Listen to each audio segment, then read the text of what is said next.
Freud and Jung, the friendship and rivalry that changed psychology.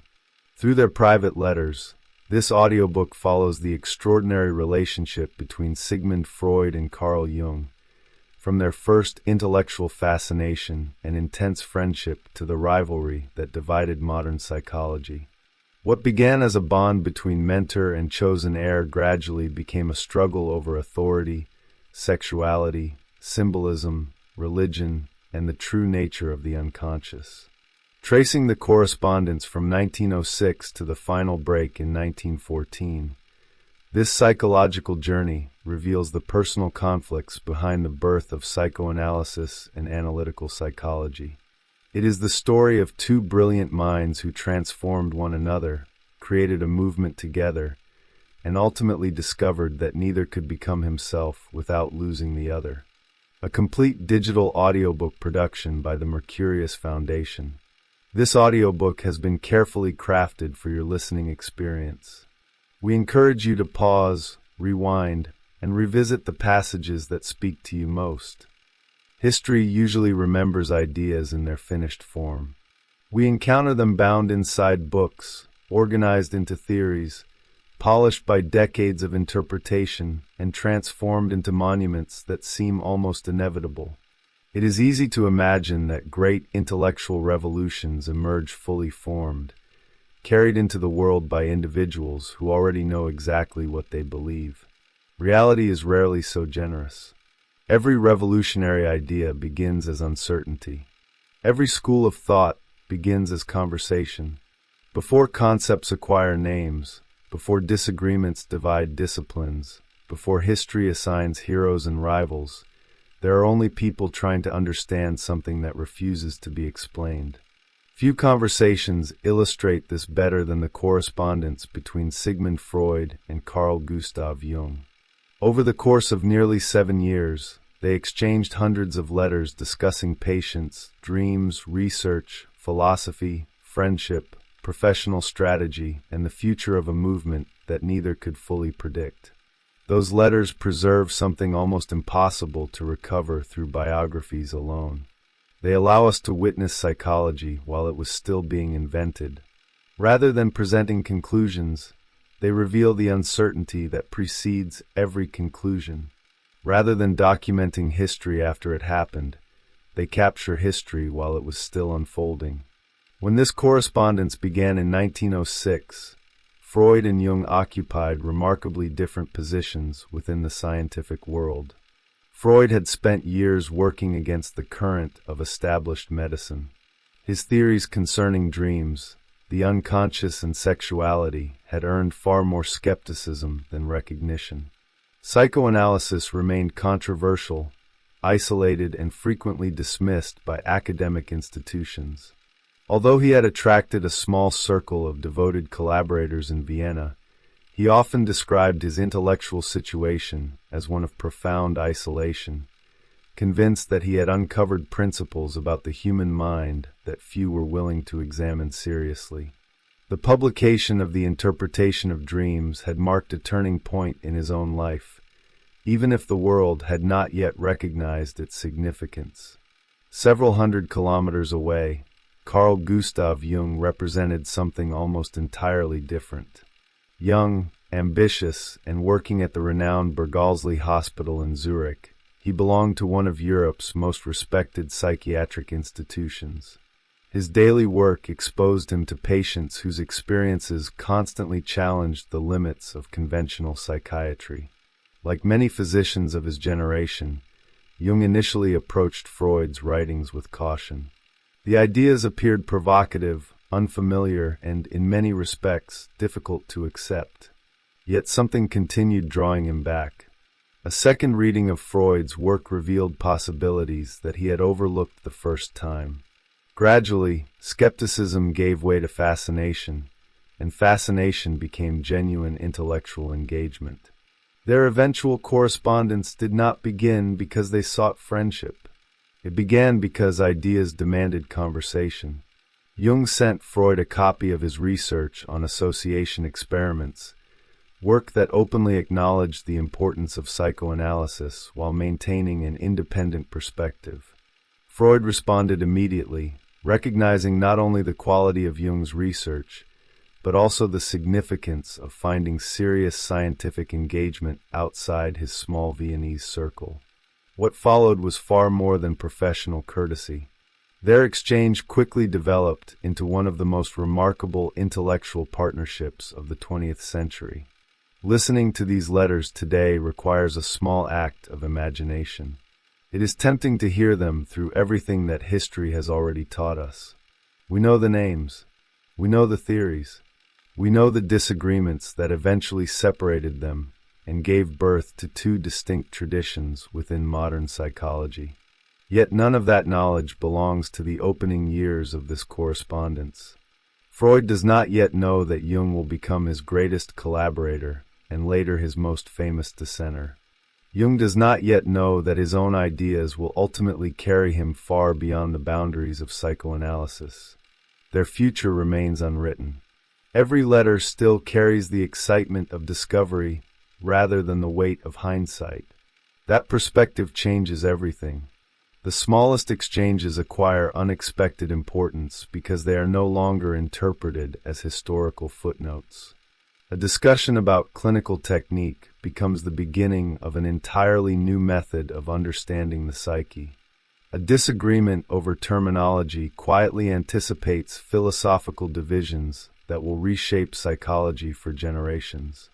Expressions of admiration reveal not only professional respect, but also genuine affection between two men who believed they had found, in one another, a rare intellectual companion capable of exploring territories that few others even acknowledged existed.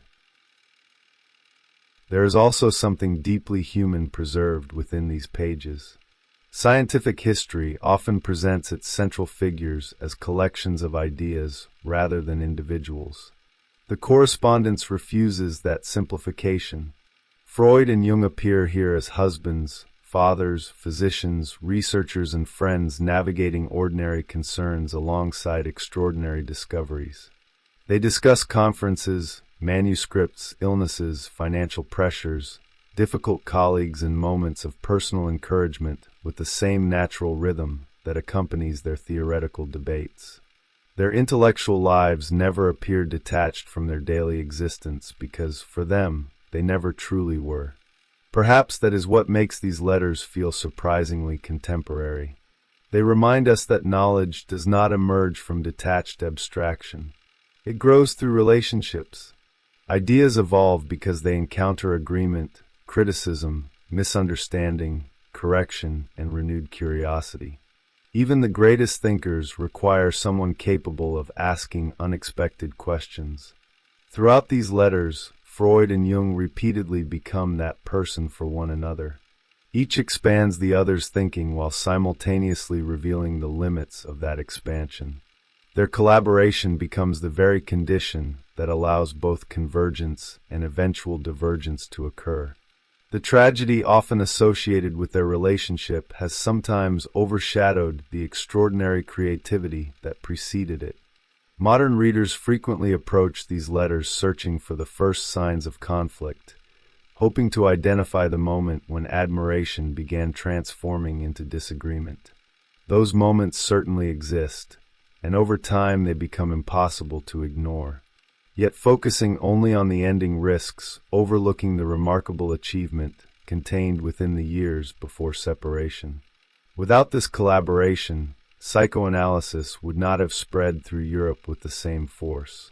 Without this collaboration, Jung's own intellectual development would have followed a profoundly different path. Their eventual differences did not erase what they built together. If anything, they demonstrated how fertile that collaboration had truly been. This audiobook invites you to experience that journey as naturally as possible.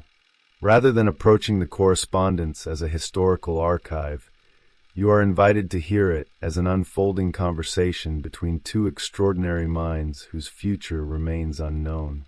The letters have been presented through a dramatic reading, so that each voice retains its own rhythm, personality, and perspective, allowing the exchange to recover some of the immediacy it possessed when these words first crossed Europe more than a century ago. As the correspondence progresses, you will hear certainty emerge from uncertainty, confidence emerge from curiosity, and eventually, disagreement emerge from genuine intellectual independence. Nothing arrives suddenly. The transformation unfolds gradually, almost imperceptibly, exactly as it must have felt to the two men living through it. That gradual evolution is the true subject of these letters. Beyond the history of psychology, beyond the birth of competing theories, beyond the personalities whose names have become inseparable from the study of the unconscious, this is ultimately the story of an extraordinary conversation. It is the story of what can happen when two brilliant minds begin asking the same questions together, only to discover that the answers leading each of them forward are no longer the same. A meeting that changed the history of psychology. Long before Sigmund Freud and Carl Gustav Jung became symbols of competing schools of thought, they recognized something unusual in one another. Their correspondence did not emerge from chance admiration or academic politeness. It was born from a rare intellectual recognition. Freud had spent years defending ideas that most of European psychiatry considered speculative or even dangerous. Jung, meanwhile, had begun reaching similar conclusions from an entirely different direction. Working daily among patients whose inner lives resisted every conventional explanation, he increasingly sensed that existing psychiatric models described behavior without explaining the forces that produced it. When Freud's writings crossed his desk for the second time, they offered not a complete answer, but a language capable of organizing questions that Jung had already begun asking himself. That distinction is important because history often simplifies their relationship into one of master and disciple. The letters tell a different story. Freud certainly occupied the position of the older pioneer. His work had already laid the foundations of psychoanalysis, and Jung approached him with unmistakable admiration. Yet admiration is not submission. Even in Jung's earliest writings referencing Freud, one finds both appreciation and reservation. He openly defended Freud against critics who dismissed psychoanalysis without seriously engaging with it, arguing that no one had the right to reject Freud's conclusions without first following the same patient method that had produced them. At the very same time, however, Jung made equally clear that he did not accept every aspect of Freud's theoretical system, particularly the increasingly central role Freud assigned to sexuality. Those nuances appeared before the two men had even exchanged more than a handful of letters. The seeds of future disagreement already existed, although neither regarded them as threatening. Freud immediately recognized the significance of this independent support. For nearly a decade, he had worked under circumstances he repeatedly described as intellectual isolation. Although his circle in Vienna had begun to grow, psychoanalysis remained largely confined to a small community that many outsiders regarded with suspicion. The appearance of serious scientific work emerging from the Bergelsli Hospital in Zurich represented something profoundly encouraging. Bergelsli was not a marginal institution. Under Eugen Bleuler, it had become one of Europe's leading psychiatric hospitals, respected for its research, its clinical rigor, and its openness to innovation. If psychoanalysis could establish itself there, it would no longer appear as the private obsession of an isolated Viennese physician. It would become part of mainstream psychiatric discussion.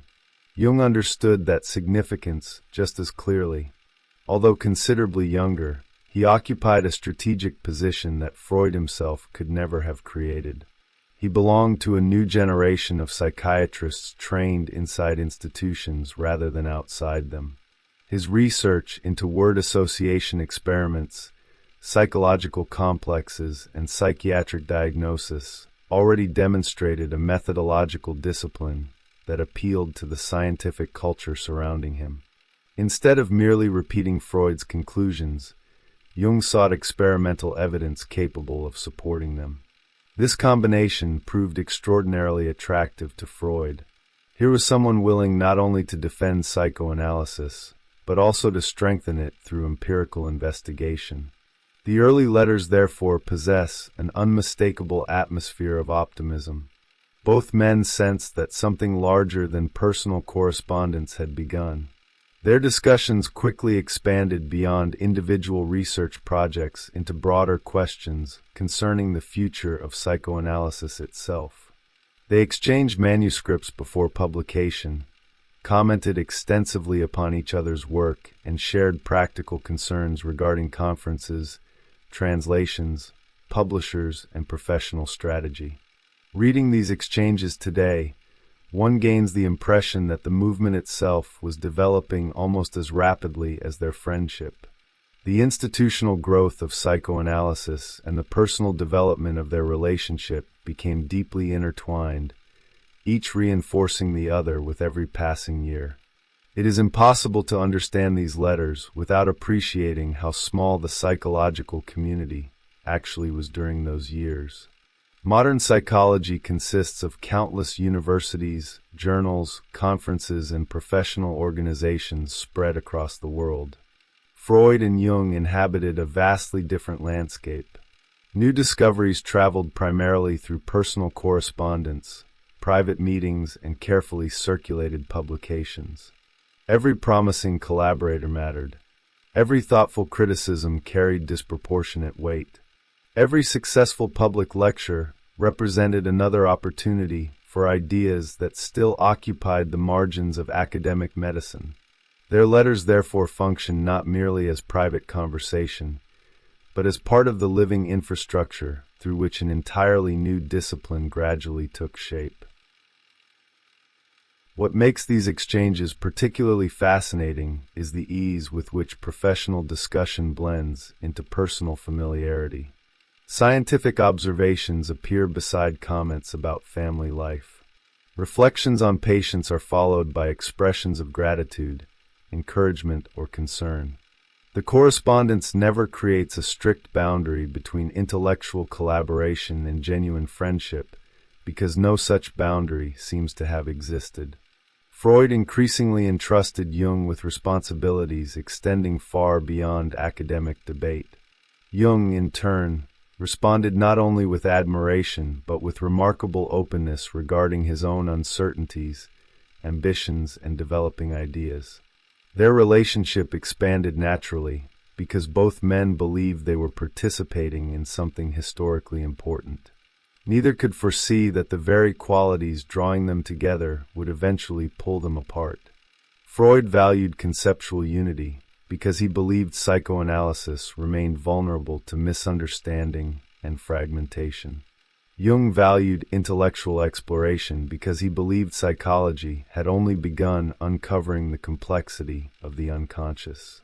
During these early years, those positions appeared entirely compatible. Both encouraged creativity.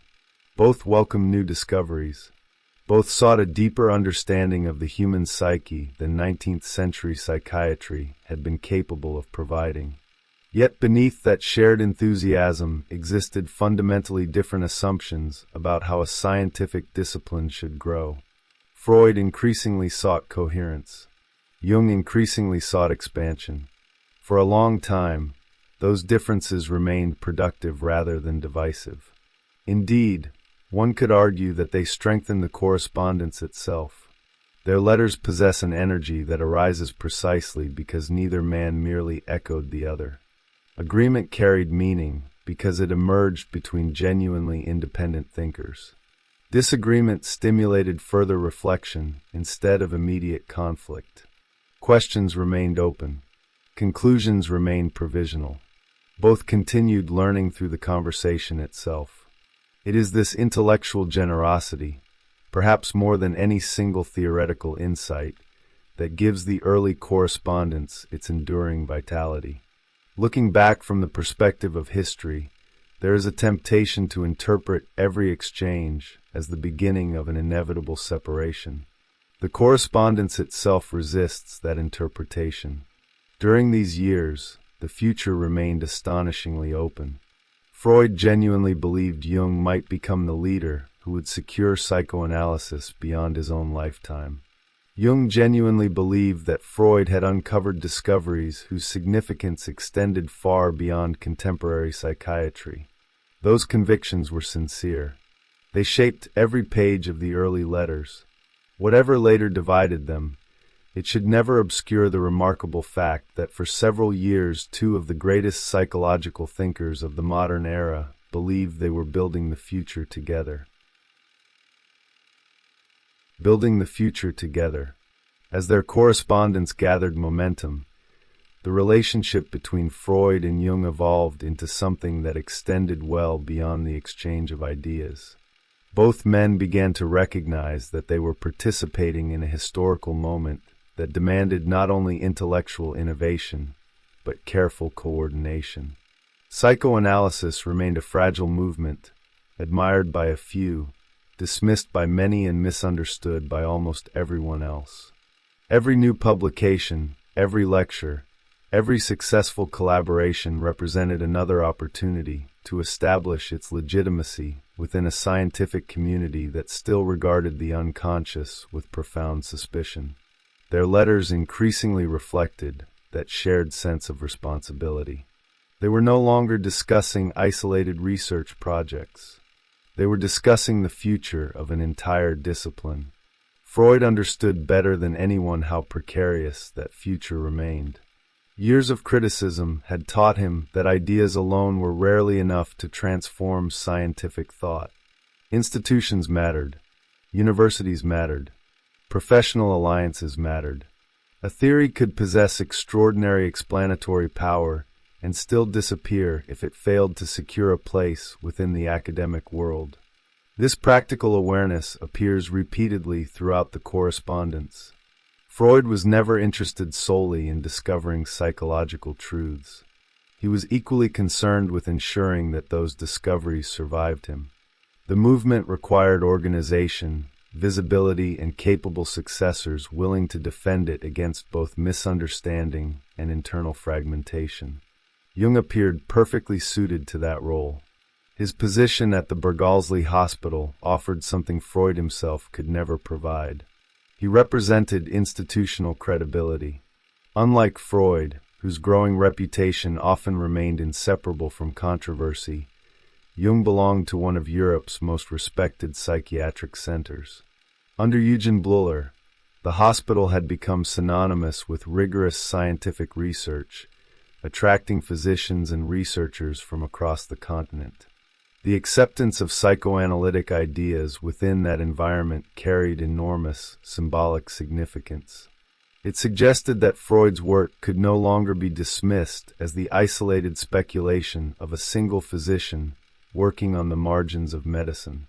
Through Jung and the Zurich Circle, psychoanalysis was beginning to establish roots inside mainstream psychiatry itself. This growing partnership transformed the rhythm of their correspondence. The letters became increasingly practical without losing their intellectual vitality. Manuscripts traveled between Vienna and Zurich before publication. Drafts were discussed, revised, and sometimes defended against anticipated criticism. Conferences required planning. Lectures demanded coordination. New collaborators had to be evaluated. Publishers became subjects of strategic discussion. Reading these exchanges, one gains the impression that Freud and Jung spent as much time constructing the conditions necessary for psychoanalysis to flourish as they did debating the theories themselves. The movement did not simply grow through inspiration. It grew through administration, patience, and an extraordinary amount of correspondence. Alongside these practical concerns, however, another dimension of the relationship continued developing with remarkable intensity. The scientific discussion never became purely technical because both men increasingly relied upon one another for intellectual companionship. Genuine equals are exceptionally rare in any field of knowledge. For thinkers working at the frontier of a discipline, they are rarer still. Freud had spent years surrounded by critics who dismissed his conclusions without engaging seriously with his methods. Jung, despite his institutional position, frequently encountered colleagues who preferred familiar psychiatric explanations to the uncertain territory opened by the unconscious. In one another, they found someone capable of following difficult arguments without requiring endless justification. Complex ideas could be introduced almost immediately because both already inhabited the same conceptual landscape. That mutual understanding produced an atmosphere of extraordinary creative freedom. Questions that might have appeared speculative elsewhere could be explored openly within the correspondence. Clinical observations expanded into broader reflections about culture, mythology, dreams, and symbolism. Neither man regarded psychology as a narrow medical specialty concerned only with pathology. Both increasingly sensed that the unconscious reached far beyond the consulting room, influencing religion, art, civilization, and the countless symbolic structures through which human beings understood themselves. They did not always agree on how those connections should be interpreted, but they agreed that psychology had opened a territory vastly larger than contemporary science had yet recognized. One of the most fascinating qualities of these early letters is the absence of defensiveness. Modern readers often approach Freud and Jung expecting confrontation because they already know how the relationship eventually concludes. Instead, they encounter curiosity. Both men repeatedly invite criticism of their own ideas. They request opinions before publication. They acknowledge uncertainty where uncertainty genuinely exists. The correspondence demonstrates something frequently forgotten in later portrayals of intellectual history. Great theories are not born from absolute certainty. They emerge through continual revision, disagreement, and the willingness to expose unfinished thinking to another mind capable of improving it. This atmosphere of collaboration also explains why Freud's confidence in Jung grew so rapidly. The older physician began entrusting him with responsibilities that extended beyond scientific discussion alone. Jung gradually became one of the most visible representatives of psychoanalysis outside Vienna, introducing Freud's ideas to audiences that might otherwise have remained inaccessible. His lectures, publications, and growing international reputation strengthened the movement at precisely the moment it required broader recognition. Freud could see that psychoanalysis needed voices capable of reaching communities different from his own. Jung appeared uniquely positioned to fulfill that need. For Jung, the relationship carried equally profound significance, though perhaps in a different way.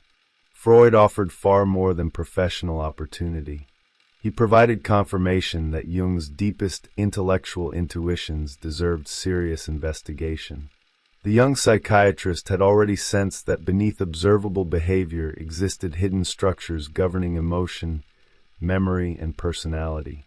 Freud's work demonstrated that such questions could become the foundation of an entirely new psychology. Rather than discouraging exploration into the unknown, Freud had built his career around it. That example proved liberating. It encouraged Jung to pursue increasingly ambitious investigations into the symbolic dimensions of psychic life, even when those investigations began extending beyond Freud's own theoretical boundaries. Here, almost imperceptibly, the correspondence begins revealing one of its most remarkable characteristics. Collaboration does not reduce the differences between Freud and Jung. It amplifies them. Each conversation encourages both men to think more boldly. Each exchange strengthens their confidence. Each successful discovery expands the range of questions they feel entitled to ask. Ironically, the better their partnership functions, the more independently each begins developing his own intellectual trajectory. What initially appears as growing unity quietly becomes growing complexity. At this stage, however, neither interprets that complexity as a problem. On the contrary, it appears to confirm the vitality of the movement they are building together. New questions suggest progress. Alternative interpretations stimulate further investigation. Their differences remain complementary, because both continue believing they are advancing toward the same destination, even if they occasionally choose different paths. The possibility that those paths might ultimately lead to entirely different visions of psychology has not yet entered the conversation. That is precisely what gives these years their extraordinary sense of possibility. The correspondence captures a brief historical moment in which multiple futures remain simultaneously available. Psychoanalysis is still defining itself. Analytical psychology does not yet exist as a separate tradition. Freud has not yet become the unquestioned patriarch of a movement, nor Jung its celebrated dissenter. They remain collaborators engaged in one of the most ambitious intellectual projects of the modern age, convinced that together they are uncovering principles capable of permanently changing humanity's understanding of the mind. History would eventually reveal how differently each understood that mission. For now, however, the correspondence preserves something much rarer than disagreement. It preserves the optimism that made disagreement possible in the first place. The first signs of divergence. The remarkable success of Freud and Jung's collaboration rested upon a delicate balance. They agreed on far more than they disagreed, yet the areas in which they differed touched the very foundations of their understanding of the human mind. During the early years of their correspondence, those differences rarely appeared as obstacles. Instead, they functioned as productive tensions, encouraging both men to refine their arguments and examine questions that neither could have fully explored alone. The letters reveal an atmosphere in which disagreement was not only tolerated but often welcomed, provided it served the common purpose of advancing psychological knowledge. It is precisely this openness that makes the gradual emergence of conflict so compelling. Nothing changes abruptly. The distance grows almost invisibly, one conversation at a time. At the center of this developing divergence lay a simple but enormously consequential question. What exactly is the unconscious?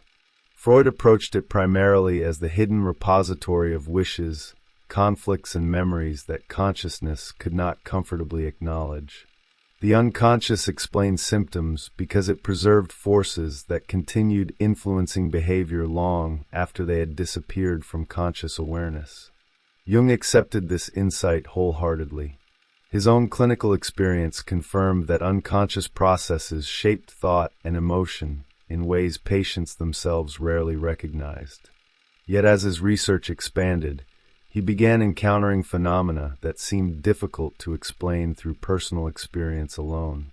Certain dreams, fantasies, and symbolic images appeared to possess a universality that exceeded individual biography. They seemed to point toward structures deeper than memory itself. These ideas did not emerge as direct challenges to Freud. In fact, Jung often presented them as natural extensions of psychoanalytic inquiry. He remained convinced that Freud had opened the correct door. The question was whether the landscape beyond that door might be larger than anyone had initially imagined.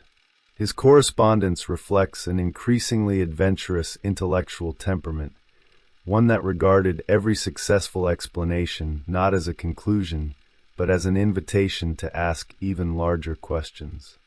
Freud admired that curiosity, yet he also recognized its risks. For him, psychoanalysis had only recently achieved the beginnings of scientific legitimacy. Expanding too quickly into broader philosophical territory threatened to weaken the discipline before it had firmly established itself. This difference reflected contrasting intellectual instincts as much as contrasting theories. Freud possessed the temperament of a builder. Having spent years constructing psychoanalysis against overwhelming resistance, he valued conceptual precision and internal coherence above almost everything else. Every new discovery had to strengthen the existing structure rather than dissolve its foundations. Jung, by contrast, displayed the temperament of an explorer. He was less concerned with protecting established boundaries than with discovering whether those boundaries should exist at all. When unexpected evidence appeared, his instinct was to follow it, even if doing so required questioning assumptions that previously seemed secure. Neither approach was inherently stronger than the other. Indeed, their collaboration had flourished precisely because these contrasting dispositions complemented one another. Yet over time they began pulling the correspondence toward different horizons. One of the most striking features of these letters is how long both men resisted interpreting these differences as incompatible. Freud frequently praised Jung's originality, while Jung continued expressing profound respect for Freud's achievements. Their mutual admiration remained genuine. The problem was never the absence of respect. It was that both increasingly believed they were protecting the future of psychology, while gradually arriving at incompatible visions of what that future required. Freud feared fragmentation. Jung feared limitation. Freud sought a discipline unified by common principles. Jung sought a discipline expansive enough to accommodate the full complexity of psychic life. As psychoanalysis attracted increasing international attention, these philosophical differences acquired practical consequences. More physicians entered the movement. New societies were established. Congresses became larger and more ambitious. Questions that once belonged to private correspondence now influenced institutional decisions affecting the future of psychoanalysis itself. Leadership, representation, and theoretical consistency became matters of growing importance. The movement could no longer rely solely upon personal relationships. It required organization, shared standards, and some degree of intellectual agreement regarding its central principles. The correspondence increasingly reflects this transition from intimate collaboration toward institutional responsibility. What had once been conversations between colleagues gradually became discussions carrying implications for an expanding international community. This changing context placed additional pressure upon both men. Freud understood that every successful intellectual movement eventually confronted internal disagreement. His concern was not simply whether alternative interpretations existed, but whether those interpretations remained compatible with the fundamental insights that had given psychoanalysis its identity. Jung approached the same situation from the opposite direction. To him, the emergence of new perspectives demonstrated the vitality of the movement itself. A psychology incapable of evolving would eventually become as rigid as the traditions it had originally sought to replace. The more successful psychoanalysis became, the more necessary intellectual freedom appeared. Their correspondence never loses its civility during this period, yet attentive readers begin noticing subtle shifts in emphasis. Certain theoretical questions return repeatedly. Explanations become more detailed. Clarifications become more frequent. Ideas that once appeared self-evident now require careful defense. None of this resembles open conflict. Rather, it resembles two exceptionally thoughtful individuals gradually discovering that identical language can conceal profoundly different assumptions. They continue using many of the same concepts, yet those concepts increasingly point toward different intellectual destinations. Perhaps the most fascinating aspect of this gradual transformation is that neither Freud nor Jung appears motivated by personal ambition alone. Both genuinely believed they were serving the development of psychology. Both remained deeply committed to understanding the human mind with greater accuracy than previous generations had achieved. Their disagreements therefore carried unusual intensity because they concerned questions of truth rather than preference. Compromise becomes far more difficult when each participant believes that the integrity of an entire discipline depends upon the direction it chooses. Looking back today, it is tempting to identify this period as the beginning of the end. Yet doing so would overlook the extraordinary intellectual vitality that still animated their partnership. Some of their most important exchanges occurred precisely while these differences were becoming increasingly visible. The correspondence continued generating insight because both men remained willing to engage seriously with ideas that challenged their own assumptions. Even as their perspectives slowly diverged, they continued providing one another with the kind of rigorous criticism that only genuine intellectual equals can offer. It is here that the correspondence begins revealing one of its deepest lessons. The history of ideas is rarely shaped by simple agreement or simple opposition. More often, it advances through relationships in which collaboration and disagreement become inseparable. Freud and Jung were not merely exchanging theories. They were shaping one another's thinking through continual dialogue, forcing each other to clarify positions that might otherwise have remained indistinct. Their growing differences did not interrupt the creative process. They became part of it. Every question raised by one demanded a more precise answer from the other. Every alternative interpretation compelled further reflection.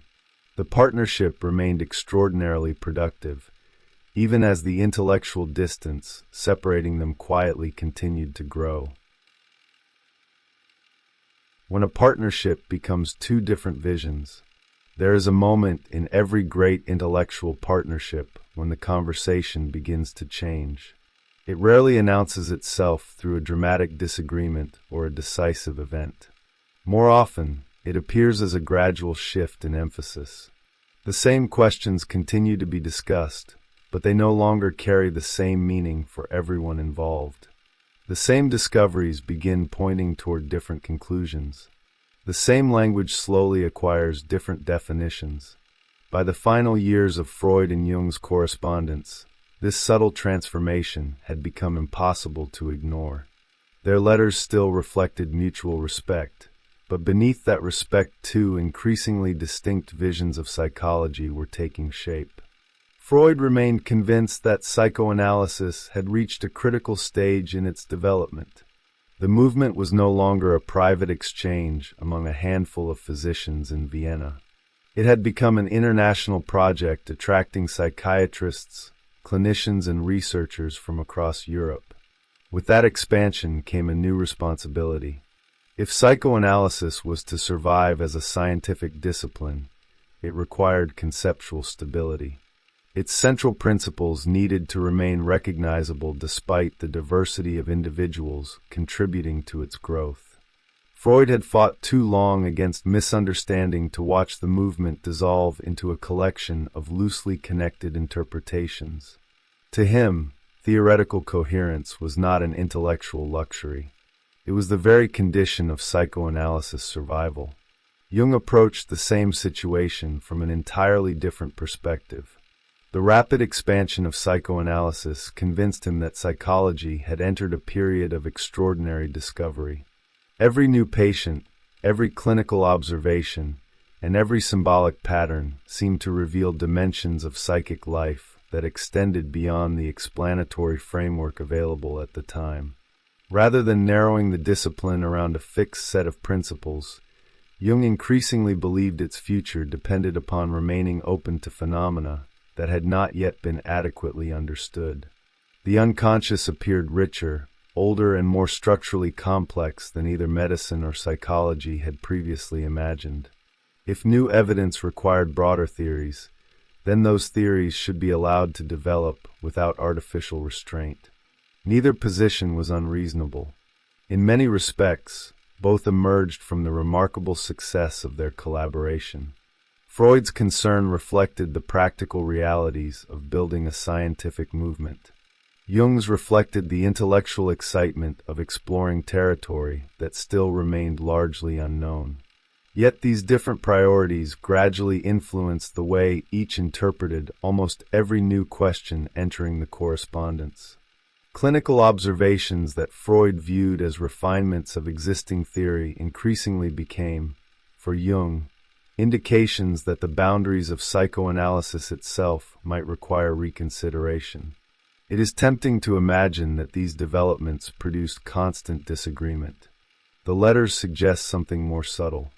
Much of the correspondence continues with the same warmth and generosity that characterized its earlier years. They still exchanged manuscripts. They still sought one another's opinions. They continued discussing lectures, publications, and organizational matters with remarkable openness. What changed was not the presence of collaboration, but its underlying direction. Increasingly, each conversation revealed that Freud and Jung were attempting to solve different problems, even while using many of the same concepts. The growing international visibility of psychoanalysis amplified these differences. New societies were being established. Conferences attracted larger audiences. Physicians from different countries sought guidance regarding both theory and clinical practice. The movement required leadership capable of balancing intellectual freedom with institutional continuity. Freud believed that balance depended upon preserving the essential framework that had made psychoanalysis distinct from every previous psychological approach. Jung believed that preserving the spirit of inquiry mattered more than preserving any particular theoretical formulation. Both considered themselves loyal to the future of psychology. Their disagreement concerned what that future should become. Throughout the correspondence, one can sense how deeply both men valued the relationship they had built. That emotional investment made their intellectual differences considerably more significant than ordinary academic debate. They were no longer simply evaluating ideas proposed by distant colleagues. They were responding to interpretations developed by someone whose judgment they had trusted for years. Agreement therefore carried personal meaning, just as disagreement carried emotional consequences extending far beyond the theoretical issues under discussion. The correspondence never descends into hostility during this gradual transition, but its emotional atmosphere begins to change. Clarifications become more careful. Arguments become more elaborate. Positions that once required only brief explanation now demand extended justification. One of the remarkable qualities of these exchanges is the absence of intellectual complacency.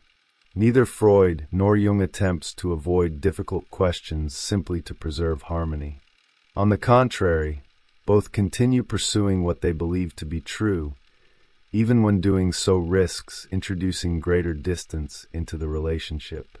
Their commitment to psychological inquiry remains stronger than their desire for comfortable agreement. In retrospect, this integrity explains both the extraordinary productivity of their collaboration and the inevitability of its eventual dissolution.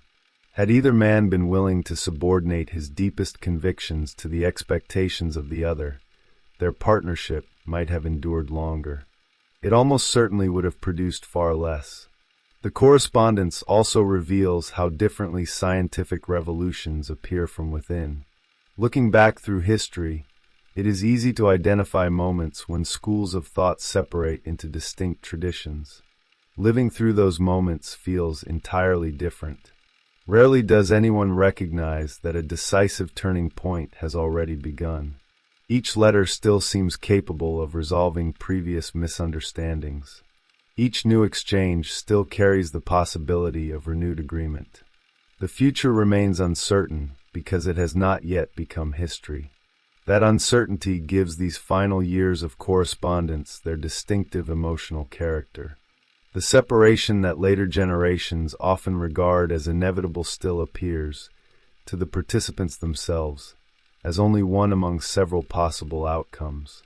Reading these letters today requires resisting the temptation to search exclusively for the origins of conflict. Doing so overlooks something equally important. The correspondence demonstrates that intellectual independence does not emerge in isolation.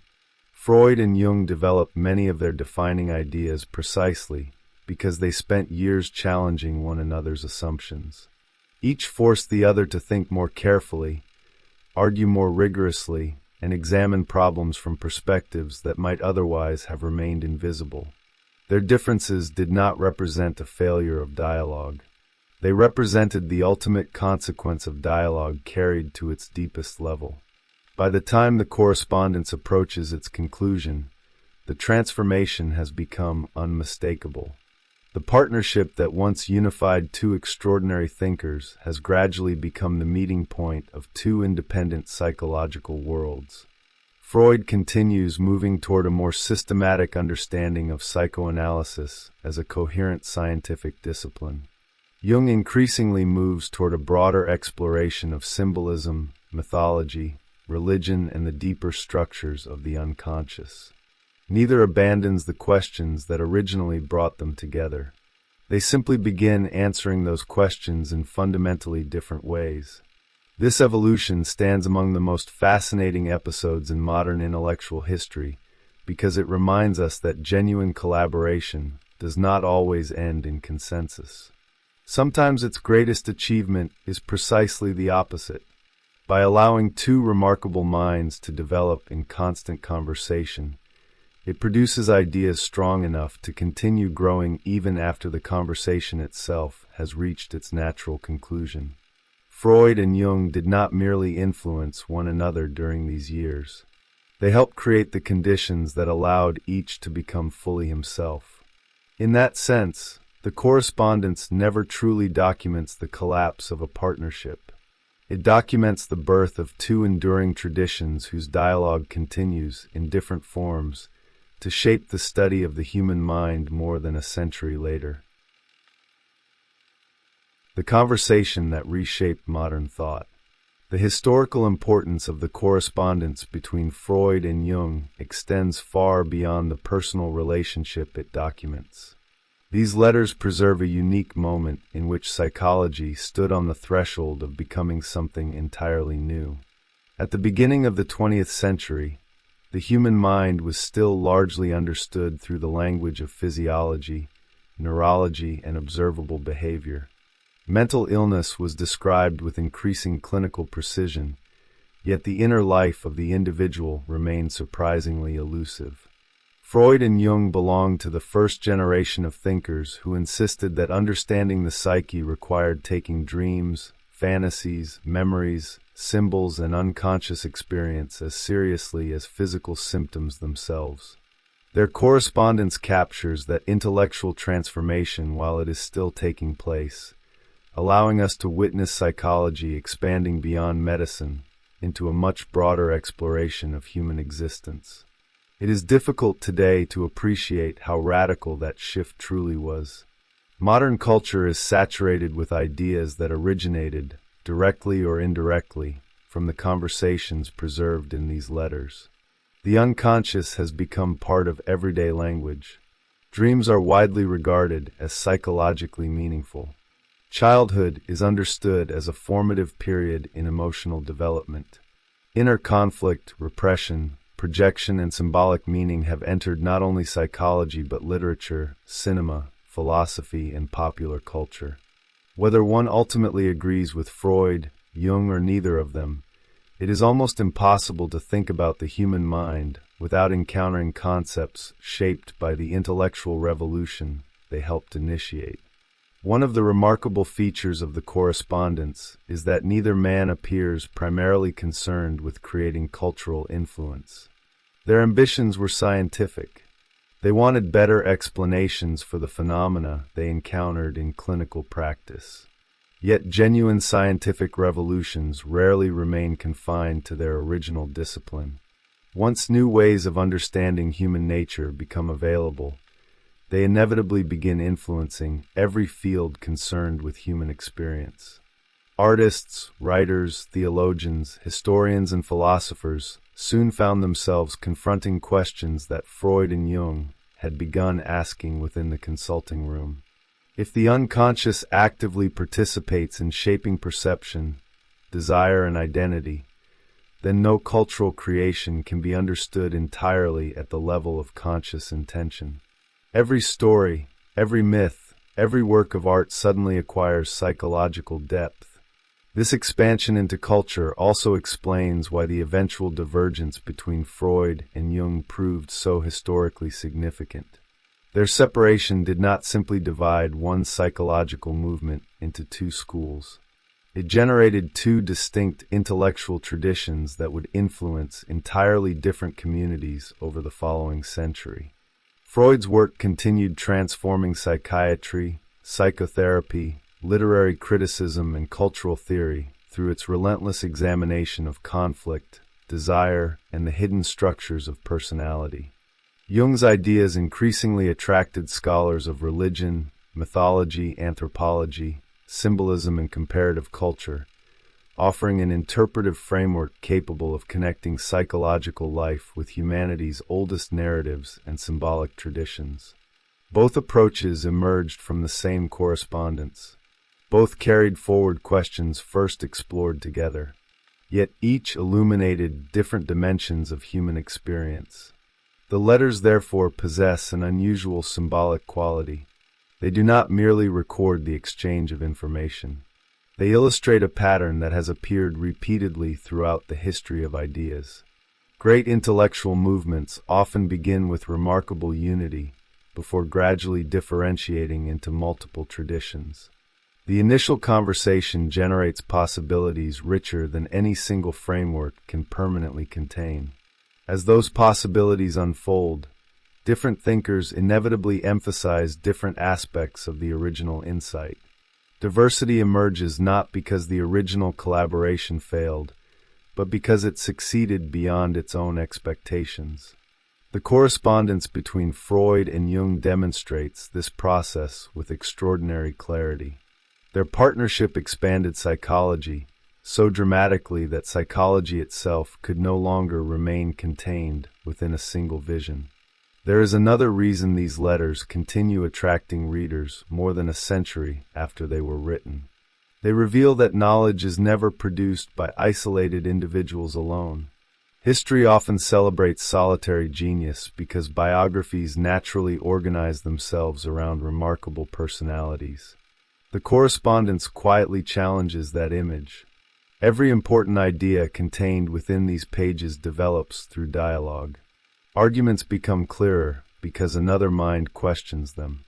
Assumptions become visible because someone refuses to share them.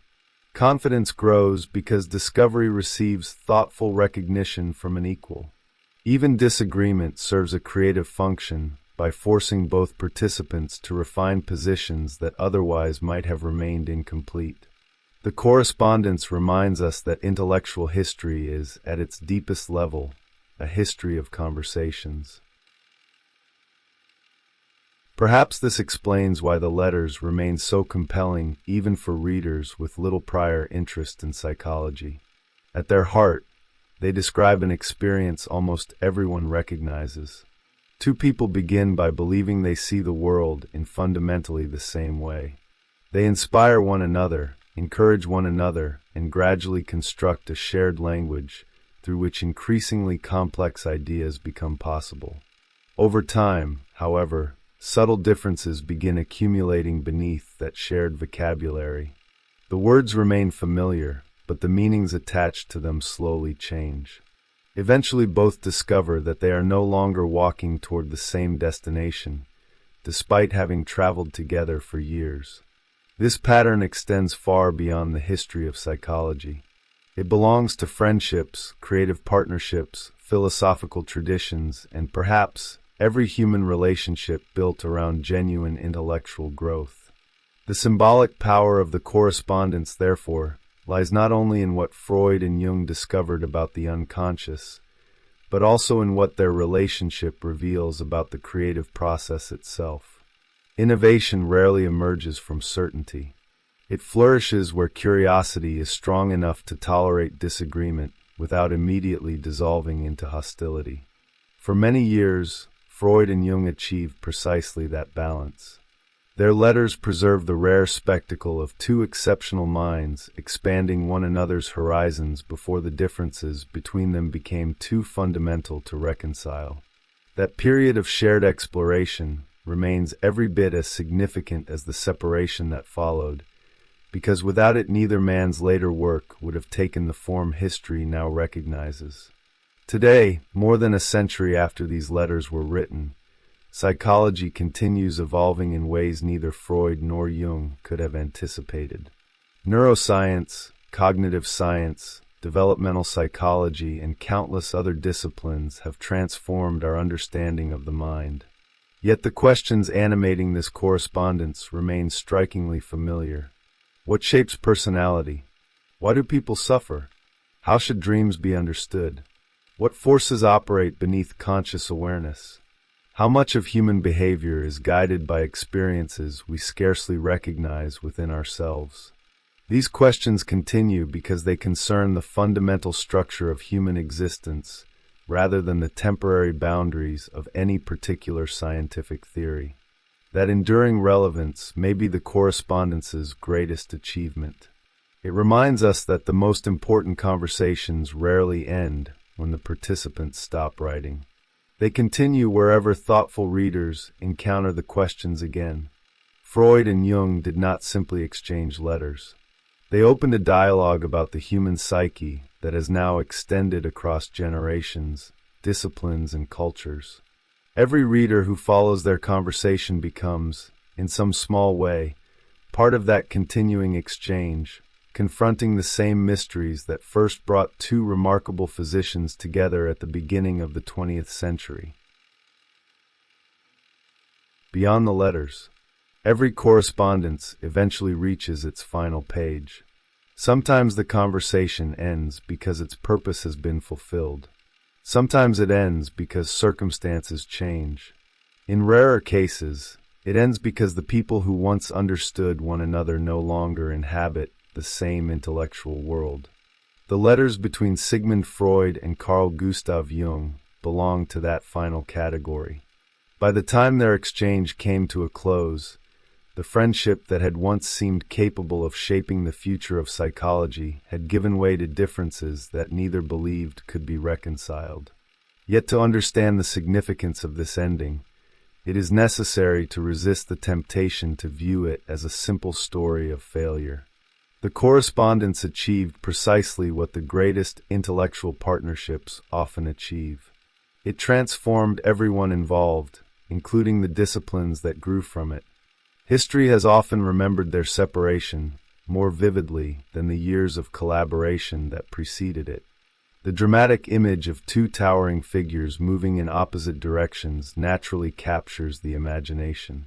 It provides a clear narrative, a beginning, a conflict, and an ending. The letters tell a far richer story. They remind us that before there could be disagreement, there had first been genuine understanding. Before competing theories emerged, there had been years of shared investigation. Before the names Freud and Jung came to represent different approaches to psychology, they represented two men attempting to solve the same mysteries together. That shared history is not diminished by what followed. If anything, it gives their later differences greater meaning. Following the end of the correspondence, each continued developing ideas that would permanently influence the modern world. Freud refined psychoanalysis into an increasingly systematic framework for understanding the dynamics of the unconscious, repression, conflict, and human development. His influence spread through psychiatry, psychotherapy, philosophy, literary criticism, and cultural theory, establishing psychoanalysis as one of the defining intellectual movements of the 20th century. Jung, meanwhile, pursued a different path, one that gradually expanded beyond clinical psychology into mythology, religion, symbolism, comparative culture, and the universal patterns that seem to emerge across civilizations. His work would eventually inspire generations of psychologists, artists, writers, historians, and scholars searching for a broader language through which to understand the symbolic life of the human psyche.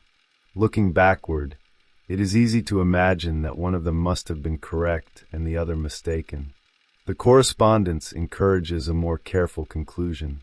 Freud and Jung were asking questions so large that no single framework could contain all their implications.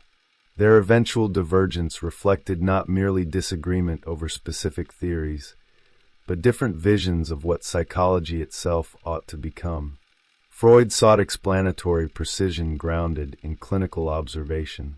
Jung increasingly sought an understanding capable of embracing the symbolic, historical, and cultural dimensions of psychic life.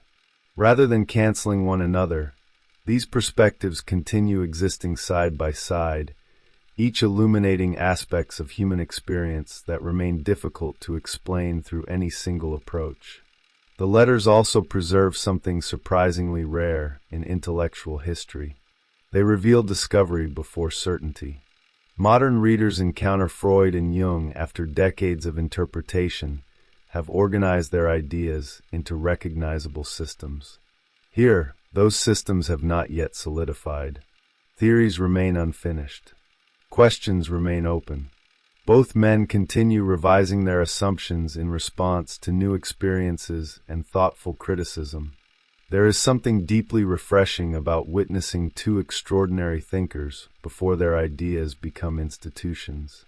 It reminds us that genuine inquiry begins not with certainty, but with curiosity strong enough to tolerate uncertainty for long periods of time. Perhaps that is why these letters remain so compelling more than a century after they were written. They are not simply historical documents preserving the origins of modern psychology. They are records of intellectual courage. Both Freud and Jung repeatedly ventured into territory that lacked established maps, reliable terminology, or widespread acceptance. They explored experiences that many of their contemporaries preferred to dismiss altogether. Whether discussing dreams, symptoms, memory, symbolism, or the hidden dynamics of personality, they shared the conviction that the human mind contained depths still waiting to be understood. That conviction continues speaking through every page of the correspondence. There is another lesson quietly woven throughout these exchanges. Ideas possess lives of their own. They travel farther than the individuals who first articulate them. They evolve through conversation, disagreement, reinterpretation, and continual rediscovery. The letters demonstrate that knowledge is never a finished possession. It remains an ongoing dialogue extending across generations. Freud and Jung inherited questions from those who came before them. They transformed those questions through their collaboration. In turn, countless others have continued transforming them ever since. The correspondence occupies a unique place within that continuing chain because it allows us to observe one of its most decisive moments while it is still unfolding. As you close this book, it becomes clear that the true subject of these letters has never been only Freud or only Jung. It has been the extraordinary creative power of dialogue itself. Two individuals, approaching the same mysteries from different perspectives, discovered together far more than either might have uncovered alone. Their collaboration demonstrates that understanding advances through conversation, through careful disagreement, and through the willingness to expose one's deepest ideas to the scrutiny of another thoughtful mind. Even when those conversations eventually come to an end, their influence often continues long after the final letter has been written. The pages that follow invite you to step directly into that conversation.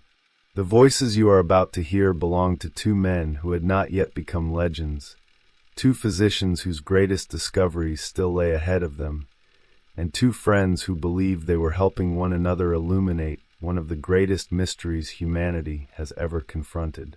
Their future remains unwritten. Their differences remain unresolved. Their ideas remain alive, still evolving from one letter to the next. This is where their story truly begins. Birth of a Bond. In April 1906, Sigmund Freud was 50 years old and accustomed to intellectual isolation. His ideas had circulated, provoked hostility, and attracted a small Viennese circle, but they hadn't yet secured the institutional future he believed they deserved. Then a book arrived from Zurich. Carl Gustav Jung, a 30-year-old physician at the Bergallslee Hospital, had edited a collection called Diagnostic Association Studies. On April 11th, Freud thanked him. The letter was formal and brief, yet one sentence carried the seed of everything that followed. Freud hoped Jung would confirm his discoveries, though he also claimed he would welcome correction. That promise contained an unresolved tension. Jung had reached similar psychological territory through experiments in word association, measuring hesitation, disruption, and emotional disturbance as signs of concealed mental constellations. Freud had arrived through dreams, symptoms, memories, and the intimate speech of neurotic patients. Their routes were different, but each man recognized in the other evidence that the hidden mind could be studied through its interruptions. Jung offered experimental legitimacy. Freud offered a language capable of turning scattered observations into a vision of human conflict. Their real exchange began on October 5, 1906. Jung thanked Freud for a collection of shorter writings and described how he had defended him against Gustav Aschaffenburg, whose public attack treated psychoanalysis as reckless speculation. Jung admired Freud's psychology, but he wasn't prepared to accept everything. He questioned the exclusive emphasis on sexuality and admitted that he knew little about hysteria. 2 days later, Freud answered with warmth and pressure. He hoped that experience would eventually bring Jung closer to him. Agreement was welcomed. Distance was treated as temporary. The pattern deepened quickly. On October 23rd, Jung wrote about a 20-year-old Russian patient whose symptoms involved childhood punishment, bodily control, and sexual excitement. On October 27th, Freud interpreted the case through infantile sexuality, attachment to the father, and anal pleasure. The letters were becoming a shared consulting room. Clinical material crossed the distance between Zurich and Vienna, but so did something more personal. Jung wanted recognition from the man whose work had reorganized his thinking. Freud wanted an ally strong enough to carry the work into institutions that had resisted him. By November 26th, Jung was openly fighting for Freud's cause. He had challenged Aschaffenburg in print and defended psychoanalysis at a psychiatric congress in Tübingen on the 3rd and the 4th of November, facing fierce opposition. On December 4th, he explained that his public reservations were partly strategic. He wished to leave opponents a path toward acceptance. Freud understood the diplomacy, yet his response on December 6th revealed how deeply the younger physician already mattered. After years of being dismissed as a fanatic, Freud found relief in being understood by someone outside his immediate circle. The bond gained force at the beginning of 1907. On January 1st, Freud called Jung's study of dementia praecox the richest and most important contribution yet made to his work. He described Jung as the most capable helper who had joined him. This wasn't ordinary professional courtesy. Freud was beginning to imagine continuity, while Jung was approaching the dangerous comfort of becoming indispensable to a master. They finally met in Vienna on Sunday, March 3, 1907. Jung arrived with his wife Emma, and the first conversation between the two men lasted for hours. Accounts would later turn it into nearly 13 uninterrupted hours of speech. It was an encounter charged with discovery, admiration, ambition, and the unmistakable relief of mutual recognition. On March 6th, Jung and Ludwig Binswanger attended the Wednesday Psychological Society, entering the small room where Freud's disputed ideas had become a collective project. The meeting appeared to confirm what the letters had promised. Freud saw intelligence, energy, scientific standing, and a possible successor. Jung saw courage, authority, and a mind willing to descend into material respectable psychiatry preferred to avoid. Yet their closeness had been built around a silent asymmetry. Freud expected recognition to mature into allegiance. Jung expected allegiance to leave room for transformation. In 1907, that contradiction still felt like creative possibility. It would take years before either man understood that the first warmth of their friendship already contained the design of its final rupture. 1 January 1907. Dear colleague, you are quite mistaken in supposing that was not enthusiastic about your book on dementia praecox. Abandon the idea at once. The very fact that I offered criticism ought to convince you. If my feelings had been different, I should have summoned up enough diplomacy to hide them, for it would have been most unwise to offend you, the ablest helper to have joined me thus far. In reality, I regard your essay on dementia praecox as the richest and most significant contribution to my labors that has ever come to my attention, and among my students in Vienna, who have the perhaps questionable advantage over you of personal contact with me. I know of only one who might be regarded as your equal in understanding, and of none who is able and willing to do so much for the cause as you. I meant my letter to be longer. I broke it off partly for incidental reasons and partly because my guess, confirmed by you, as to the identity of the dreamer, bade me hold my peace. Now I learn that you neglected to make the first point for reasons of diplomatic caution.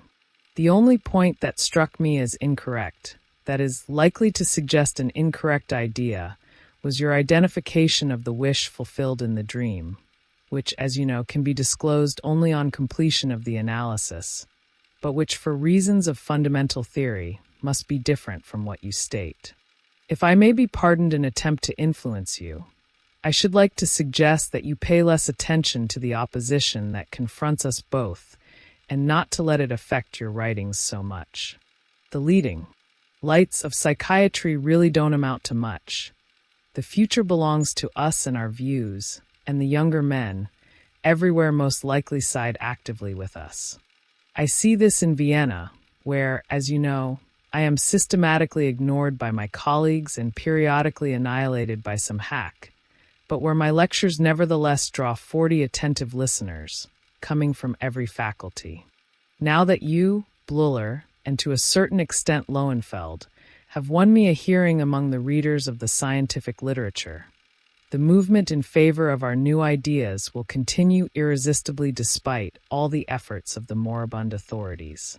I believe it would be good policy for us to share the work in accordance with our characters and positions, that you along with your chief should try to mediate, while I go on playing the intransigent dogmatist who expects the public to swallow the bitter pill uncoated. But I beg of you, don't sacrifice anything essential for the sake of pedagogic tact and affability, and don't deviate too far from me when you are really so close to me. For if you do, we may one day be played off against one another. In my secret heart, I am convinced that in our special circumstances, the utmost frankness is the best diplomacy. My inclination is to treat those colleagues who offer resistance exactly as we treat patients in the same situation. A great deal might be said about the indistinctness, which supposedly makes much of the usual dream work superfluous. Too much for a letter. Perhaps you will be coming to Vienna before you go to America. It's nearer. It would give me the greatest pleasure to spend a few hours discussing these matters with you. If I have written nothing about a considerable part of your book, it is because I am entirely in agreement. That is, I can only accept your elucidations without discussion. Still, I believe that my case ought to be diagnosed as authentic paranoia. But I also learned much that was new. I have been very much concerned for some time with the problem of choice of neurosis, which, as you say quite correctly, is not clarified by my observations. I was entirely mistaken in my first attempt at an explanation. Since then I have been cautious. Yes, I am on the way, but I have not yet reached the goal. In regard to your inclination to resort to toxins in this connection, I should like to observe that you omit a factor to which, I am aware, I attribute far more importance than you do at the present time. As you know, I am referring to sexuality. You thrust it aside in dealing with this question. I make use of it but arrive at no solution. So it is not surprising that neither of us knows anything about it. Nemo me impion laces sit, rings in my ears from my school days. The ancients knew how inexorable a god Eros is. Best wishes for the new year. May we continue to work together and allow no misunderstanding to arise between us. Most sincerely, Dr. Freud. The architecture of recognition. The intensity of the meeting in Vienna can be understood only by seeing what each man lacked before it occurred. Freud had built a psychology around conflict, repression, and the disruptive force of desire, but his public position remained precarious. The medical establishment often treated his work as an embarrassment. Many critics hadn't tested his method, yet spoke as though its moral danger were proof of its scientific failure. What Freud needed wasn't simply another admirer. He needed someone whose authority came from a different world, someone who could make psychoanalysis appear larger than the private rooms of Vienna. Jung arrived from precisely that world. The Berghalsli wasn't an obscure institution. Under Eugen Bleuler, it stood near the center of European psychiatry, and Jung's association experiments carried the signs of disciplined observation. He worked with psychotic patients, recorded verbal responses, measured delays, and traced emotional disturbances through apparently accidental mistakes. His findings suggested that consciousness wasn't sovereign. A hidden organization of memory and feeling interfered with speech, seized attention, and revealed itself through the body's smallest refusals. Freud recognized a neighboring territory. Jung recognized a map. Their differences made the connection more valuable. Freud's central material had come largely from hysteria and obsessional neurosis. Jung worked among patients diagnosed with dementia praecox, confronting forms of psychic fragmentation that seemed more remote from ordinary understanding. Freud followed symptoms backward toward forbidden wishes. Jung watched meaning struggle to survive inside disordered language. Each could extend the reach of the other, but extension would never be neutral. It raised a question that remained concealed beneath their enthusiasm. Would Jung apply Freud's system to new material, or would the new material transform the system itself? That question was present before their first handshake. In his letter of October 5, 1906, Jung praised Freud's psychological discoveries while withholding full agreement about sexuality. He wondered whether hunger might sometimes deserve equal status with the sexual drive. Freud answered on October 27 that he had no theoretical objection, provided the other drive appeared unmistakably in clinical material. The difference sounded modest, almost technical, yet it revealed two intellectual temperaments. Jung moved toward plurality and combination. Freud protected a disturbing center that he believed others wished to soften for reasons that were emotional before they were scientific. For Freud, resistance to sexuality wasn't merely disagreement. It demonstrated the very mechanism his opponents denied. Their indignation became evidence that the theory had reached something defended and consequential. This gave Freud extraordinary endurance, but it also made correction difficult to separate from avoidance. Jung's reservations could therefore be interpreted as stages on a path toward fuller recognition. On October 7, 1906, Freud predicted that Jung would come much closer to him through experience.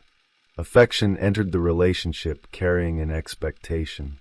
The younger man was free to develop, provided development brought him nearer to the elder man's truth. Jung's position was equally complicated. He wanted independence, but he also wanted Freud's recognition with a force that exceeded ordinary professional approval. On December 4, 1906, he carefully explained that his public caution was strategic. He didn't wish to make retreat impossible for hostile physicians. He would defend only what his own experience allowed him to defend without qualification. This was intellectually responsible, yet it was also the speech of a man asking not to be misunderstood by an authority he admired. He wanted Freud to see beneath the public persona and recognize the private loyalty concealed there. Freud responded on December 6th by revealing his own vulnerability. 15 years of isolation had forced him to rely increasingly on his judgment. He knew this had made him resistant to opinions unlike his own, though he insisted that he remained aware of his fallibility. The confession mattered because it converted theoretical exchange into personal intimacy. Freud wasn't merely presenting conclusions. He was showing Jung the psychological cost of carrying them alone.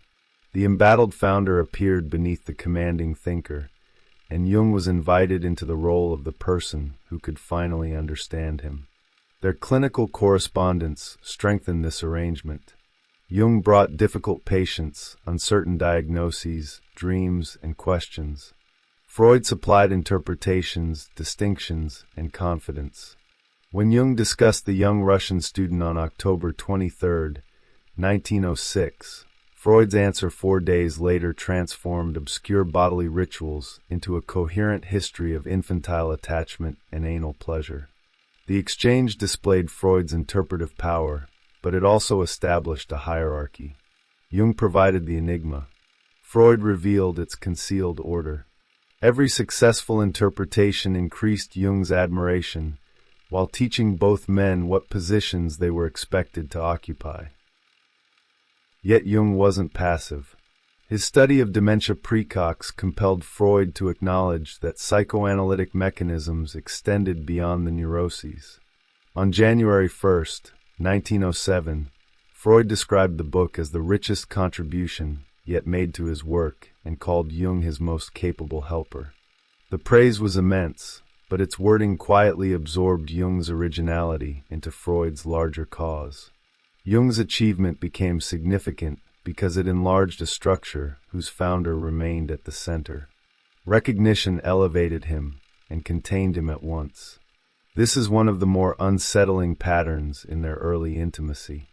The March visit gave physical reality to that structure.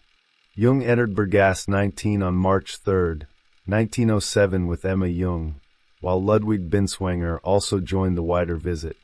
Freud and Jung withdrew into conversation for nearly 13 hours. The duration has become legendary because it seems to prove immediate kinship, but it also suggests hunger. Both men had been waiting for an interlocutor capable of sustaining the full pressure of their ideas. They didn't merely exchange information.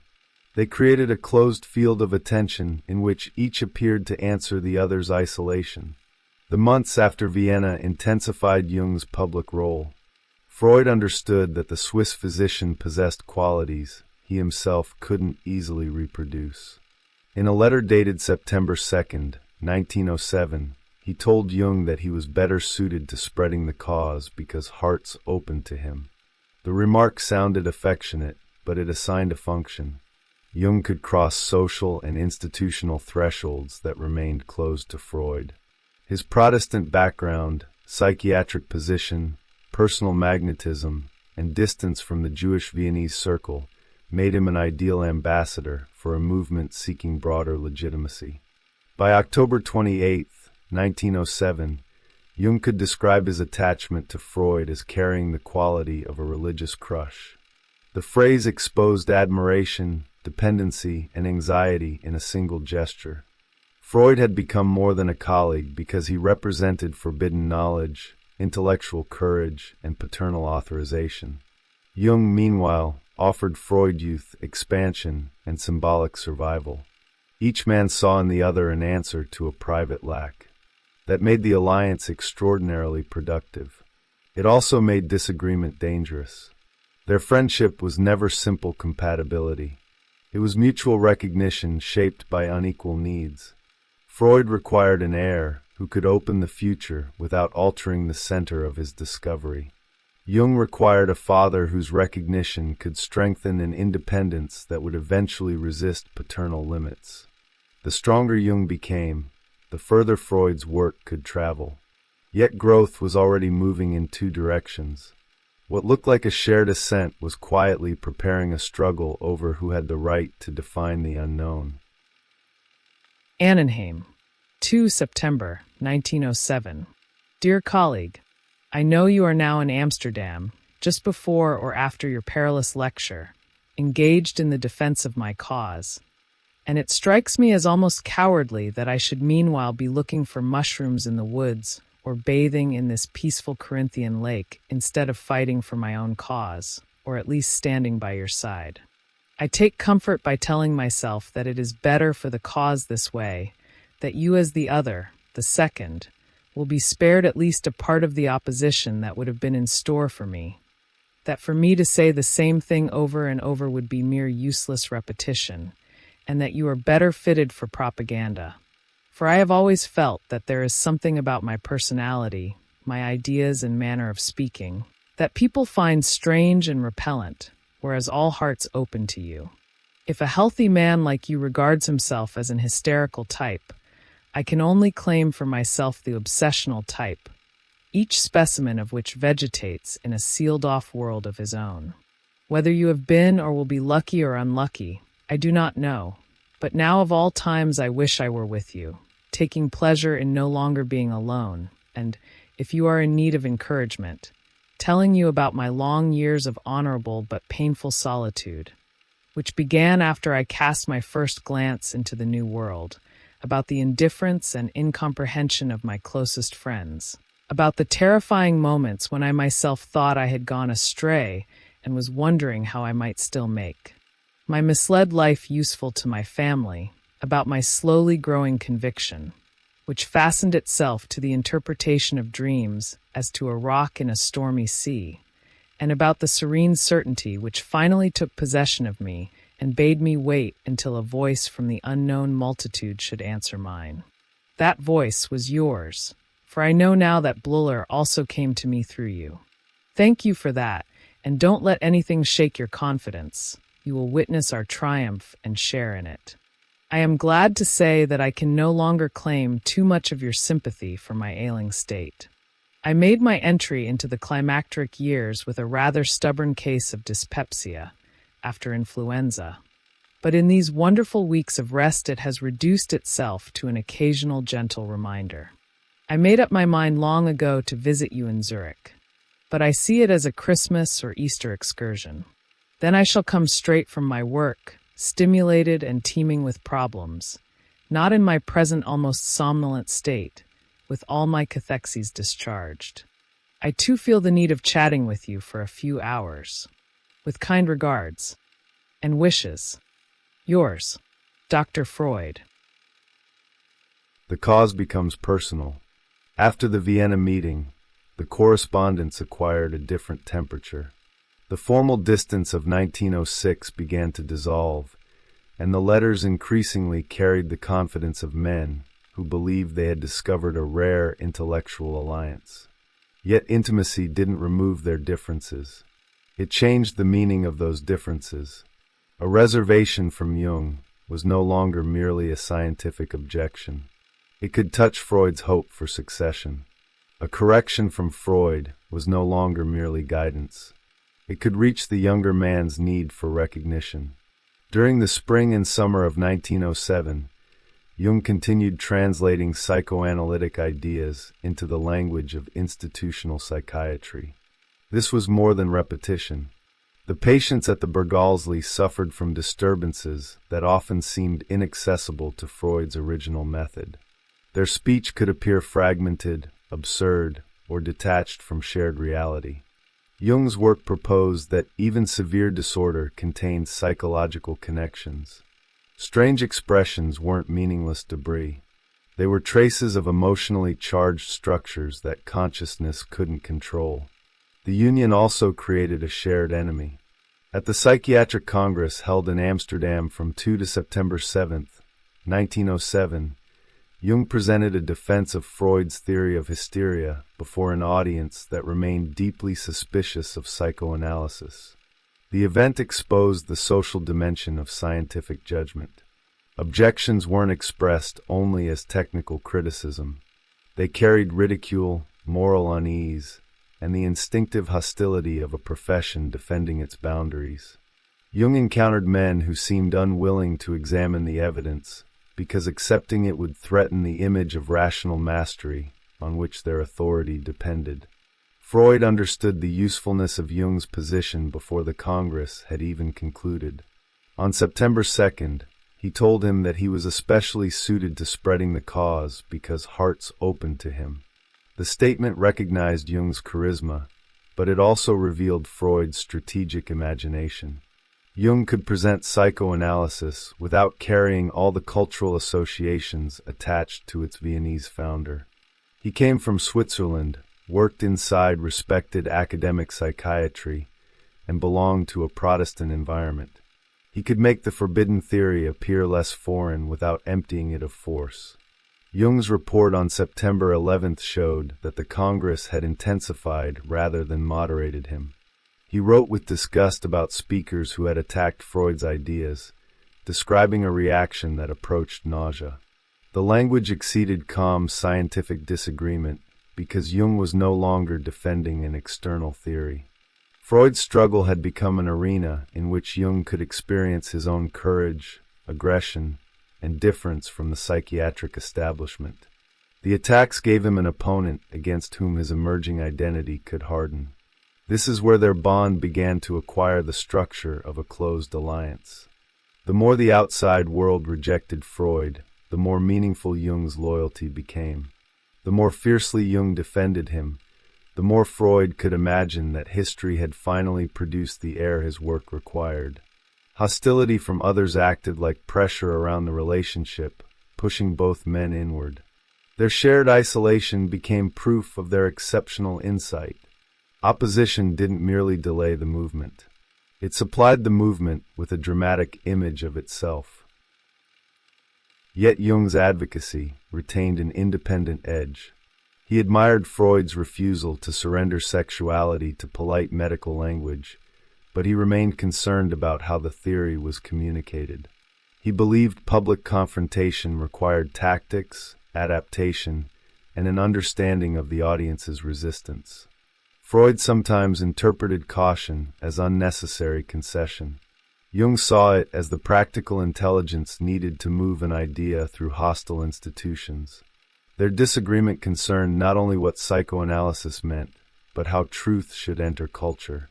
For Jung, truth seemed capable of changing form as it entered new psychological environments. For Freud, too much adaptation risked repeating the repression that had made the discovery necessary. One man instinctively widened the symbolic field. The other protected the scandalous center. In 1907, these tendencies still appeared complementary. Jung could extend the reach of psychoanalysis, while Freud could prevent its dilution. Later, the same division would make each man suspect that the other was betraying the work. The emotional intensity beneath this collaboration surfaced on October 28, 1907. Jung wrote of his attachment to Freud as though it possessed the character of a religious crush. He also connected this feeling with his earlier experience of authority and with the troubled image of the father. The confession was striking because it transformed a professional friendship into an object of psychological observation. Jung could see that his admiration wasn't neutral, yet insight didn't release him from it. Freud had become a carrier of meanings that exceeded his individual personality. He represented knowledge forbidden by respectable society, paternal approval, intellectual danger, and admission into a historical mission. Jung's reverence therefore contained aspiration. By elevating Freud, he elevated the significance of being chosen by him. The idealized father created the exceptional son. Their admiration moved in a circuit, each man's greatness confirming the other's place within an unfolding story. By the end of 1907, their friendship had become stronger than the initial exchange of ideas could explain. It was now sustained by shared enemies, reciprocal idealization, clinical discovery, and the promise of historical expansion. Each letter tightened the relation between private need and public mission. The alliance appeared to be solving several problems at once. It gave Freud a future, Jung a lineage, and psychoanalysis a path beyond Vienna. That apparent harmony was real. So was the deeper contradiction already living quietly inside it. Zurich, 28 October 1907. Dear Professor Freud, I immediately put your good advice about the case of obsessional neurosis into practice with good results. Heartiest thanks. The Paul Naik affair is most amusing. In any case, Naik is hardly worth bothering about. He is a queer bird who flutters like a will-o'-the-wisp over all the backwaters of neurology, psychiatry, and psychology, and who must have popped up with uncanny frequency in your reading. He has just written an exceedingly strange, altogether crack-brained, historical monograph on cramp in the legs. It doesn't surprise me that he couldn't refrain from sticking his nose into the great Freud debate. I don't know the critique, as I haven't got the gross archive. Your last two letters contain references to my laziness in writing. I certainly owe you an explanation. One reason is my workload, which hardly gives me a breather even in the evenings. The other is to be found in the realm of affect, in what you have termed my self-preservation complex. Marvelous expression. And indeed you know that this complex has played many a trick on me, not least in my dementia precox book. I honestly do try, but the evil spirit that, as you see, bedevils my pen often prevents me from writing. Actually, and I confess this to you with a struggle, I have a boundless admiration for you both as a man and a researcher, and I bear you no conscious grudge. So the self-preservation complex does not come from there. It is rather that my veneration for you has something of the character of a religious crush. Though it does not really bother me, I still feel it is disgusting and ridiculous because of its undeniable erotic undertone. This abominable feeling comes from the fact that as a boy I was the victim of a sexual assault by a man I once worshipped. Even in Vienna the remarks of the ladies sickened me, although the reason for it was not clear to me at the time. This feeling, which I still have not quite got rid of, hampers me considerably. Another manifestation of it is that I find psychological insight makes relations with colleagues who have a strong transference to me downright disgusting. I therefore fear your confidence. I also fear the same reaction from you when I speak of my intimate affairs. Consequently, I skirt round such things as much as possible, for to my feeling at any rate, every intimate relationship turns out after a while to be sentimental and banal or exhibitionistic, as with my chief, whose confidences are offensive. I think I owe you this explanation. I would rather not have said it. With kindest regards, most sincerely yours, Jung. The Dream of the Dangerous Father. The confession of October 28, 1907 changed the scale of the correspondence. Jung began with clinical matters, reporting that he had applied Freud's advice to a case of obsessional neurosis. Then the letter turned inward. He declared an admiration for Freud that seemed almost limitless, but admitted that the feeling carried a religious quality he found troubling. Devotion and fear appeared together. The man who studied hidden emotional structures had discovered that his most important professional relationship had activated one within himself. Jung connected this reaction to an experience from his youth. At 18, he had been sexually assaulted by a man he had previously revered. The disclosure gave his admiration for Freud a disturbing undertone.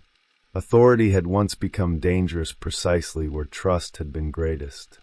The past now entered the new friendship as expectation, warning, and involuntary memory.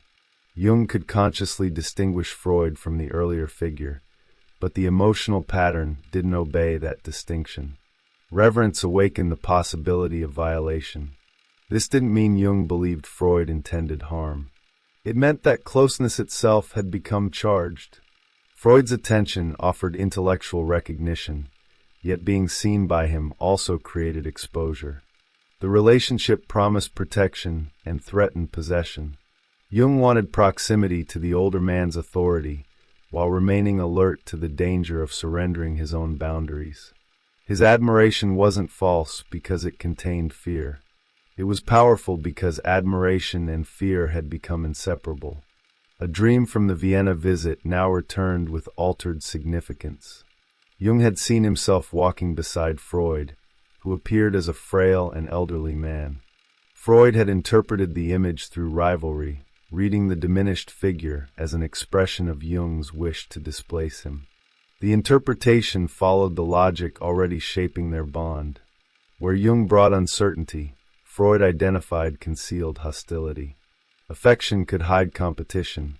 Respect could conceal the wish to overthrow the father. On November 2nd, 1907, Jung reconsidered the dream. Freud's weakness, he suggested, wasn't primarily the satisfaction of a rival. It compensated for the dangerous power Jung experienced in him.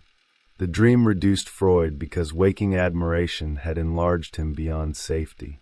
It restored balance by making the formidable authority old, fragile, and human. Jung's revision quietly asserted ownership over his inner life. Freud could interpret the dream, but Jung retained the capacity to reject the interpretation and discover another center of meaning. The disagreement was subtle, yet decisive. Freud understood psychic life by tracing concealed desire beneath acceptable appearances. Jung was beginning to attend more closely to the balancing movement of the psyche, the way an image might answer an exaggerated conscious attitude. One interpretation exposed aggression, the other regulated idealization. Both could illuminate the dream, but they organized meaning differently. Their future division existed here in miniature, not yet as open conflict, but as competing instincts about what an unconscious image was doing.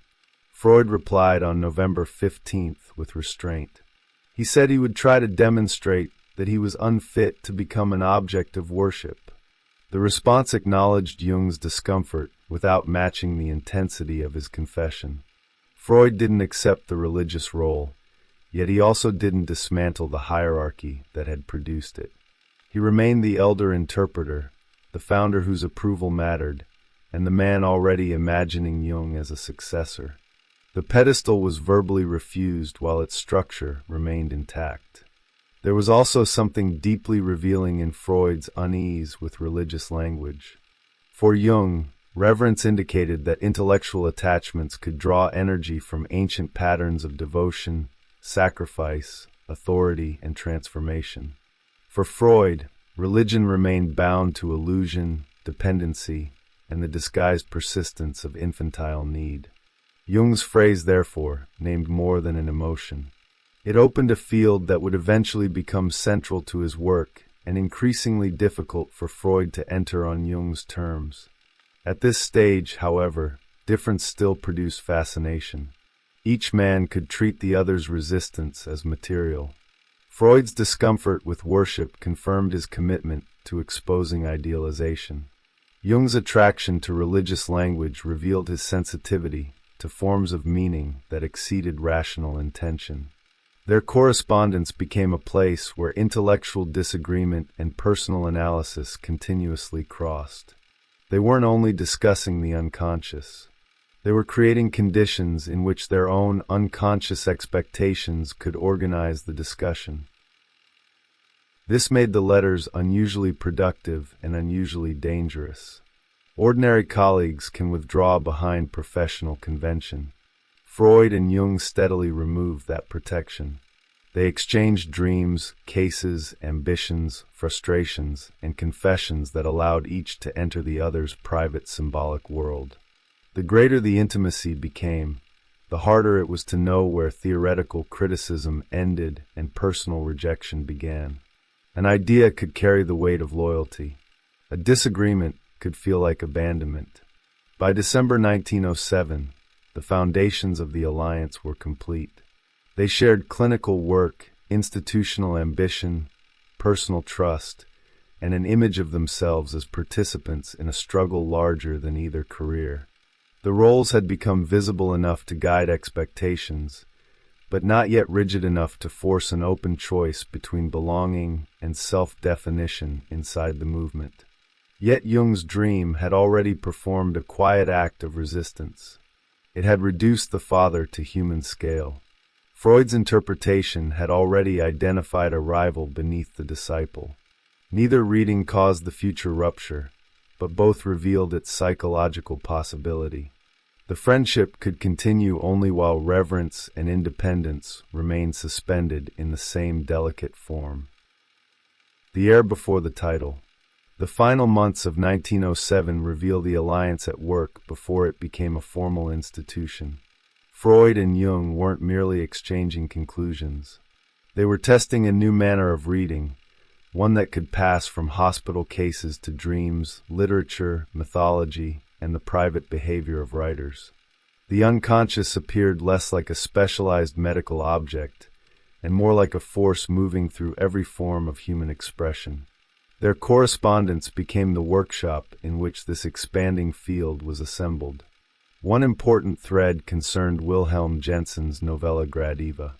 Freud had published his study of the story in 1907, treating its fictional obsessions, dreams, and apparent supernatural events as psychologically coherent. The central character, an archaeologist named Norbert Hanold, becomes fascinated by the image of a young woman walking in an ancient relief. His fixation leads him toward Pompeii, where fantasy, memory, desire, and reality begin to overlap. Freud read the story as though its imaginative structure could be approached with the same seriousness as a clinical symptom. This mattered to Jung because it demonstrated the cultural reach of the method he was defending. Psychoanalysis didn't need to remain confined to diagnosed illness. A work of fiction could organize concealed wishes with the same precision as a dream, even when the author remained unaware of the sources shaping his creation. Literature became evidence that unconscious meaning wasn't limited to the patient. It belonged to the creative mind, the reader, and the culture through which the story traveled. Freud pursued the question beyond interpretation. He contacted Jensen and asked about the personal origins of details appearing in the fiction. Jensen resisted the investigation, but his reply of December 14, 1907 offered information that complicated his claim of free invention. He recalled a childhood friend who had died of consumption and another young woman who had also died suddenly. Figures separated in life appeared to have merged in the story. Memory had reorganized loss without requiring the author's conscious intention. On December 21st, Freud shared Jensen's answer with Jung. The exchange gave both men a living demonstration of the method's unsettling power. An author could sincerely believe he had invented freely while his imagination transformed forgotten emotional material. Creation didn't become less meaningful when its sources were uncovered. It became stranger. The artist appeared as both maker and witness, composing a pattern whose deepest logic remained partly hidden from him. The Gradiva discussion also illuminated a difference that would later grow between Freud and Jung. Freud's attention moved toward the concealed personal history beneath the story, especially the transformation of childhood attachment and erotic longing. Jung increasingly sensed that an image could gather meanings extending beyond the biography of its creator. The woman walking through Pompeii wasn't only the disguise of an individual memory. She could also become a figure of return, awakening, and the recovery of a psychic life buried beneath conscious habits. The widening circle also brought new people into their orbit. Karl Abraham, who had worked under Bleuler at the Burghalsli and knew Jung professionally, visited Freud in Vienna near the end of 1907. Freud reported his impressions to Jung on December 21st, describing Abraham as more congenial than Jung's account had suggested, though inhibited at decisive moments. The comment appears minor, but it introduced another relationship into the intimate channel between Freud and Jung. Freud was already thinking beyond correspondence. He needed journals, congresses, collaborators, and leaders capable of turning a disputed method into an enduring intellectual community. Jung appeared uniquely positioned to help accomplish this. His connection to the Burghalsli gave him institutional credibility, while his defense at Amsterdam had demonstrated courage under public attack. His appeal outside Vienna made him more than a student. He was becoming the bridge through which psychoanalysis could present itself as an international movement. For Jung, that role offered possibility. It allowed him to stand near the origin of a new psychology while carrying it into territories that reflected his experience.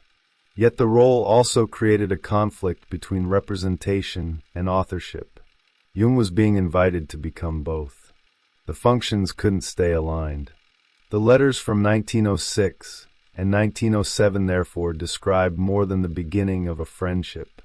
They record the formation of a symbolic family and the early architecture of a movement. Freud occupied the place of origin, authority, and historical memory. Jung embodied youth, expansion, and the promise of continuation. Around them appeared patients, colleagues, critics, institutions, and works of art, each adding pressure to the meaning of their bond. By the close of 1907, nothing had broken. Their admiration was genuine, their intellectual exchange was fertile, and their differences still produced discovery rather than separation. Freud could believe that Jung would gradually approach the sexual theory more completely. Jung could believe that loyalty to Freud remained compatible with the expansion of psychoanalysis into psychosis, religion, myth, and symbolic life. Both assumptions allowed the alliance to move forward, but the relationship had already acquired a direction that neither man could fully control. Freud's trust increasingly depended on Jung becoming the future of his cause. Jung's future increasingly depended on becoming more than the guardian of another man's system. The same qualities that made him valuable, independence, imaginative range, institutional ambition, and resistance to established authority, would eventually make obedience impossible. At the end of 1907, this wasn't yet a tragedy. It was the source of their shared momentum. The movement finds its myth. The encounter between Freud and Jung occurred at a moment when European culture was becoming uncertain about its own image. Public life still displayed confidence in reason, scientific progress, moral discipline, and imperial order.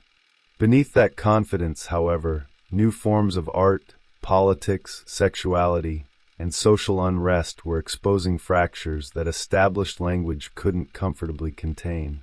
Psychoanalysis entered this atmosphere by suggesting that civilization wasn't governed entirely by the motives it declared. The respectable surface concealed forces it had learned to deny.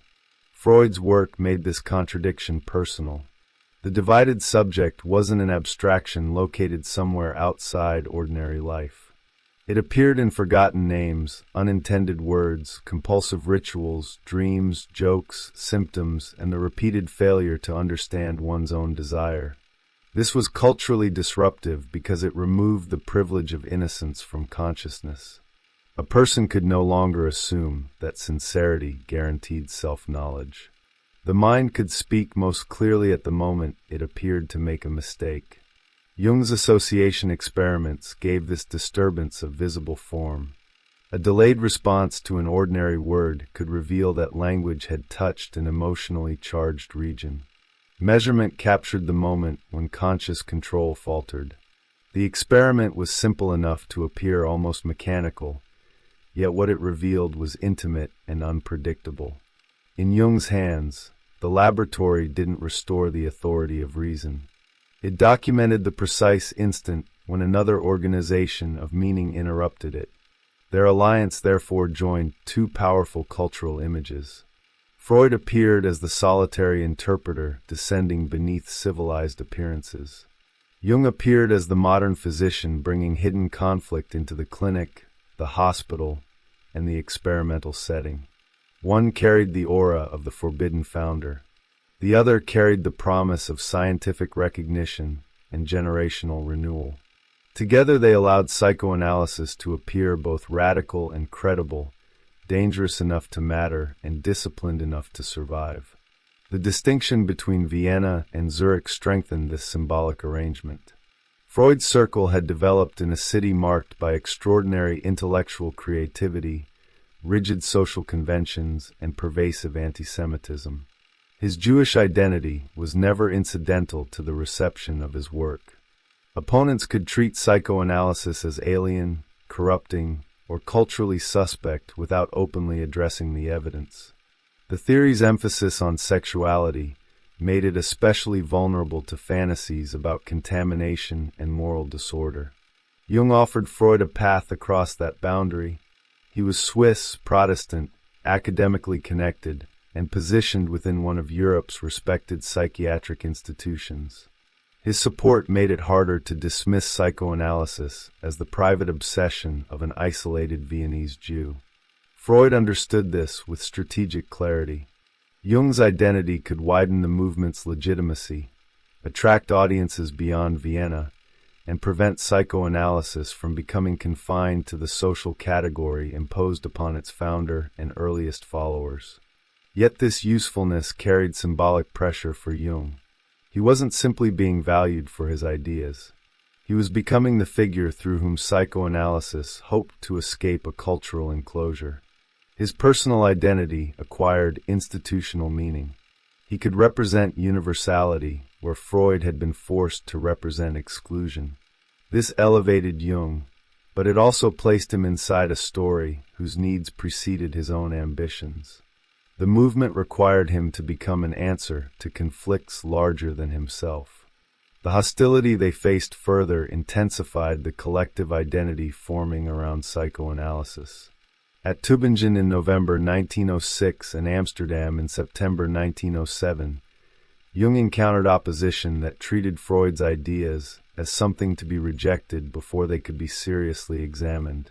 Objections allowed established psychiatry to become the guardian of conscious respectability, while psychoanalysis cast itself as the discipline willing to hear what official knowledge excluded. This opposition served a social function. A group under attack discovers cohesion quickly. Shared criticism transforms theoretical agreement into loyalty, and loyalty becomes evidence of courage. Freud's followers could see themselves as participants in a historical struggle between repression and truth. To be rejected by the old order could feel like proof of belonging to the future.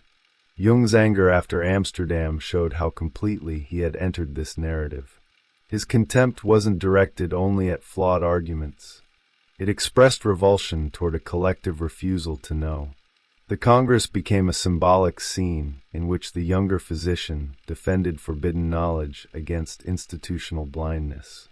This role strengthened his bond with Freud because it allowed Jung to experience loyalty as an act of independence. By following Freud, he could rebel against the authorities of psychiatry. Jung became a son by positioning himself against other fathers. Freud's authority didn't initially feel like submission because it authorized Jung's resistance to a larger establishment. The paternal bond gave him permission to become intellectually disobedient. But once the external authorities had been challenged, the same rebellious energy would have nowhere to go except toward the authority inside the movement. The alliance cultivated the independence that would eventually strain it. Their relationship also gave psychoanalysis a narrative shape recognizable far beyond medicine. It contained the founder and the disciple, the older exile and the chosen heir, the keeper of a difficult truth and the younger figure capable of carrying it into the world. These roles belong to ancient stories of transmission. A tradition survives when knowledge passes between generations, but every transmission creates the possibility that the inheritance will be transformed. Freud could imagine Jung as proof that his discoveries had escaped personal mortality. At 50, after years of opposition, he confronted the problem faced by every founder. An idea tied too closely to one life can disappear with that life. Jung's arrival offered continuity. His youth, institutional position, and intellectual power suggested that psychoanalysis might become independent of Freud's physical presence while remaining faithful to his central discoveries. For Jung, the symbolism moved in the opposite direction. Freud offered an origin powerful enough to organize ambitions that had previously remained scattered. Jung had interests in experimental psychiatry, psychosis, dreams, religion, mythology, and unusual psychic phenomena. Freud's framework connected these territories through the idea that hidden meaning could be reconstructed. The older man's recognition made Jung's range appear not eccentric, but prophetic. It gave his curiosity a historical center. This mutual elevation helps explain the speed of their intimacy. Each man encountered not only another person, but a figure capable of completing an unfinished image of himself. Freud saw the future believer who could carry the cause beyond its cultural confinement. Jung saw the founder whose approval transformed intellectual difference into destiny. Their attraction was strengthened by what each projected into the empty spaces of the other. The danger of such recognition is that the real person can gradually disappear behind the symbolic function. Freud could value Jung as the heir before fully accepting the directions Jung's mind would take. Jung could venerate Freud as the courageous father, while remaining uneasy before Freud's actual demands for theoretical allegiance. Each relationship contained two figures. There was the human colleague, and there was the imagined answer to a private and historical need. The correspondence preserves the movement between these levels. A letter might begin with a patient, turn toward a congress, pass through a dream, and end with affection or strategic planning. Clinical observation, personal confession, and institutional ambition weren't separate domains. They flowed into one another because psychoanalysis itself claimed that public behavior and private desire were never entirely separable. The medium of correspondence made this fusion especially powerful. Letters allow intimacy across distance while preserving the time needed for interpretation. Each man could read, react, reconsider, and compose a version of himself for the other. The written exchange created a stage on which admiration, caution, rivalry, and dependency could be revealed without the immediate pressure of physical presence. It also produced a durable record. Feelings that might have vanished in conversation became part of the historical body of psychoanalysis. This record gives their early relationship lasting cultural importance. The letters don't present theories as finished monuments. They show ideas emerging through uncertainty, persuasion, irritation, and emotional need. Intellectual history appears not as a clean progression of concepts, but as a human drama shaped by recognition and conflict. The development of knowledge depends on bodies, identities, institutions, friendships, and the fragile arrangements through which one mind permits another to matter. The years 1906 and 1907, therefore, became more than a prelude to later achievements. They established the emotional and symbolic grammar through which the movement would understand itself. Psychoanalysis had a founder who had endured exile, a younger champion who could enter the institutions of the future, hostile authorities who confirmed the need for struggle, and an expanding field of patience, dreams, stories, and cultural artifacts waiting to be interpreted. The larger meaning of their alliance lies in this convergence. Freud and Jung didn't merely meet at the beginning of a school of psychology. Their relationship dramatized a central problem of modern culture. How can a new form of knowledge survive its founder without becoming frozen by loyalty or dissolved by transformation? The answer wouldn't emerge peacefully. But in 1907, conflict still appeared as possibility, and the future still seemed large enough to contain them both. Zurich, 2 November 1907. Dear Professor Freud, I am suffering all the agonies of a patient in analysis, riddling myself with every conceivable fear about the possible consequences of my confession. There is one consequence I must tell you right now, as it might interest you. You will remember my telling you a short dream I had while I was in Vienna. At the time I was unable to solve it.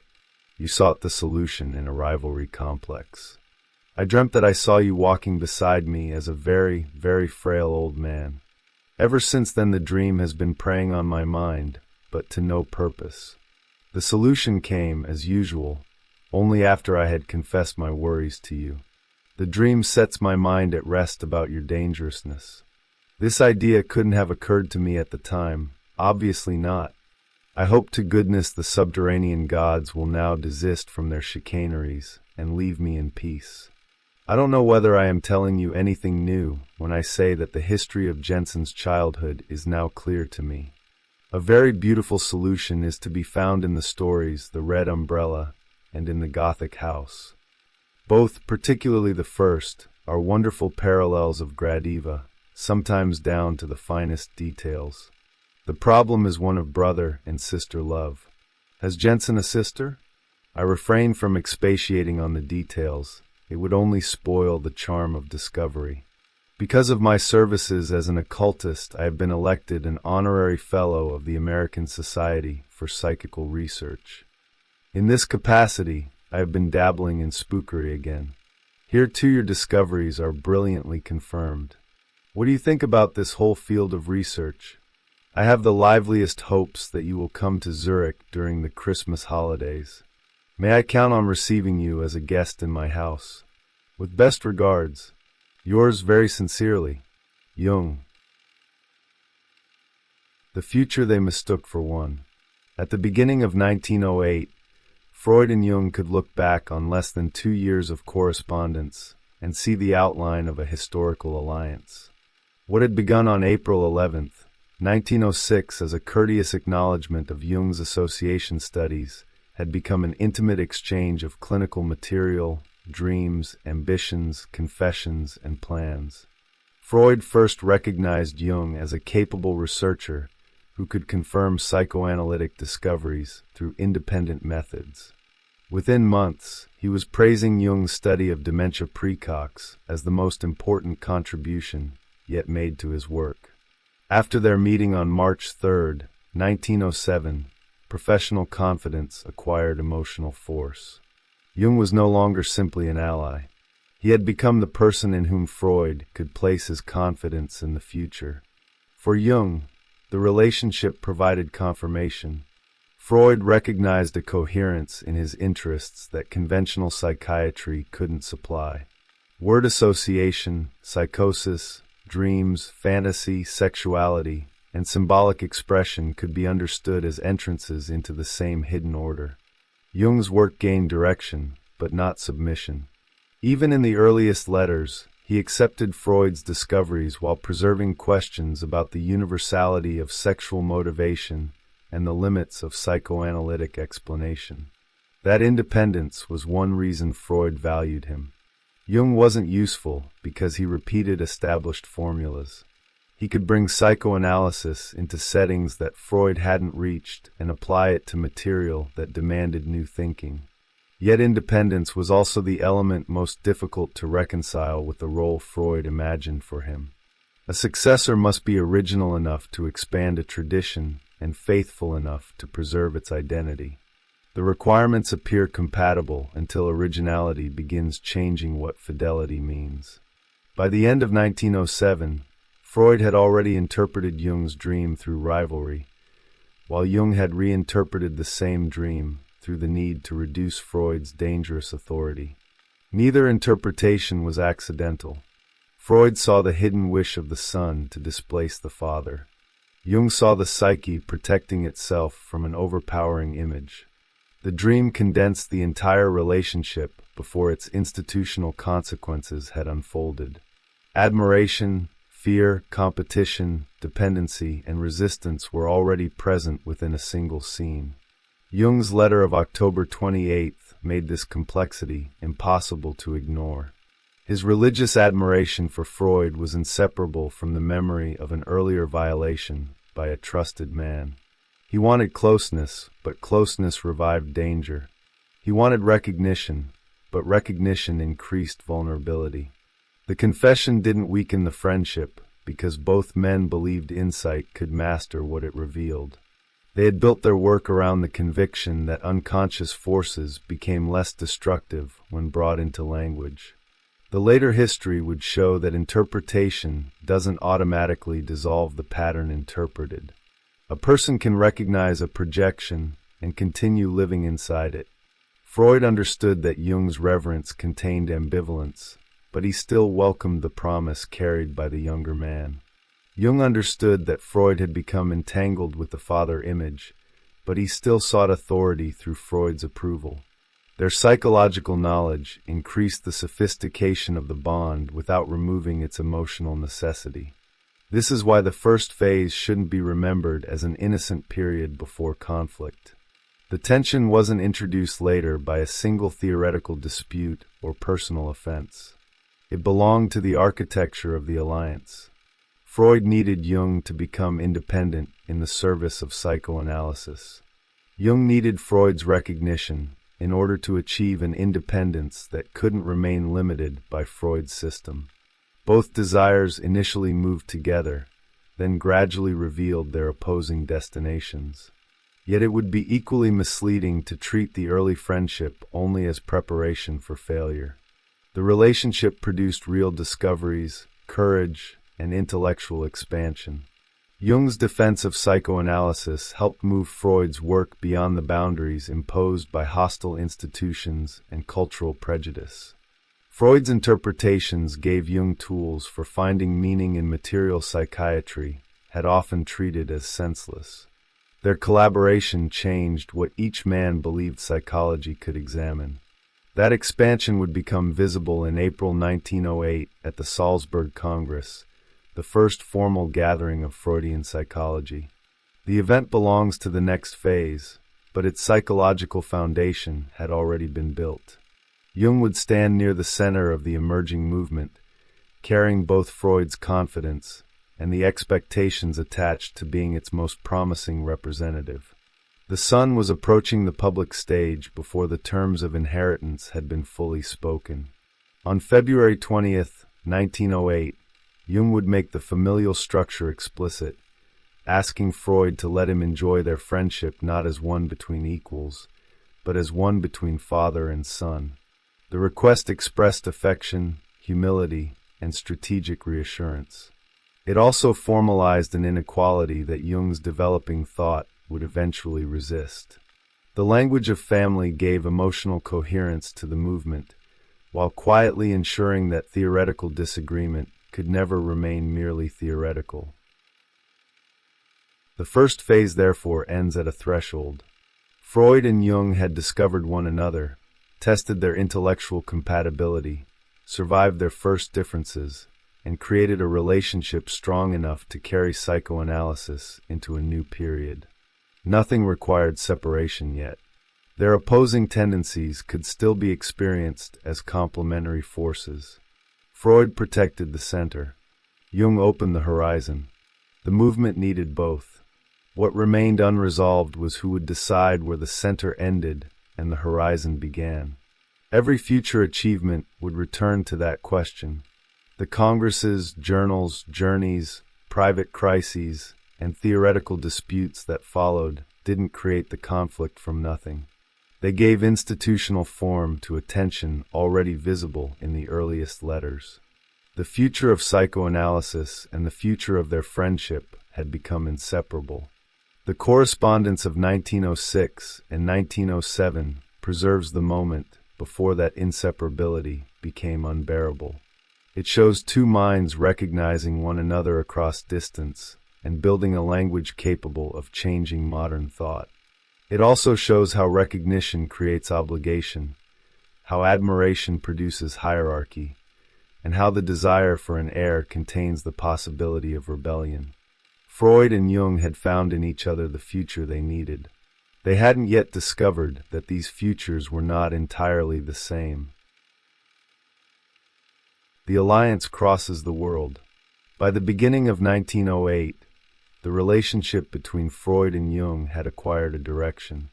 The private recognition established during their first meeting in Vienna was becoming a public alliance, and the language of friendship was moving toward the language of inheritance.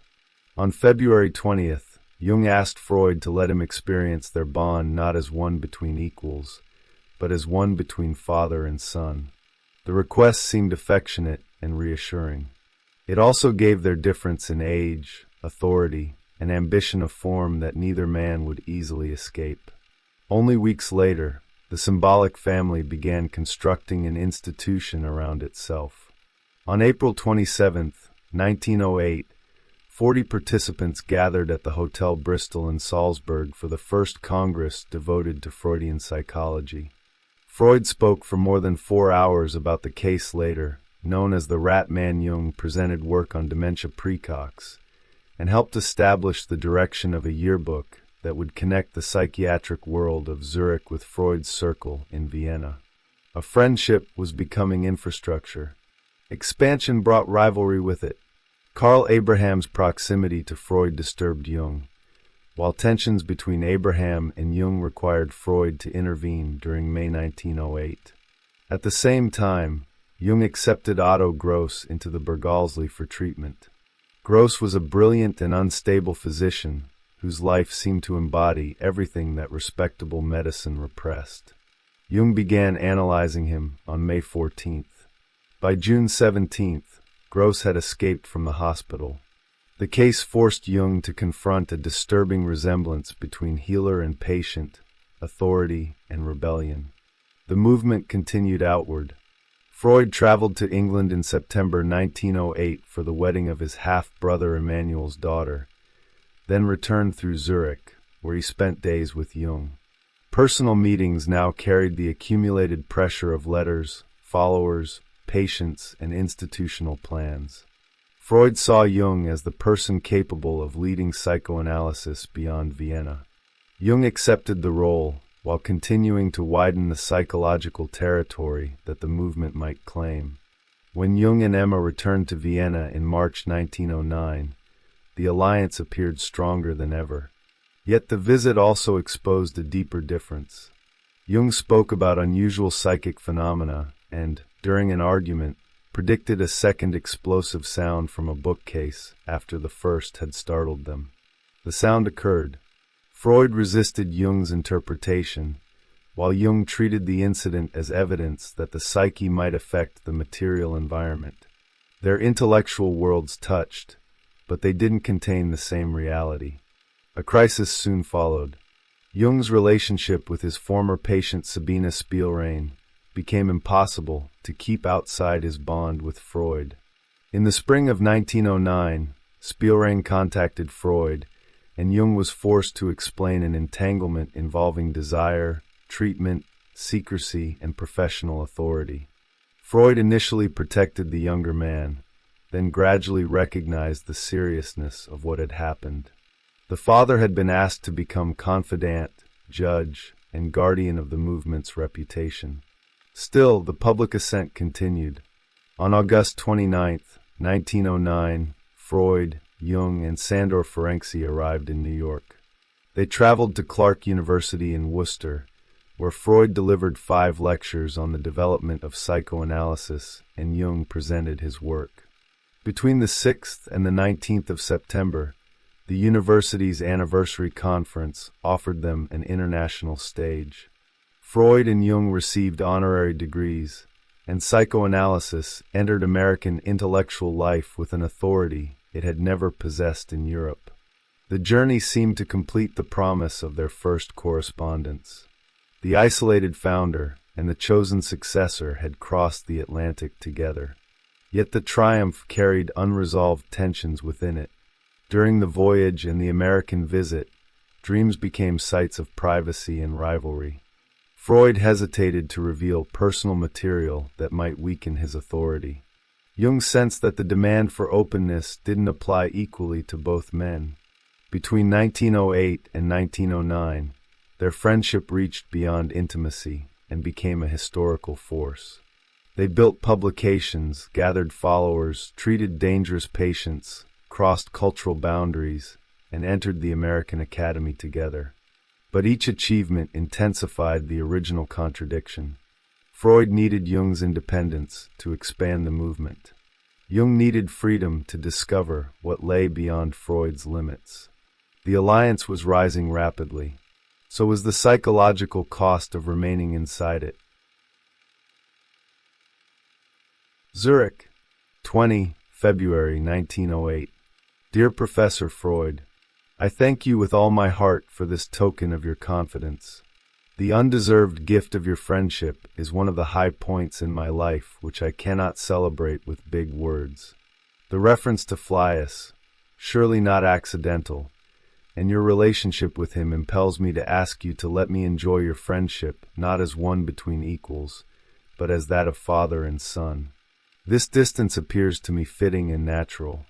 Moreover, it alone, so it seems to me, strikes a note that would prevent misunderstandings and enable two hard-headed people to exist alongside one another in an easy and unstrained relationship. I have read your hysteria formulas with the greatest pleasure. In my opinion, they are very successful and will remove many misunderstandings and false views. I regret very much that these theses did not come into my hands earlier, that is, before the Amsterdam lecture. They would have made my work considerably easier. As you will soon see, it bears traces of laborious formulation and polishing, yet fails to do full justice to your ideas. I hope that while reading it you will bear in mind that it was my most fervent wish to present matters in such a way as to strike the line of least resistance among the opposition. If I may say so, you ought not to bury your theses in this second-rate journal with a dubious prognosis, but should furnish them with examples and publish them in a more conspicuous place.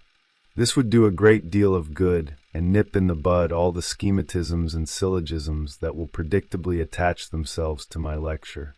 Your theses afford an extremely lively and realistic insight into your way of thinking and working. Subtly coping with the knots and rough edges of the material, your work is true research in the deepest sense of the word. You have thereby shattered the fable that you lay down axioms, and have shown that your science is eternally young and alive, which only a handful of people have believed until now. In my case, for instance, only after I had the good fortune to get to know you personally. I shall take your advice about throwing out Schwertner's parallelism. I found it just as unwieldy as you did. My pessimism over the journal was largely the outcome of my influenza mood. Even so, we shall probably have no success in America. On the other hand, something might yet be arranged with Clapperreed, and later it might work out with America after all. My friend Jones in London has written very encouragingly. In the end, necessity will decide. Still, I am so overburdened at present that I shudder at any new obligations. An exclusively German publication might, I fear, too easily become one-sided, mean one-sided in the eyes of the opposition. This must be avoided at all costs if we want to remain practical. I fully appreciate your idea of offering the chairmanship to Bleuler. But if you knew Bleuler, you would not insist. Bleuler would feel most uncomfortable in such a position. He shuns anything of that kind like the plague, being a man to whom all forms of outward recognition are an abomination. He is motivated solely by a truly Christian ambition not to stand in the way of others, and has a youthful eagerness to learn such as only an extremely clever and intelligent man possesses at his age. It would be best to dispense with as many formalities as possible at our modest meeting, as is customary at our more republican meetings in Switzerland. I do not quite see why the cases you published under your own name could not be translated without your having to ask Breuer first. You could always acknowledge Breuer's merits in an introduction. This would come pretty close to a new publication, and surely nobody could contest your personal contribution. If it came to that, Dr. Brill might get into touch with Breuer directly. The theory of sexuality would not be suitable for translation, because it would fall on totally unprepared ground. And you know the English resistance. Your views on paranoia have not lain fallow. I have been able to confirm them many times over. Only the thing is not yet ripe.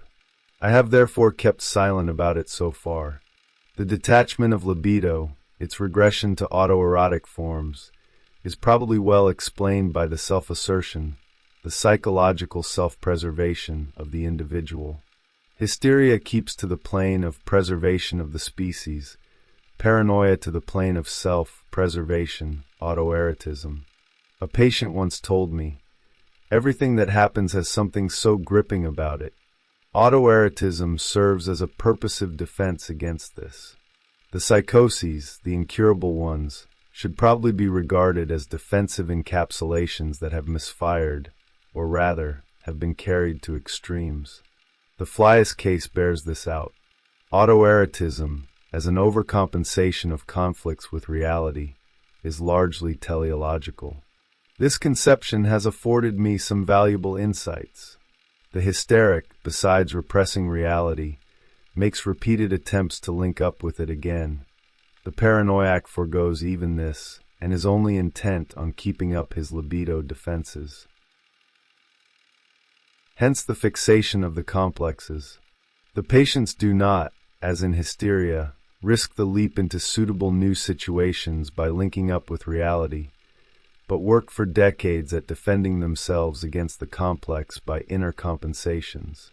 The paranoiac always seeks inner solutions, the hysteric outer ones, probably, and often quite obviously, because in paranoia the complex becomes an absolutely sovereign and incontrovertible fact, whereas in hysteria it is always a bit of a comedy, with one part of the personality playing the role of a mere spectator. But this wealth of psychic reality could hardly be expressed in a mere 9 theses. I have just received your short letter with its effective perseveration in regard to Blüller. I shall do as you wish, but must candidly confess that in this and similar matters he is not likely to listen to me. Nevertheless, I shall work on him in the hope that he will at least take over the chair when you are lecturing. But as I said, when you get to know Blüller, you will find him a man who is far above all that. There is nothing, but absolutely nothing, of the Geheimrat about him. He has that magnificent Zurich open-mindedness which I count as one of the highest virtues. I should be very glad to hear something about paranoia in your next letter, and especially what you think of the views I have expressed. I hope you will soon have recovered, as thoroughly as I, from the influenza. With best thanks for the off-print, and kind regards, yours very sincerely, Jung. The Sun becomes an institution. The expansion of psychoanalysis began with a paradox. Freud needed the movement to outgrow him, but every step toward independence made the question of authority more urgent. Jung seemed uniquely capable of solving the problem. He possessed scientific credibility, institutional access, and a temperament willing to confront hostility. Yet the very qualities that made him an ideal successor also made permanent obedience unlikely. The movement required a son strong enough to inherit the future and loyal enough not to redefine it. Jung entered 1908 with increasing confidence. On January 16th, he delivered a public lecture in Zurich on the content of the psychoses, arguing that apparently incomprehensible symptoms could be approached as meaningful psychological formations. Freud received the text on January 27th and planned to include it in his series of writings on applied psychology. The gesture brought Jung's work closer to Freud's publishing project, but it also confirmed that psychosis had become a major territory through which Jung could extend psychoanalysis. Their intellectual alliance now involved an exchange of legitimacy. Freud gave Jung a method capable of discovering order within severe disturbance. Jung gave Freud access to the respected world of Swiss psychiatry and evidence that psychoanalytic interpretation could move beyond hysteria and obsession. Each man enlarged the other, but they didn't enter the exchange from equal positions. Freud remained the originator whose framework named the field. Jung became the innovator whose discoveries demonstrated how far that field might reach. The asymmetry was made explicit on February 20th, 1908. Jung asked Freud to allow their friendship to exist not as a relation between equals, but as one between father and son. On the surface, the request appeared to settle any anxiety about rivalry. Jung voluntarily accepted the younger position, while Freud received confirmation that affection and intellectual loyalty could coexist. The language of family seemed to resolve the uncertainty created by ambition. In reality, it relocated the uncertainty.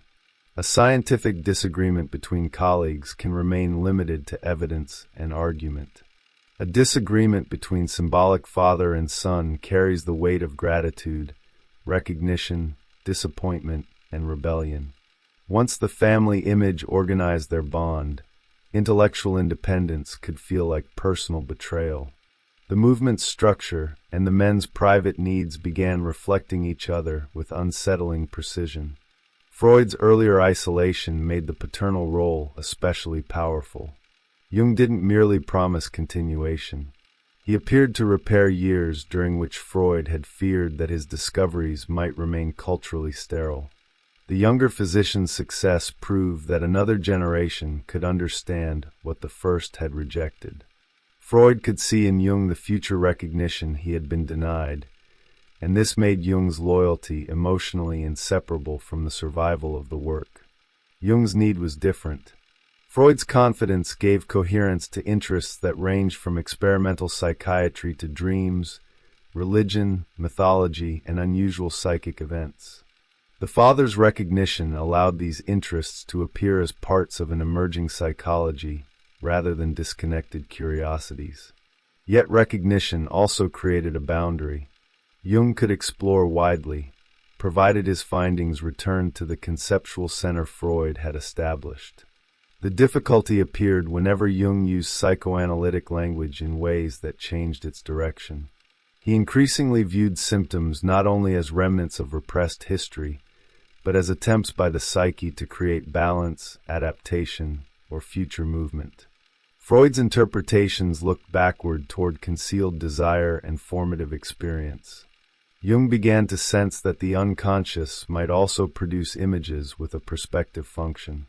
Their vocabularies overlapped while their intuitions quietly diverged. For the moment, these differences remained productive. On March 3, 1908, their correspondence examined the relation between projection, hallucination, and paranoia. 11 days later, Freud reported that he was using Jung's study of dementia praecox in his lectures. Such exchanges showed genuine intellectual reciprocity. Freud wasn't simply instructing a disciple.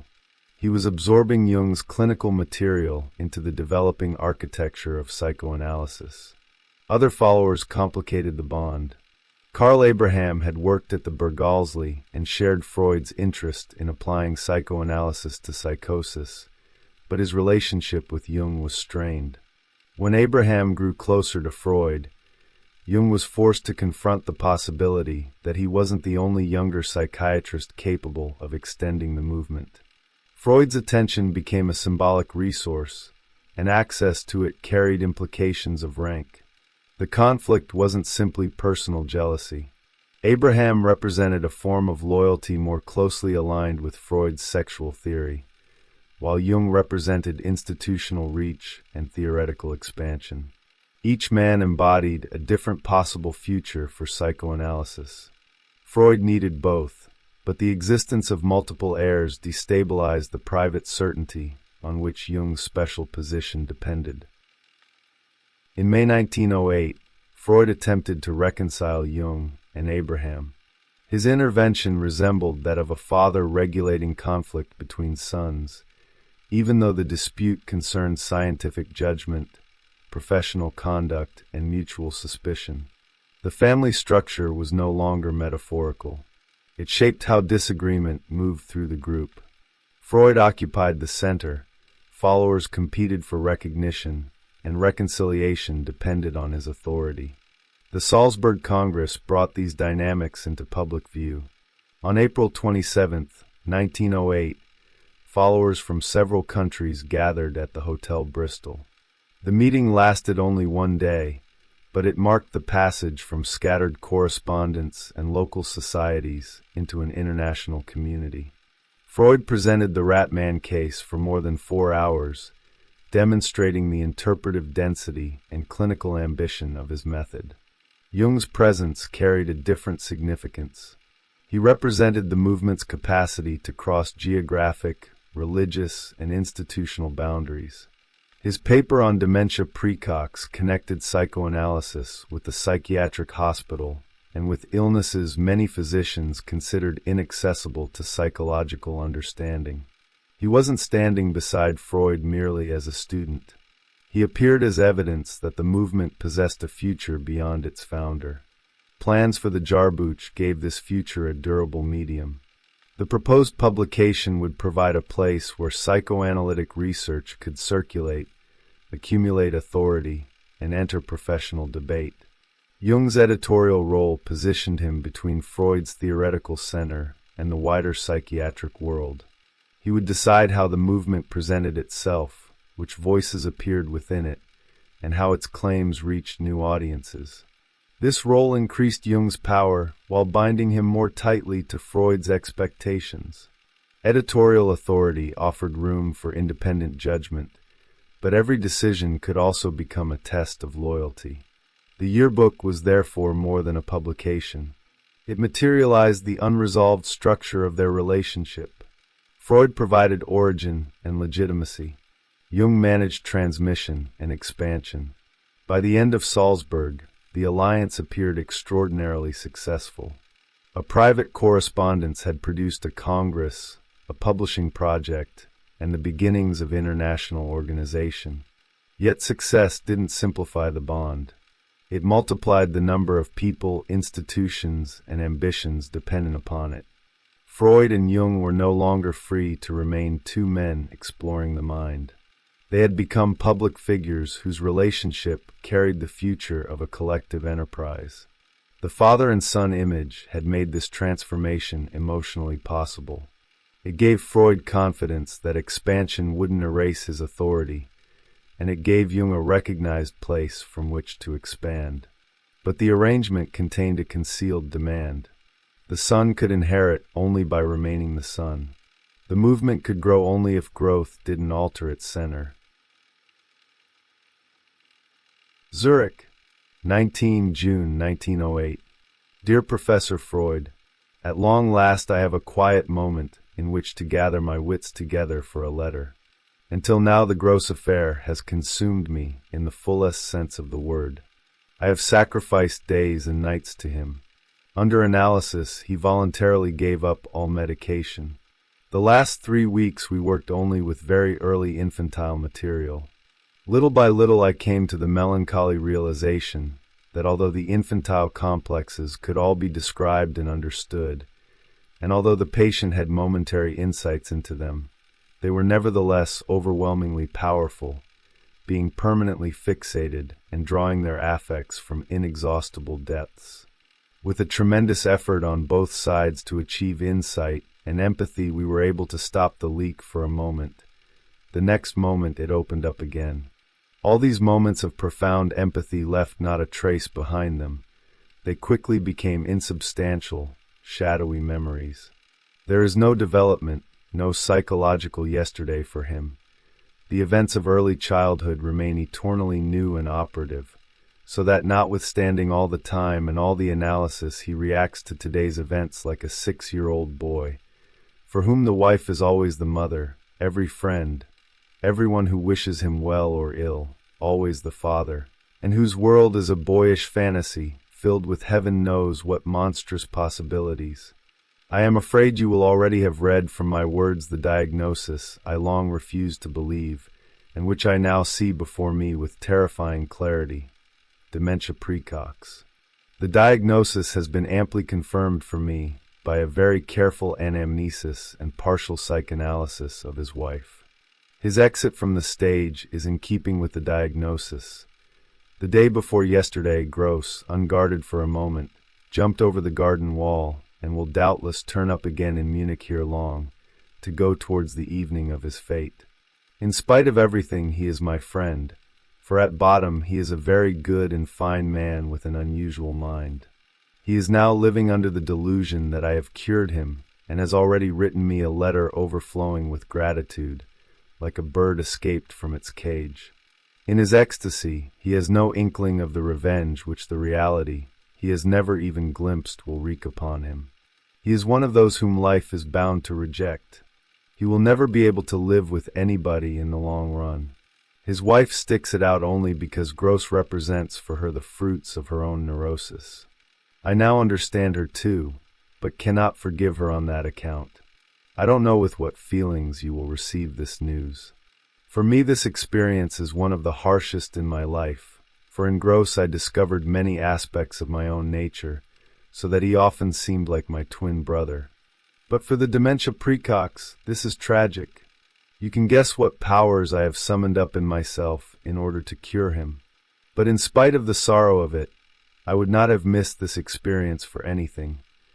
For in the end it has given me, with the help of a unique personality, a unique insight into the nethermost depths of dementia praecox. What is fixated by the disease is not any kind of complex arising in later life, but the earliest infantile sexual complex. The ostensibly later outbreak of the disease is nothing but a secondary conflict, an enchevêtrement, resulting from his infantile attitude, and as such soluble but only up to a point. In hysteria there is both Pompeii and Rome, in dementia praecox only Pompeii. The devaluation of reality in dementia praecox seems to be due to the fact that the flight into the disease takes place at an early infantile period when the sexual complex is still completely autoerotic, hence the persistent autoerotism. Meanwhile, I still have an unspeakable amount of work to do, as I have to catch up with all the business that has accumulated in the interim. Our rank in Abraham getting down to work? I have only leafed through Steckel's book. There has been a lot of talk about it. I permit myself no judgment as yet. Can I expect your contribution to the Jahrbuch by the autumn? Bleuler, sad to say, is festooned with complexes from top to bottom. Only recently he was again disputing the sexual explanation of rhythm. But he can't be pinned down, talks resistance language, so that communication ceases of itself, and then compensates with fanatical candor and affability. In the end it gets on one's nerves, for one likes human beings around one, and not complex masks. Should Gross turn to you later, please don't mention my diagnosis. I hadn't the heart to tell him. His wife knows everything. With kindest regards, most sincerely yours, Jung. The twin brother in the clinic. The Salzburg Congress had displayed psychoanalysis as an emerging collective enterprise, but one participant carried its internal contradictions in unusually concentrated form. Otto Gross was a physician, analyst, drug user, sexual radical, and critic of bourgeois morality. Freud considered him capable of an original contribution, perhaps second only to Jung. Yet Gross didn't imagine psychoanalysis merely as a treatment for individual suffering. He wanted it to become an instrument of cultural revolt. At Salzburg on April 27, 1908, Gross pressed toward the political consequences of psychological liberation. Freud resisted this expansion, insisting that their task remained medical. The disagreement exposed a boundary Freud considered necessary for the survival of the movement. Psychoanalysis was already accused of sexual corruption and moral irresponsibility. If it openly joined radical politics, it might confirm the fears of its enemies before securing scientific legitimacy. Jung stood between these positions. He shared Freud's desire for professional recognition, but Gross embodied a refusal of convention that fascinated him. Gross lived as though repression were not simply a mechanism to be understood, but in order to be defied. His addictions, relationships, intellectual brilliance, and instability made him both charismatic and destructive. He represented the possibility that psychological freedom could become indistinguishable from collapse. Gross entered the Bergallslee on May 6, 1908 for withdrawal from drugs and psychiatric treatment. By May 14th, Jung was conducting an intensive analysis with him. The arrangement immediately blurred ordinary roles. Gross wasn't an uninformed patient submitting to an expert. He was a fellow analyst capable of interpreting Jung in return. Their sessions became a form of mutual exposure, with each man discovering concealed material in the other. Jung initially reported striking progress. On May 25th, he told Freud that the analysis was virtually complete, an astonishing claim after less than 3 weeks. The speed reflected the intensity of the encounter and Jung's confidence in the method, but it also suggested how completely he had entered Gross's psychological field. Cure became difficult to separate from identification. In Gross, Jung encountered impulses that his professional identity required him to contain. Gross rejected monogamy, institutional discipline, and the ordinary division between private desire and social responsibility. Jung remained a physician, husband, father, and rising academic figure. Yet he was also drawn toward symbolic experience, erotic freedom, and forms of life that challenged respectable boundaries. Gross appeared less like a stranger than an unauthorized version of possibilities Jung carried within himself. This resemblance changed the emotional structure of treatment. The analyst usually occupies the position of coherence while the patient presents conflict. With Gross, coherence moved between them. Jung could interpret Gross's addiction and fragmentation, while Gross could expose the compromises holding Jung's persona together. Each became witness to the other's divided life. The clinical relationship began functioning as a mirror. Freud observed the case from a distance through Jung's letters. His interest in Gross contained admiration and caution. He recognized unusual intelligence, but he also understood the danger of a patient whose theoretical gifts could seduce the analyst into abandoning therapeutic boundaries. Freud had placed Jung in the role of future leader. Gross invited Jung toward a different identity, one defined by rebellion rather than inheritance. On June 17, 1908, Gross escaped from the Bergallslee before the treatment had reached any stable conclusion. His departure shattered Jung's earlier confidence and left the analysis suspended between achievement and failure. The patient had refused the institution, the treatment, and the authority of the man who believed he had reached him. Jung later told Freud that he had discovered so many aspects of his own nature in Gross that the patient often seemed like a twin brother. The phrase reveals why the escape mattered so deeply. Gross hadn't merely rejected medical care. The reflected self had broken away. Jung was left confronting qualities he could diagnose in another man, but couldn't easily integrate into his own life. The diagnosis of dementia praecox offered one way to restore distance. By placing Gross within a category of severe illness, Jung could re-establish the difference between physician and patient. Yet the symbolic identification remained. Gross had shown him that analysis could become reciprocal, that the healer's unconscious entered the room, and that treatment could transform the person claiming authority. This insight would remain central to Jung's later psychology. The analyst couldn't stand outside the encounter as a neutral technician. Every deep treatment created a field in which both participants were affected.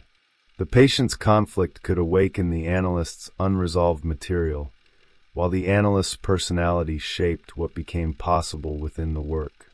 Gross made this truth impossible for Jung to ignore. The case also illuminated the danger inside Jung's relation to Freud. Jung was Freud's patient only metaphorically, but their letters often placed him in the position of confession, interpretation, and dependence. Freud offered guidance while Jung supplied dreams, symptoms, and intimate disclosures. Gross reversed that arrangement by analyzing the analyst. He demonstrated that authority could move and that the son might interpret the father.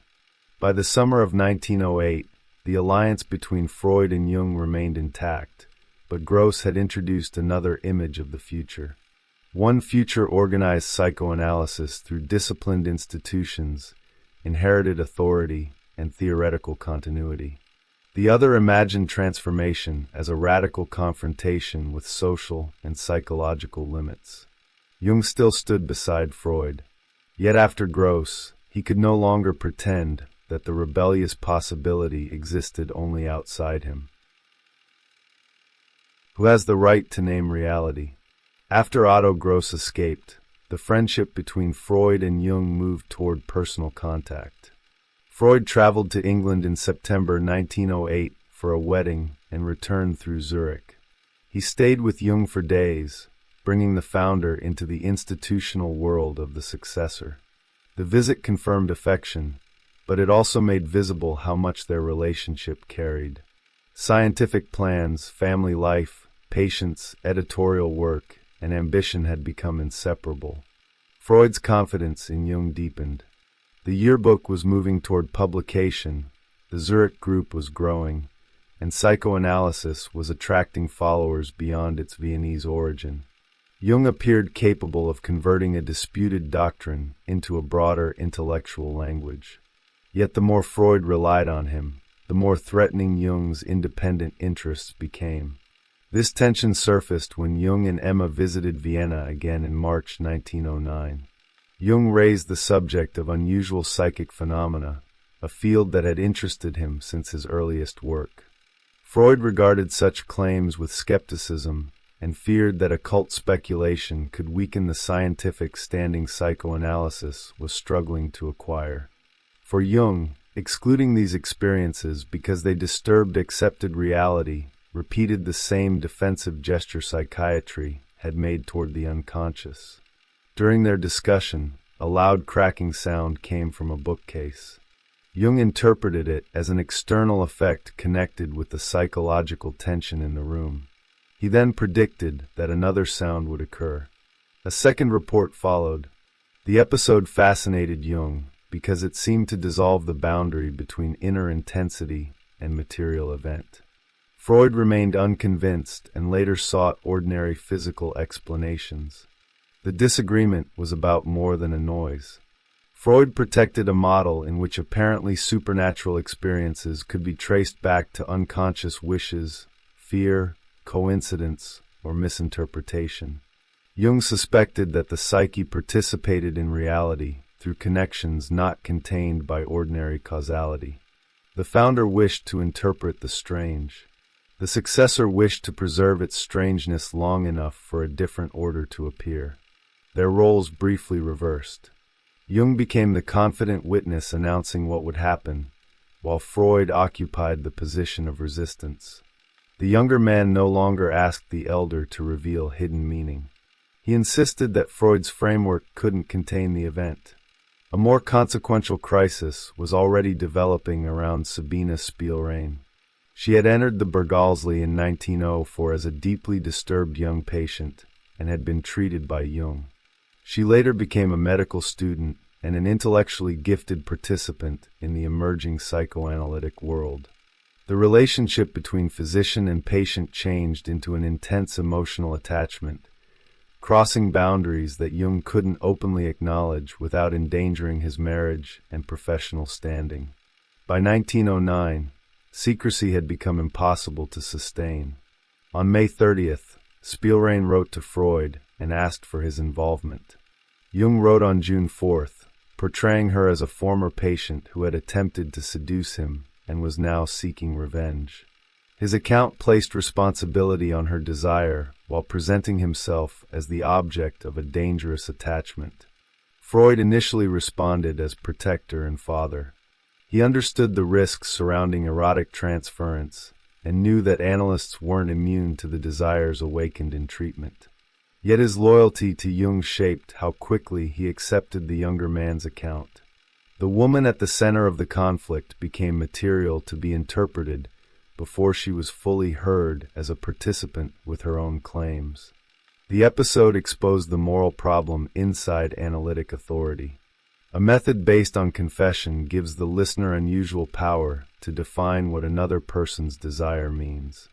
When the analyst becomes emotionally involved, interpretation can protect the analyst as easily as it reveals the patient. The language of illness and transference may become a shield for the person controlling the clinical story. As Spielrein's account emerged, Freud's position became more complicated. On June 18th, he wrote to Jung that he had encouraged her toward an internal resolution of the matter. 3 days later, Jung admitted that his suspicions had been mistaken, withdrew accusations, and asked Freud's forgiveness for drawing him into the affair. Addressing Freud as a father, he confessed that his behavior had been dishonest.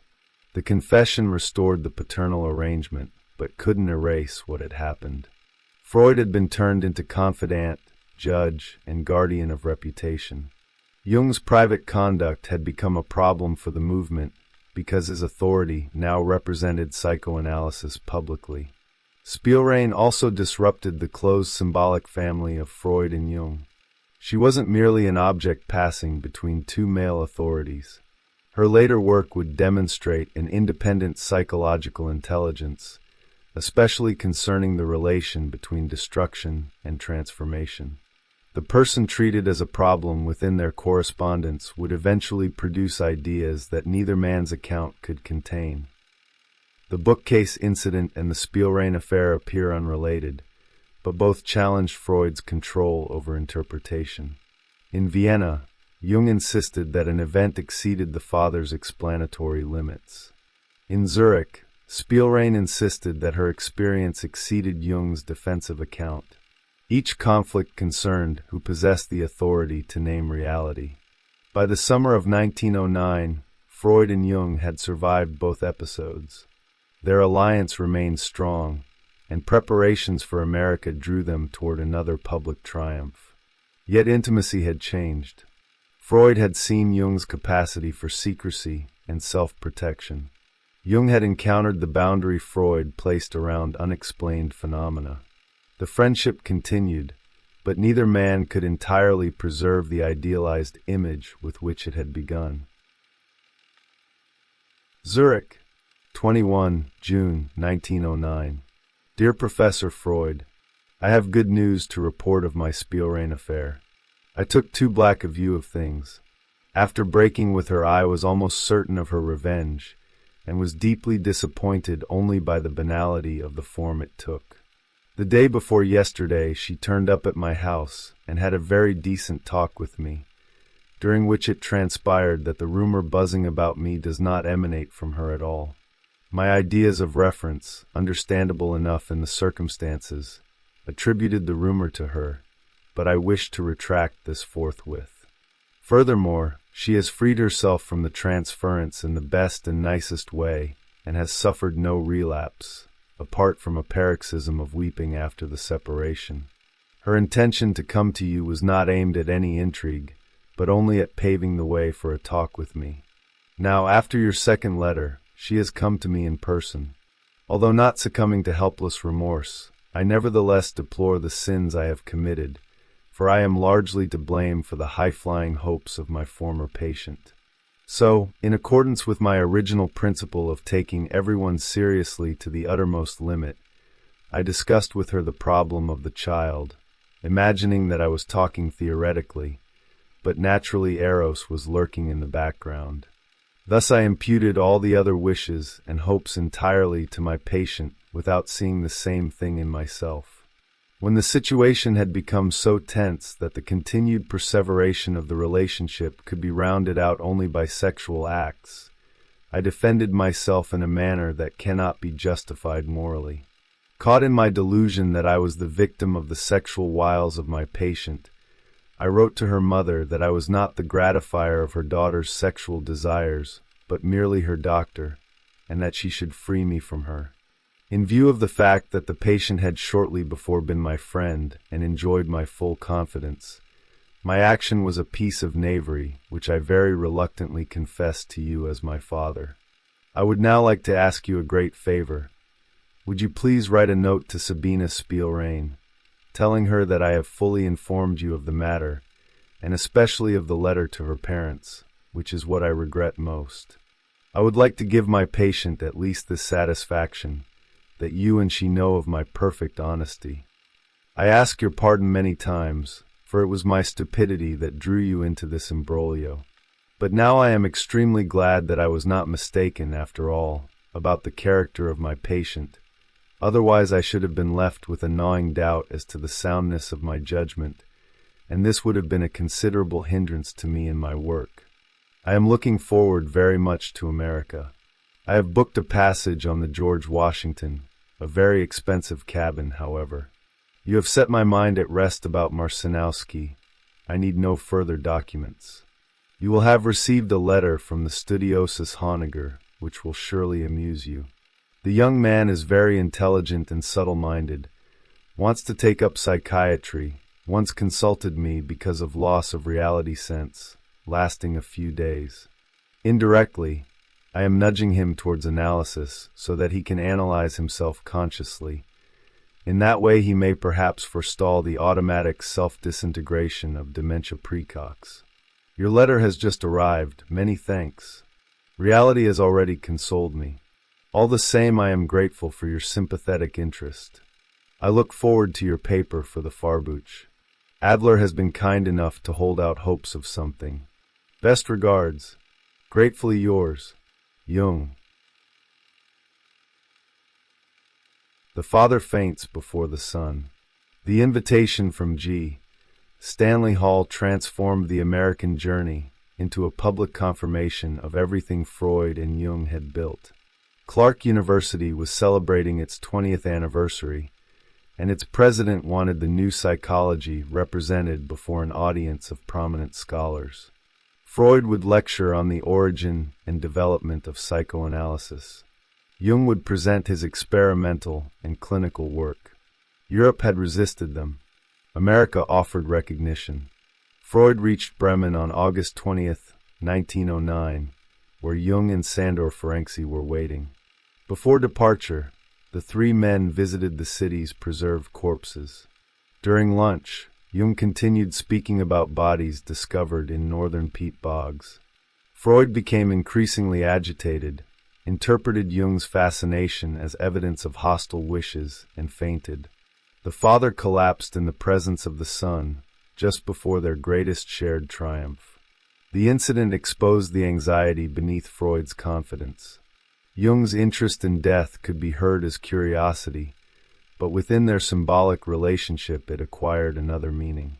The younger man represented continuation, which also meant that he would survive the founder. Succession promised immortality to the work while reminding Freud of personal mortality. The heir was both protection against death and evidence that death was approaching. On August 21st, Freud, Jung, and Ferenczi boarded the George Washington and sailed from Bremen. The Atlantic crossing removed them from patients, families, and institutional routines. For days, the three analysts walked the deck, discussed cases, and interpreted one another's dreams. Psychoanalysis became the social atmosphere surrounding them. There was almost no position outside interpretation. The dream exchanges revealed a limit. Jung expected the founder of psychoanalysis to submit his own material to the same scrutiny demanded of others. Freud disclosed enough to invite interpretation, then resisted details that seemed capable of exposing intimate family conflicts. According to Jung's later account, Freud defended this reserve by invoking the need to protect his authority. The statement altered Jung's image of him. Authority had always existed between them, but Freud now appeared to place it above analytic openness. The founder who taught that concealed material must be confronted refused an interpretation when it threatened his symbolic position. Jung saw an inequality more consequential than age or rank. The method was universal until it reached the person embodying the method. The private hierarchy had become a defense. The ship arrived in New York on August 29th. The men encountered a city whose scale, speed, and mixture of languages seemed to announce a different cultural future.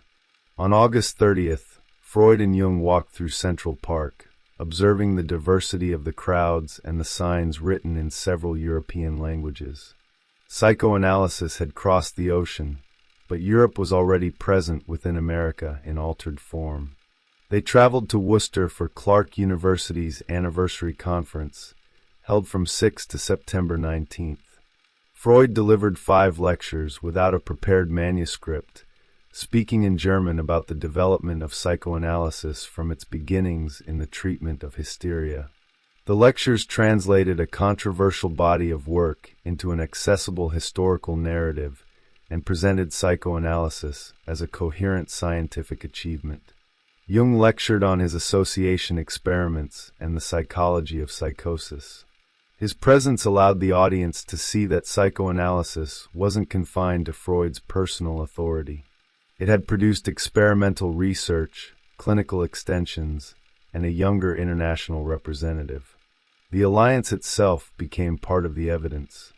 On September 11th, Clark awarded honorary degrees to Freud and Jung. For Freud, the recognition carried enormous emotional meaning. An American university had honored work that European institutions had dismissed or attacked.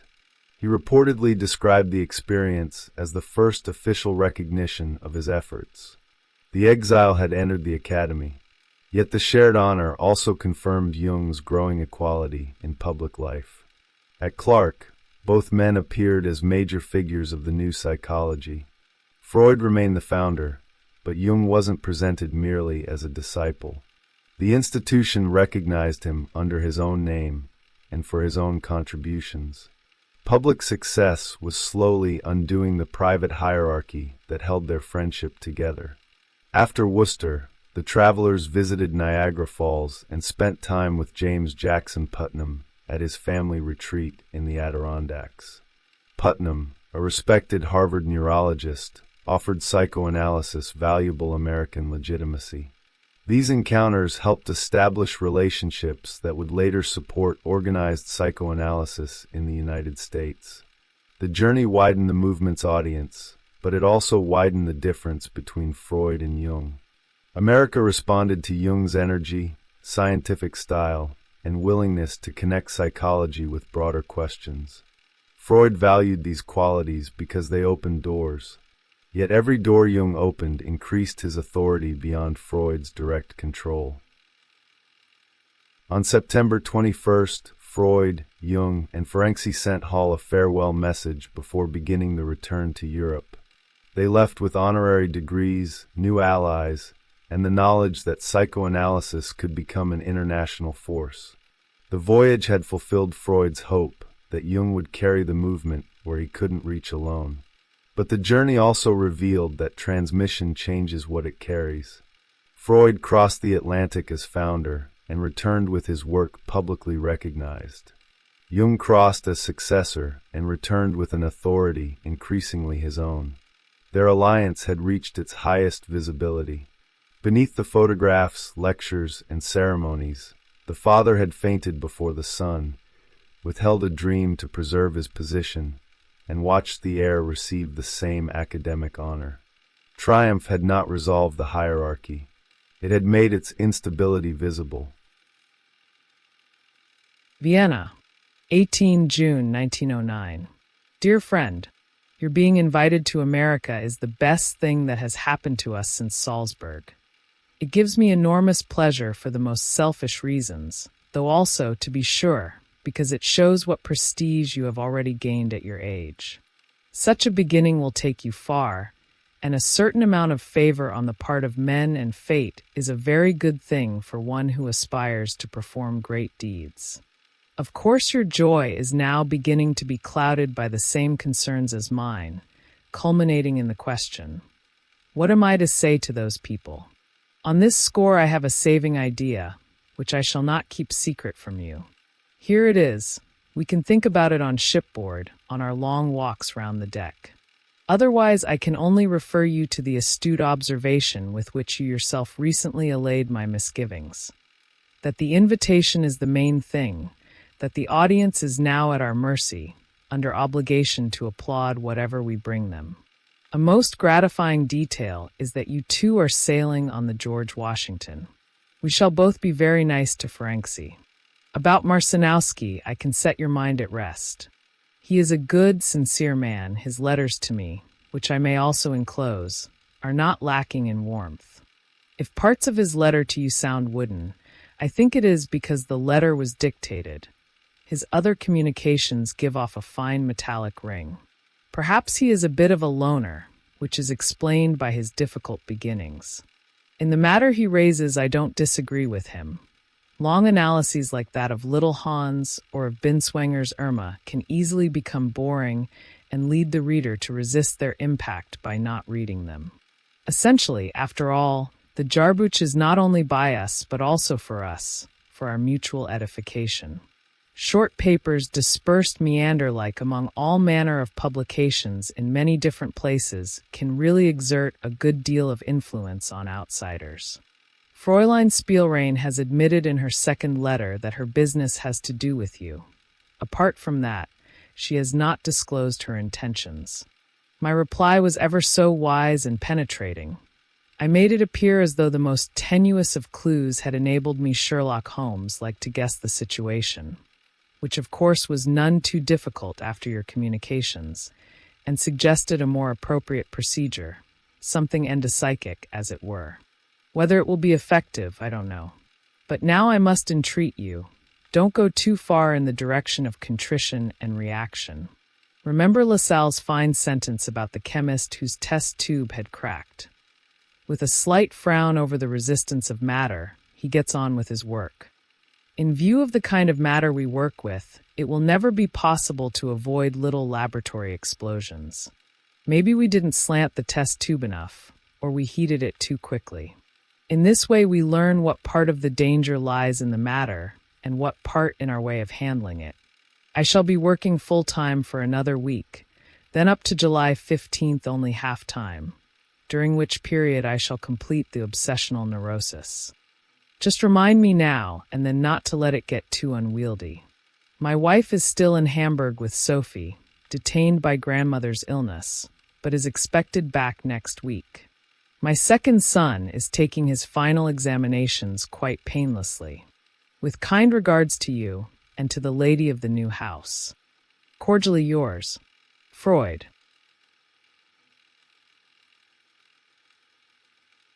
When a friendship becomes a movement. Between 1908 and 1909, psychoanalysis changed its cultural form. It had begun as a contested body of ideas associated almost entirely with Freud, his consulting room, and a small Viennese circle. Within 2 years, it acquired a congress, a journal, psychiatric allies, American recognition, and a visible line of succession. This transformation depended heavily on the alliance between Freud and Jung. Their friendship became the medium through which a private discovery entered public life. The Salzburg Congress on April 27, 1908, gave the movement a scene of collective existence. Around 40 participants gathered in a hotel rather than a university or medical academy. The location reflected their ambiguous position. They were organized enough to hold a congress, but not established enough to belong comfortably within official institutions. The meeting created authority through assembly. By appearing together, scattered readers and practitioners became a community. Freud's 4-hour presentation of the Rat Man case placed interpretation at the center of that community. The length of the discussion suggested that a single patient's symptoms could contain an entire psychological world. Obsessions, fears, childhood memories, erotic conflict, aggression, and symbolic substitutions were connected through sustained attention. Psychoanalysis offered not a rapid diagnosis, but a form of listening capable of turning private suffering into an intelligible structure. Jung's contribution broadened the cultural claim. His work on dementia praecox suggested that meaning persisted even where language and personality appeared severely fragmented. This challenged the assumption that psychosis belonged entirely to biological degeneration or mental defect. If disturbed speech retained psychological connections, then the person inside the illness remained more present than conventional psychiatry allowed. The movement, therefore, began altering the image of the patient. Symptoms weren't meaningless intrusions to be classified from outside. They were communications shaped by histories, desires, and conflicts that the sufferer couldn't consciously organize. This view had ethical consequences. The patient became a participant in meaning, although the analyst still possessed enormous power to decide what that meaning was. Jung's editorial position was culturally significant because it placed him at the threshold between communities. He could translate Freud's controversial insights into the language of psychiatry while bringing psychiatric material into psychoanalysis. He was not merely transmitting information. He was shaping the environment in which the information would be understood. The medium of the yearbook made Jung a gatekeeper of the movement's future. The conflict surrounding Otto Gross revealed another possible direction. Gross wanted psychological liberation to become social liberation. He treated family structure, sexual morality, and political authority as expressions of repression rather than neutral arrangements. His presence at Salzburg made visible a radical consequence of psychoanalysis. If civilization depended on internal constraint, then exposing repression might call civilization's values into question. Freud resisted this immediate conversion of analysis into political revolution. He understood that a movement already associated with sexual danger could be destroyed by identifying itself with anarchism and unrestricted desire. His caution wasn't simply conservative fear. It reflected a strategic awareness that cultural survival requires boundaries. Yet every boundary also excludes possibilities that once belonged to the discovery. Jung's analysis of gross dramatized this conflict within the clinical encounter. The respected physician confronted a patient who rejected the world conferring respectability upon him. Their mutual analysis weakened the distinction between the person who possessed knowledge and the person who required treatment. Gross became an image of the analyst's unintegrated rebellion. The cultural radical entered the hospital and exposed the instability of medical authority. Sabina Spielrein revealed a different dimension of that authority. She entered the story as a patient, became a student, and eventually emerged as a thinker. Yet the correspondence initially positioned her within the desires and anxieties of two celebrated men. Jung interpreted her attachment as seduction and retaliation. Freud first encountered her through Jung's defensive narrative. Her experience struggled to appear outside the categories controlled by male authority. This pattern reflected the gender structure of European medicine. Women supplied much of the clinical material through which early psychoanalysis discovered the unconscious, while men usually occupied the positions of interpretation, publication, and institutional leadership.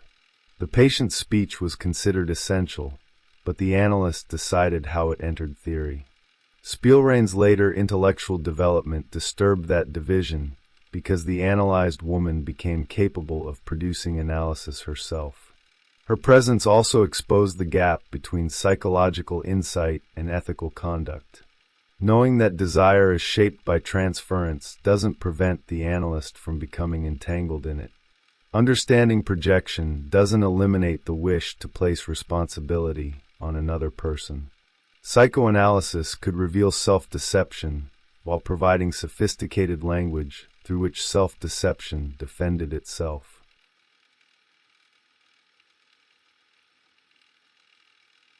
The bookcase incident in Vienna opened another cultural boundary. Modern science had established authority by separating credible observation from superstition. Freud understood that psychoanalysis needed this distinction, especially because its claims about invisible mental processes were already vulnerable to ridicule. Associating the movement with occult phenomena could make the unconscious appear indistinguishable from fantasy. Jung saw a different risk. If psychology rejected every anomalous event in advance, it would reproduce the closed attitude that had once dismissed dreams, symptoms, and unconscious motivation. His interest wasn't merely credulity. It expressed a conviction that reality might contain patterns excluded by the dominant scientific image. The disagreement concerned what modern knowledge was permitted to consider possible. The alliance between Freud and Jung gained cultural power because it held these tensions together. Freud offered discipline, historical memory, and a disturbing theory of desire. Jung offered experimental credibility, symbolic range, and openness toward territories beyond established explanation. Their differences allowed psychoanalysis to speak to several audiences at once. Physicians could see a method. Artists could see a language of hidden creation. Religious and philosophical minds could see a new account of meaning. The American journey made this expanded image visible across another medium. Newspapers, photographs, public lectures, and university ceremonies transformed psychoanalysis into an event. At Clark University, Freud no longer appeared only as a controversial European physician. He stood before an academic audience as the founder of an international psychology. The honorary degree placed institutional ritual around work that had developed outside institutional approval. Jung's simultaneous recognition was equally important. The movement arrived in America not as the possession of one aging thinker, but as a generational project. The photograph taken at Clark presented Freud among Jung, Ferenczi, Ernest Jones, Abraham Brill, and other representatives of a growing network. A single face had become a group. Each medium dramatically expanded psychoanalysis while altering the relation between founder, doctrine, and audience. America itself functioned symbolically within the journey. It represented speed, scale, practicality, and the promise of a future less constrained by European academic traditions. Freud was impressed by recognition, but remained skeptical of American culture. Jung appeared more naturally suited to the environment, and would later develop a substantial American audience. The New World magnified the contrast between Freud's position as European founder and Jung's potential as international successor. The honorary degrees awarded on September 11, 1909 condensed this change. Freud received the official recognition he had long desired. Jung received recognition beside him rather than beneath him. Ceremony temporarily presented their ambitions as harmonious, but it also converted symbolic succession into public equivalence. The son now possessed credentials granted independently by an institution neither man controlled. Their dream analysis during the Atlantic crossing revealed the private cost of this public transformation. Freud's concern about preserving authority showed that leadership depended partly on maintaining an image. The analyst who interpreted others couldn't expose himself without limit because the movement needed him to embody coherence. Public life required a persona strong enough to carry collective belief. Jung increasingly sensed the contradiction. Psychoanalysis taught suspicion toward carefully defended identities, yet its founder needed a defended identity to preserve the movement. The doctrine asked individuals to confront hidden motives, while the institution required loyalty to a central figure. What was psychologically necessary for inquiry could become politically dangerous for organization. This contradiction didn't invalidate the movement's achievements. It explains their intensity. Freud and Jung were building a discipline, while using that discipline to interpret one another. Every institutional decision carried unconscious meaning, and every personal conflict threatened institutional consequences. The movement became a living demonstration of its own claims about desire, rivalry, identification, and authority. By the end of 1909, psychoanalysis had entered modern culture as more than a therapeutic technique. It had become a language for literature, religion, sexuality, mental illness, family life, and the instability of conscious identity. Freud and Jung stood at the center of this expansion because their relationship held together competing images of what psychology might become. Their alliance was therefore culturally productive precisely because it wasn't psychologically simple. The founder and the heir, the interpreter and the experimenter, the skeptic and the explorer, the guardian and the rebel remained joined within a single public project. The world could still imagine that these figures completed one another. The next phase would reveal that each completion concealed a demand the other could no longer satisfy. The future stands on its own.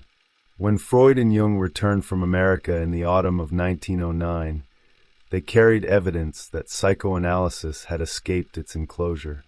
The movement possessed visibility, university recognition, a network of followers, and a publication through which its research could accumulate. What had begun as a correspondence between two physicians had become a structure capable of surviving distance, criticism, and the limitations of lives. Jung had made that crossing possible in more than a practical sense. His experimental work, psychiatric position, and public confidence showed that psychoanalysis could be developed by a younger figure with independent authority. He gave the movement an image of continuity. Yet continuity had changed during the journey. Jung no longer appeared only as the person who would carry Freud's ideas. He increasingly appeared as someone capable of defining what psychoanalysis might become. This distinction altered the emotional balance between them. Freud still understood Jung through the paternal structure they had embraced. Jung remained the beloved son, the exceptional follower, and the future leader whose success confirmed the founder's judgment. But public recognition had begun to make the metaphor unstable. A son may receive an inheritance. A colleague with his own audience possesses power that doesn't depend entirely on inheritance. The dream exchanges aboard the George Washington had revealed this change privately. Freud's refusal to expose material that might weaken his authority taught Jung that psychoanalytic equality had limits. The founder could request openness while preserving a protected region for himself. Jung didn't immediately revolt against this inequality, but the image of Freud had changed. The courageous investigator of hidden truth now appeared alongside the leader who needed to defend his position. Neither incident destroyed affection. Their letters continued to express warmth, confidence, and shared ambition. Freud remained deeply invested in Jung's future, while Jung still treated Freud as the central figure in the movement and in his own intellectual development. The danger didn't lie in the absence of love. It lay in the number of incompatible expectations love was being asked to contain. The crises involving Otto Gross and Sabina Spielrein had also changed the relationship. Gross revealed how easily analysis could become mutual and how strongly Jung could identify with rebellion. Spielrein revealed how clinical authority could become entangled with desire, secrecy, and self-protection. Freud had been drawn into both situations as advisor and father, strengthening his importance while exposing the limits of paternal protection. Freud faced a different problem. The movement's growth required discipline, especially as it entered new countries and attracted practitioners with different ambitions. Without conceptual boundaries, psychoanalysis could dissolve into a loose collection of therapies, philosophies, political programs, and occult beliefs. Freud's insistence on sexuality and repression functioned not only as theory, but as a principle of collective identity. This made disagreement increasingly political. If Jung modified the sexual theory, the question wouldn't concern only clinical evidence. It would concern what counted as psychoanalysis and who possessed the authority to decide. The more important Jung became, the more consequential his independence became. A marginal follower could deviate without transforming the movement. The Jahrbuch embodied this tension. Jung's editorial role gave him control over circulation, selection, and presentation.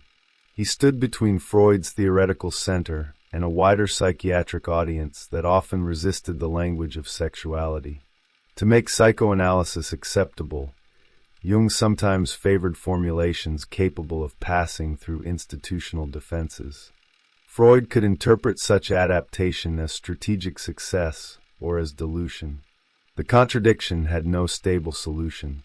If Jung repeated Freud too faithfully, he would fail to reach the audiences for whom his different position was valuable. If he translated the ideas too freely, he would alter the doctrine he had been chosen to preserve. His success depended on difference, while his legitimacy depended on continuity.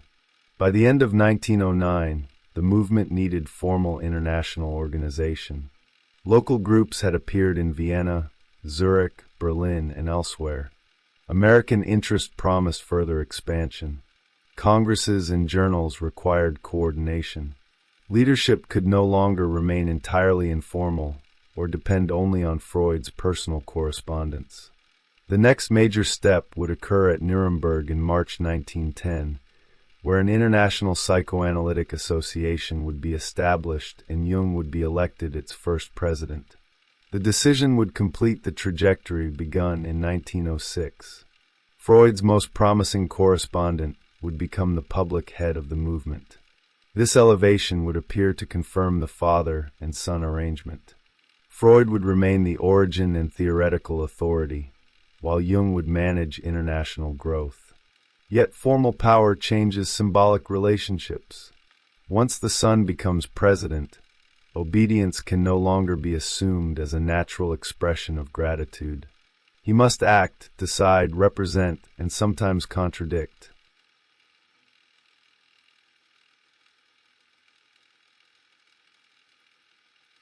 The period from 1908 to 1909 therefore ends with the alliance at its most successful and most structurally vulnerable. Freud and Jung had created a congress, a yearbook, an international audience, and a shared American triumph. They had also encountered rivalry, ethical crisis, unexplained phenomena, mutual interpretation, and bodily collapse. Every achievement widened the movement. Every widening placed greater pressure on their bond. Their central conflict remained concealed, because both men could still describe their differences as contributions to a common future. Freud believed Jung's deviations would eventually return to psychoanalytic truth. Jung believed Freud's framework could expand enough to include symbolic, religious, and anomalous experience. Each man imagined that time would bring the other closer. Time would do the opposite. The institutions they created would give theoretical disagreement a public stage. The authority Freud granted Jung would allow him to develop beyond the position of disciple.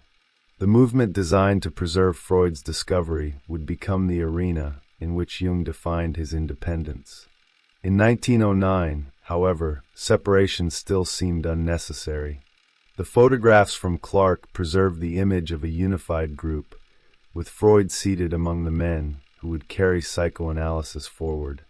Jung stood behind him, close enough to appear loyal and visible enough to appear destined.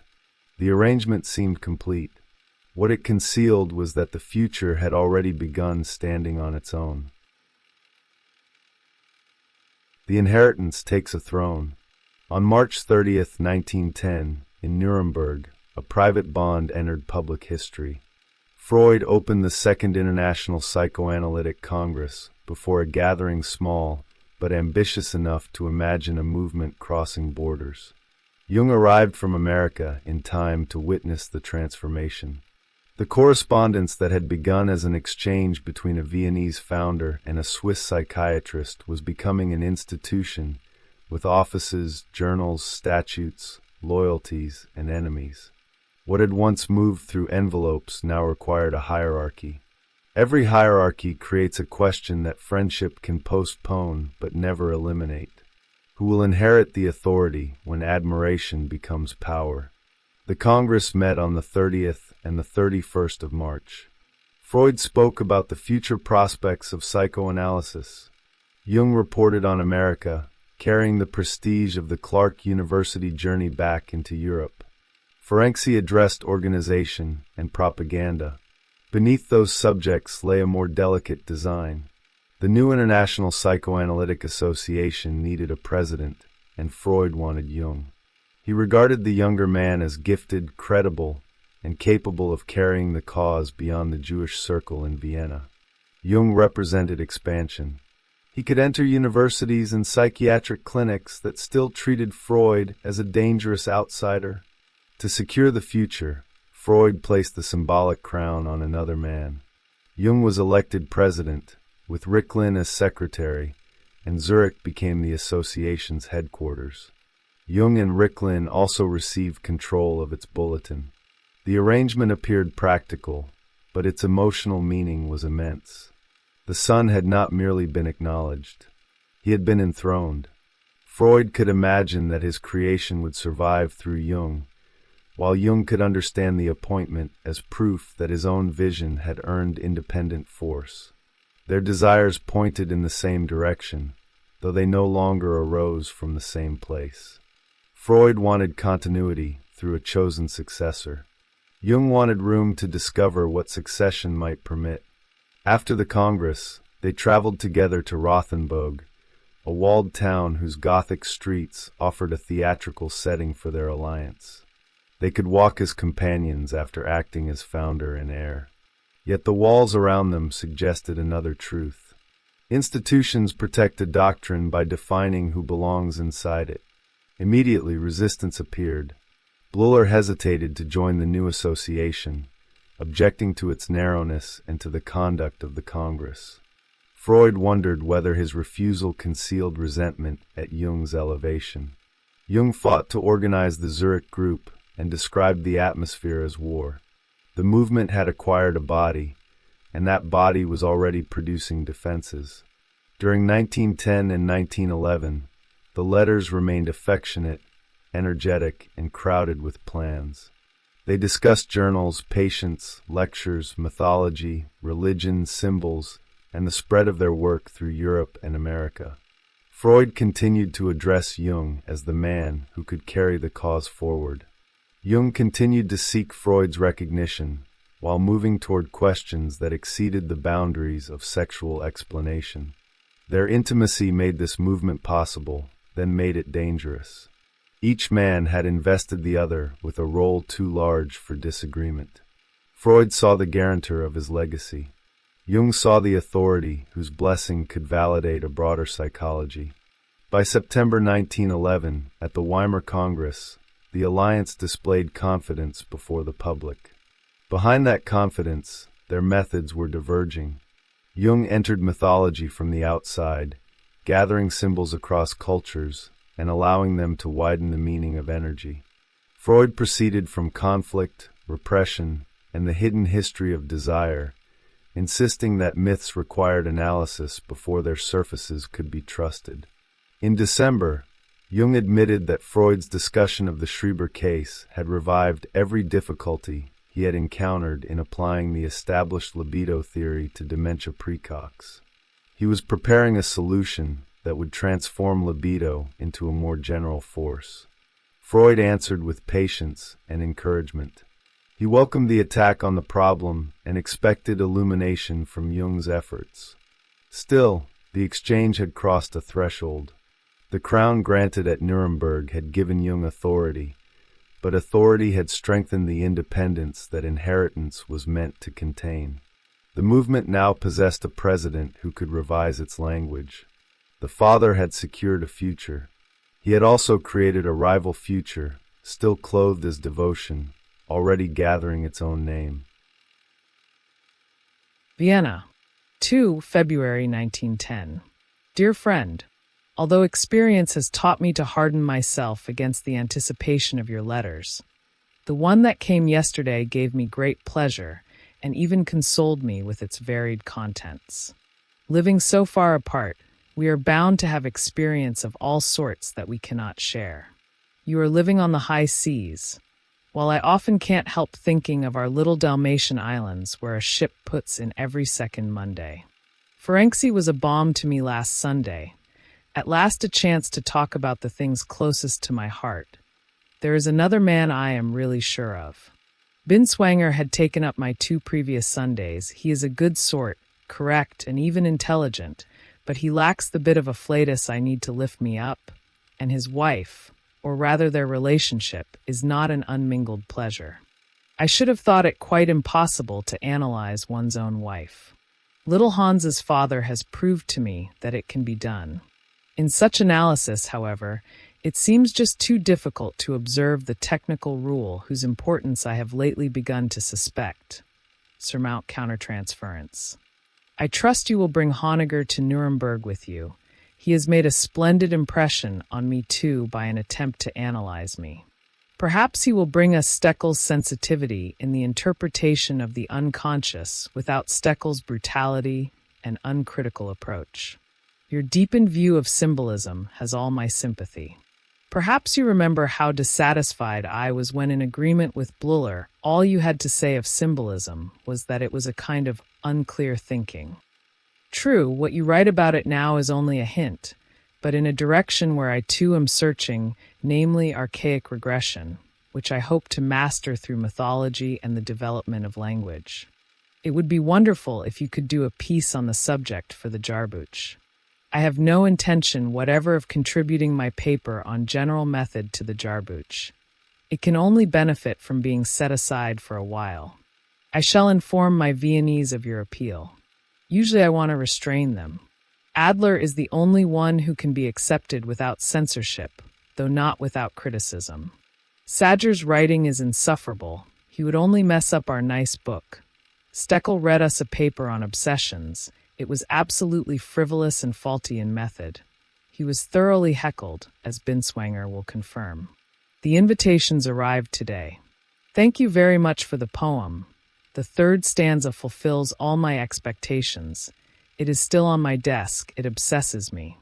In addition to this fiendish writer's cramp, I have brought back from America the appendix pains I had at the camp. So far, my sense of humor has borne up fairly well under the test. By the way, has Bluller been operated on? For the Congress, I now have the following. Ferenczi means to speak on organization and propaganda, and will get in touch with you about it. Adler promises a paper on psychosexual hermaphroditism, which will probably be rich in substance. Perhaps there will be more. I have purposely let it be known that in view of the abundance of material, the management must reserve the right to effect a selection, and that no one must feel offended. Won't mythology and pedagogy be represented on the program? Hawk is certainly a good replacement for Meyer, who is rather tricky. I am now awaiting word from America as to when I can release the German version of the lectures. The idea of a trip to Switzerland this summer is very popular with my family. Perhaps I have already written that we want a place with moderate altitude in French Switzerland, but we shall certainly top for a day or two in Zurich. This and the Congress are my great expectations for the year. Since I must always have an object to love, the porcupine has been replaced by a charming Japanese dwarf tree, with which I have been sharing my study since Christmas. My Indian summer of eroticism that we spoke of on our trip has withered lamentably under the pressure of work. I am resigned to being old and no longer even think continually of growing old. I read Lowenfeld's well-meaning but feeble article in Proof. Even so, he is a good and upright man. I shall gladly go over the list. Here they will certainly be asking me whether and on what conditions guests are desirable. Kind regards to you and your growing family. Sincerely yours, Freud. The architecture of succession. The elevation of Jung at Nuremberg did not create the paternal structure between the two men. It gave that structure an institutional form. Since February 1908, when Jung had asked Freud to regard their friendship as one between father and son, affection and authority had remained inseparable. By 1910, however, the emotional metaphor had acquired offices, publications, and legal statutes. Freud was no longer simply the older man whose approval Jung desired. He was the founder of a movement that Jung had been appointed to govern. Jung was no longer simply the gifted disciple whose enthusiasm reassured Freud. He had become the public representative through whom psychoanalysis expected to enter a larger world. This arrangement satisfied needs in both men, though not in equal ways. Freud had endured years of professional isolation, ridicule, and resistance. The appearance of a younger psychiatrist from the respected Bergalsli Clinic had offered more than companionship. Jung seemed to prove that psychoanalysis could survive beyond Freud's personality and beyond Vienna. He was Christian, Swiss, medically established, and already connected to international psychiatry. His presence weakened the accusation that psychoanalysis belonged to an isolated Viennese circle. Freud could therefore invest in Jung with unusual intensity, seeing personal loyalty, scientific legitimacy, and historical survival joined in a single figure. Jung received something equally powerful. Freud recognized him as an intellectual force before the younger man had formed the theory that would eventually bear his own name. That recognition opened doors, but it also gave Jung a position from which he could recognize himself. Freud treated his intuitions about schizophrenia, mythology, and symbolism as contributions to a common project.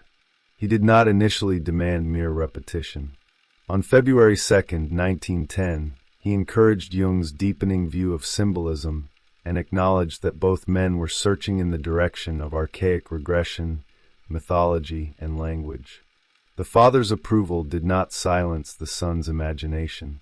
For a time, it made that imagination bolder. Yet a concealed contradiction already governed the alliance. Freud expected development, but development had to preserve the essential structure of his discoveries. Jung expected loyalty, but loyalty had to leave him free to follow psychic material wherever it led. Each believed the other understood this condition. Neither fully recognized that their definitions of freedom were incompatible. Freud could tolerate extension if the foundation remained intact. Jung could accept inheritance only if inherited concepts remained open to transformation. The same permission that made collaboration creative would eventually make obedience impossible. The organization founded at Nuremberg intensified this contradiction because it converted theoretical judgment into political consequence. Questions about symbolism or libido were no longer private differences between colleagues. They could influence journals, societies, appointments, and the identity of psychoanalysis itself. Bleuler's hesitation exposed the problem immediately. He objected to the association's exclusiveness and feared that scientific inquiry was becoming a closed allegiance. Freud wondered whether Bleuler's resistance was partly directed against Jung's elevation. Jung, meanwhile, struggled to establish the Zurich branch and described the conflict in military language. He had inherited authority before securing agreement among the people nearest to him. In April and May 1910, the correspondence reveals how quickly institutional unity began producing boundaries. Jung reported that Bleuler would not join, despite prolonged attempts at persuasion. He also described arranging the local group so that 12 members had already constituted themselves before the decisive meeting. The gesture was effective, but it carried the logic of a movement learning to protect itself through accomplished facts. Those who accepted the organization stood inside. Those who questioned its form risked appearing resistant, hostile, or psychologically compromised. The language developed to interpret patients could now be turned toward colleagues, making disagreement appear as evidence of an unconscious refusal. This was one of the most consequential changes in their relationship. Freud and Jung did not merely exchange ideas about the mind. Together they occupied a system capable of interpreting opposition.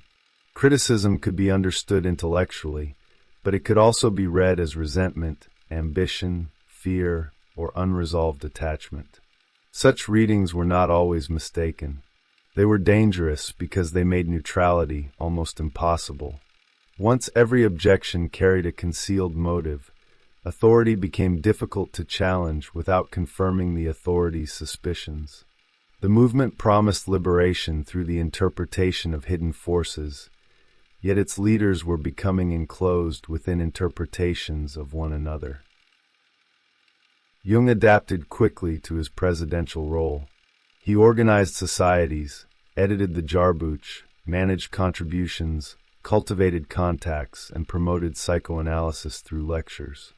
His letters moved restlessly among administrative details and enormous symbolic questions. On January 30th, 1910, before Nuremberg, he described lectures on childhood disturbances and symbolism, arguing that individual fantasy could assume mythological forms. He praised the work of Johann Honegger, whose research seemed to support the same direction. Here the future divergence was present in miniature. Jung was no longer satisfied with tracing a symptom only toward personal memory. He was beginning to see private conflict entering patterns older than the individual. Freud welcomed much of this expansion because mythology could strengthen the cultural reach of psychoanalysis. He was himself turning toward Leonardo, religion, language, and the remote history of human society. Their interests overlapped sufficiently to preserve the impression of a shared destination. What differed was the direction of travel. Freud tended to begin with the concealed drama of childhood and move outward toward culture. Jung increasingly gathered cultural images and moved inward, treating them as living structures within the psyche. Freud searched beneath civilization for the recurring pressure of forbidden desire. Jung searched through civilization for forms capable of organizing desire into meaning. At first, this difference appeared complementary. Each man could imagine that the other was approaching the same center from another side. Their letters retained warmth, humor, confession, and domestic detail. They discussed children, illnesses, patients, money, travel, and professional enemies. Such intimacy softened conceptual friction because no single disagreement stood alone. It arrived within a dense fabric of shared labor. Each new journal issue, successful lecture, or foreign convert seemed to demonstrate that the alliance remained productive. The movement expanded, and expansion disguised the fact that its two central imaginations were beginning to construct different maps. The pressure of succession made those differences more sensitive. Freud had chosen Jung partly because he appeared capable of independence. A passive heir could not conquer new territory, yet every display of independence also raised the possibility that the heir might transform the inheritance beyond recognition. Jung faced the opposite tension. His authority came partly from Freud's confidence, but relying on that confidence threatened to make every achievement seem borrowed. To become worthy of succession, he had to become original. To remain the chosen successor, his originality had to remain recognizable as Freud's continuation. No stable identity could satisfy both demands.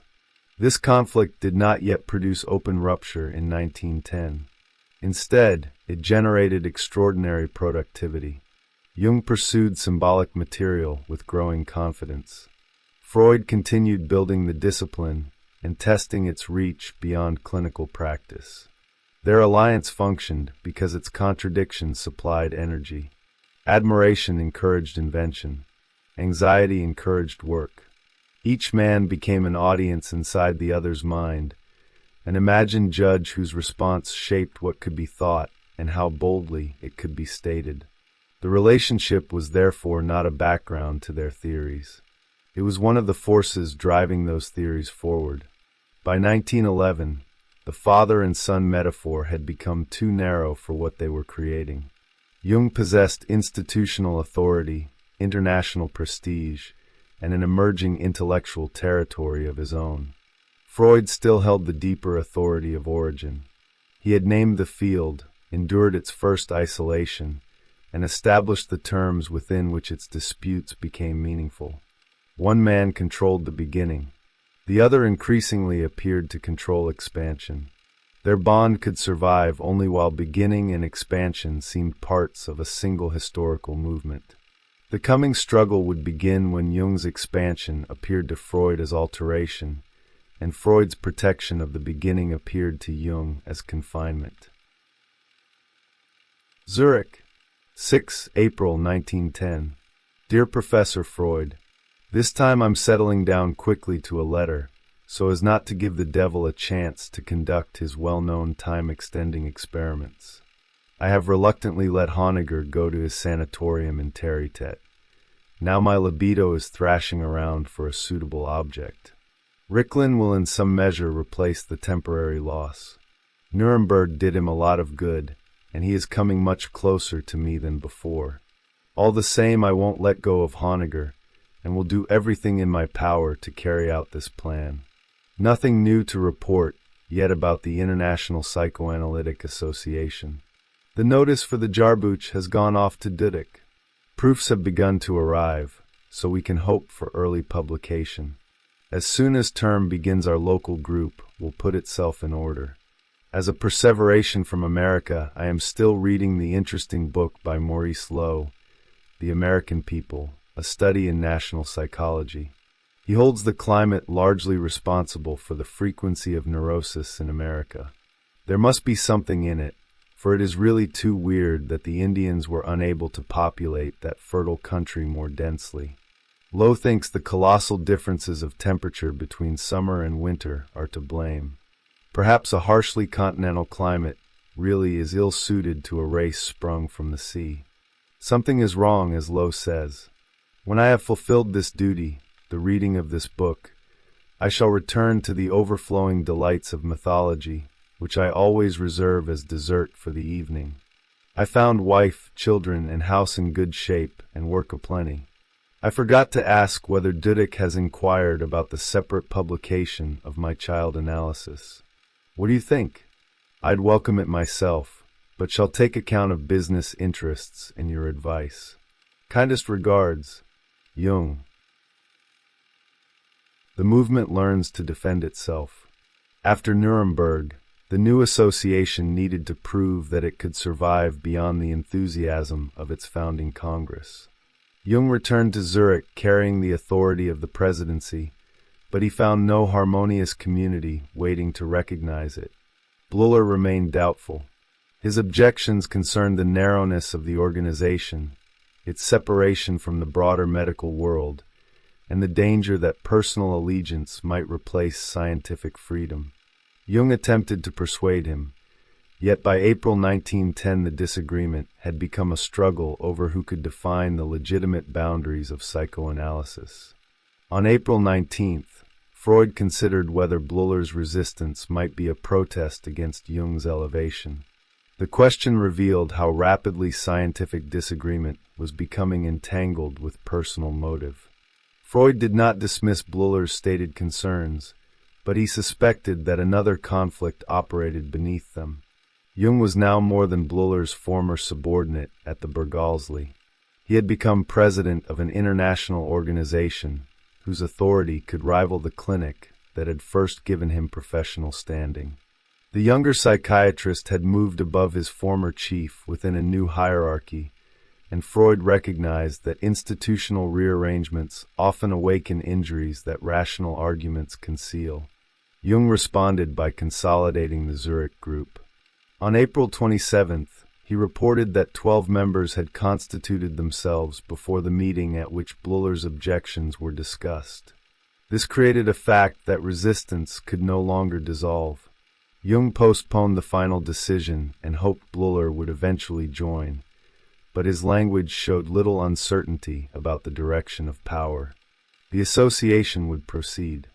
Those who hesitated might be welcomed later, though they would enter a structure already formed without them. The chosen son was learning that authority depends not only on persuasion, but also on timing, alliances, and the ability to make decisions appear irreversible. Freud encouraged firmness because he had spent years watching opponents use institutional respectability against his work. He believed psychoanalysis needed protection from dilution and hostile appropriation. Jung shared that instinct, yet he also remained connected to the psychiatric establishment whose acceptance Freud desired. This placed him between two worlds. He had to present psychoanalysis as revolutionary enough to preserve its identity and scientific enough to enter universities and clinics. Every compromise risked appearing as betrayal to one side and fanaticism to the other. His presidency therefore magnified the division already forming within him. The conflict with Bleuler exposed another danger. Psychoanalysis possessed a language for uncovering motives that people could not recognize in themselves. Within treatment, this language could illuminate repetition and resistance. Within an institution, it could turn criticism into a symptom. A colleague who objected to policy might be interpreted as defending an injury, protecting ambition, or resisting an uncomfortable truth. The interpretation might contain insight, but it also favored the person who claimed the power to interpret. Freud and Jung increasingly described opponents through the hidden conflicts supposedly governing them. Their movement defended itself by making external hostility psychologically intelligible. This defensive habit strengthened their alliance. Shared adversaries gave them a common emotional world. They discussed Isserlin, Krepelin, Hoche, Morton Prince, and other critics with a mixture of anger, wit, and contempt. Every attack confirmed the image of psychoanalysis as a besieged truth whose representatives required exceptional loyalty. Jung's confrontations became evidence of devotion. Freud's approval rewarded his courage. The movement grew through opposition because ridicule gave its members a collective identity. To stand with Freud and Jung was to believe that resistance from established authorities revealed the disturbing power of what had been discovered. Yet opposition also narrowed the space between disagreement and disloyalty. This mattered because Jung's own work was moving toward claims that would eventually challenge Freud's definitions. The methods used against external critics could later be directed inward. If theoretical resistance always concealed personal resistance, then Jung's revision of libido might be treated not only as an argument, but as a revolt against the father. If Freud defended the sexual foundation of psychoanalysis, Jung might understand that defense not only as scientific caution, but as the founder's inability to surrender control. Their interpretive power prepared the weapons of their future conflict. During the summer of 1910, these tensions remained covered by common work. Jung lectured, edited manuscripts, strengthened the Zurich Society, and continued his investigations into symbolism. Freud completed his study of Leonardo and prepared further writings. Their correspondence still conveyed trust. They could complain, joke, confess fatigue, and exchange observations without treating every difference as a crisis. The productivity of the movement reassured them that the institutional structure was functioning. Journals circulated. Foreign physicians expressed interest. Local groups formed. Psychoanalysis was no longer an isolated doctrine attached only to Freud's consulting room. Success, however, altered the meaning of ownership.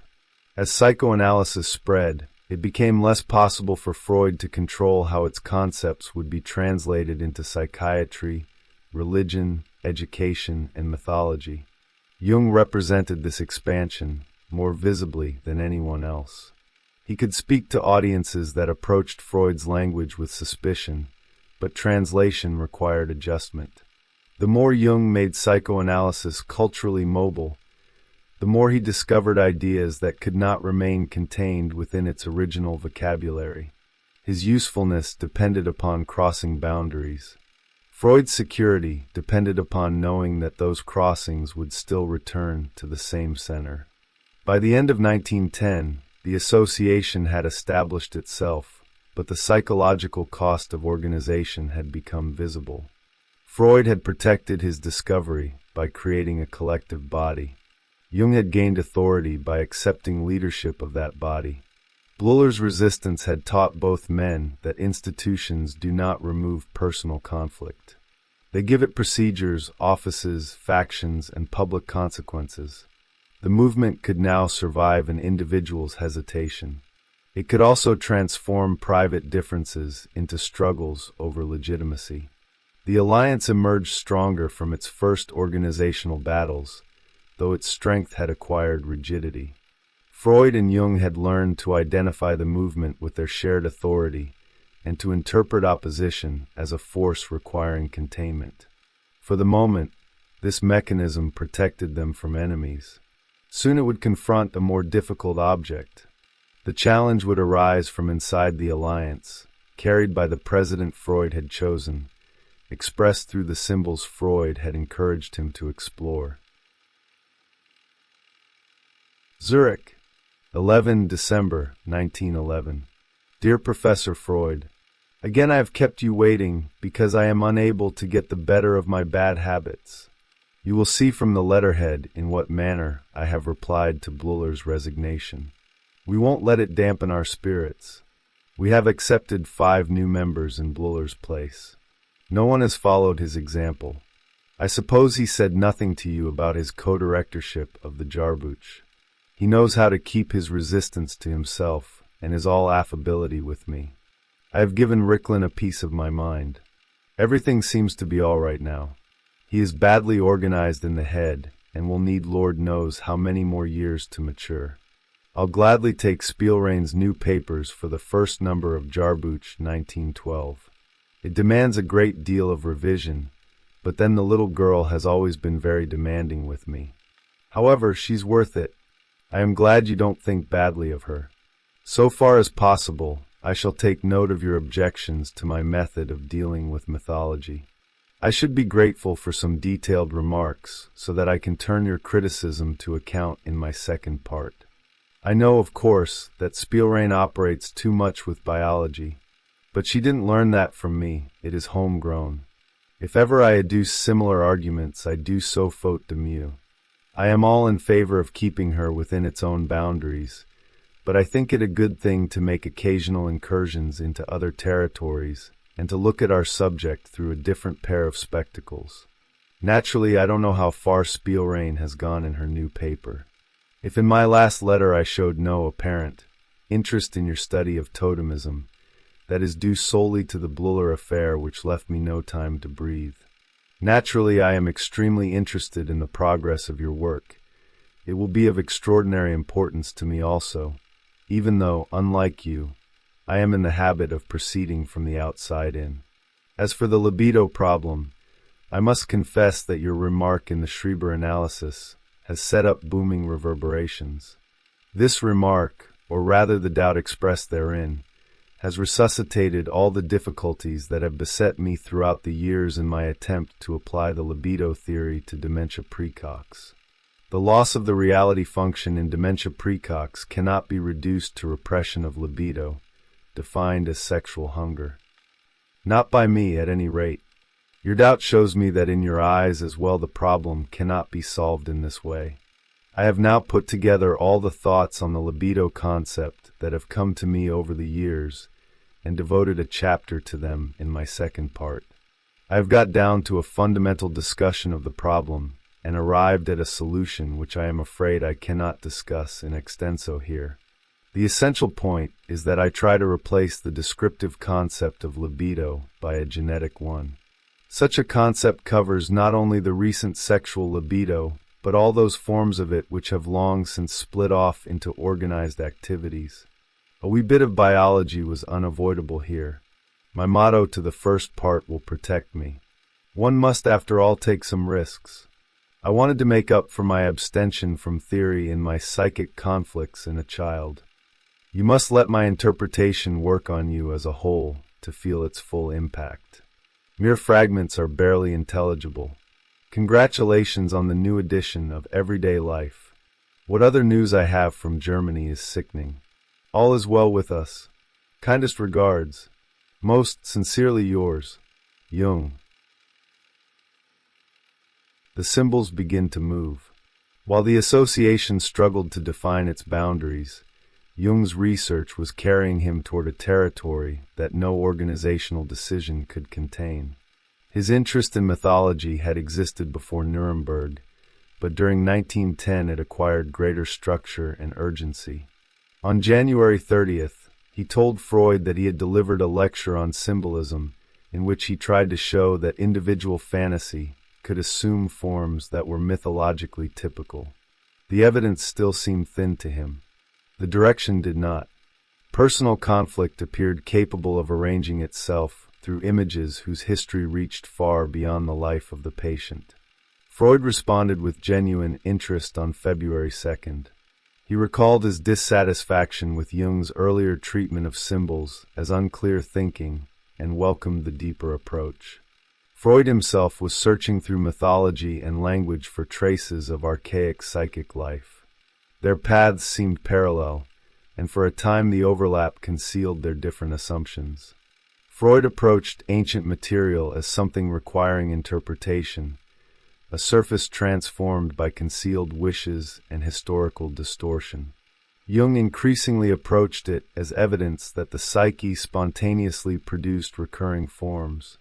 For Freud, myth preserved a disguised conflict. For Jung, it also revealed a formative pattern. Johann Honegger became important to this investigation.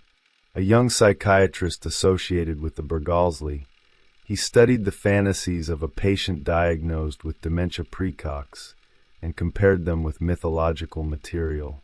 Jung praised his unusual intelligence and believed his research supported the emerging connection between psychosis and archaic symbolism.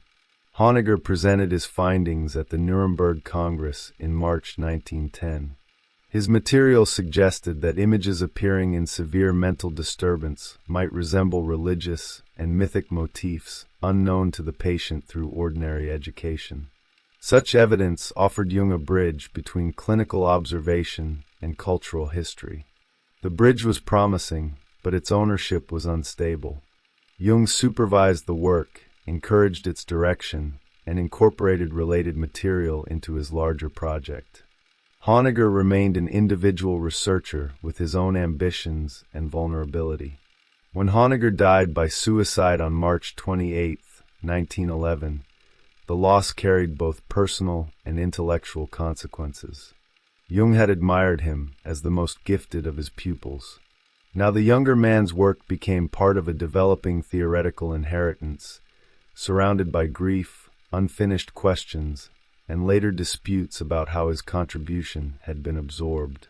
The event exposed the darker atmosphere beneath the movement's confidence. Psychoanalysis was expanding, but its central figures lived under extreme pressure. Patients, pupils, colleagues, and family members entered relationships in which intellectual work and personal exposure could scarcely be separated. Analysis demanded that private material become evidence. Collaboration invited intimate confession.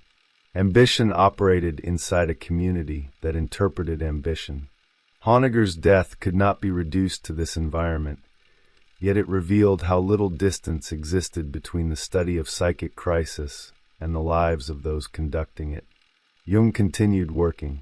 The first part of his study on the transformations and symbols of libido appeared in the Jahrbuch in 1911. Its central material came from the fantasies of an American woman, known through a publication by Theodore Flournoy.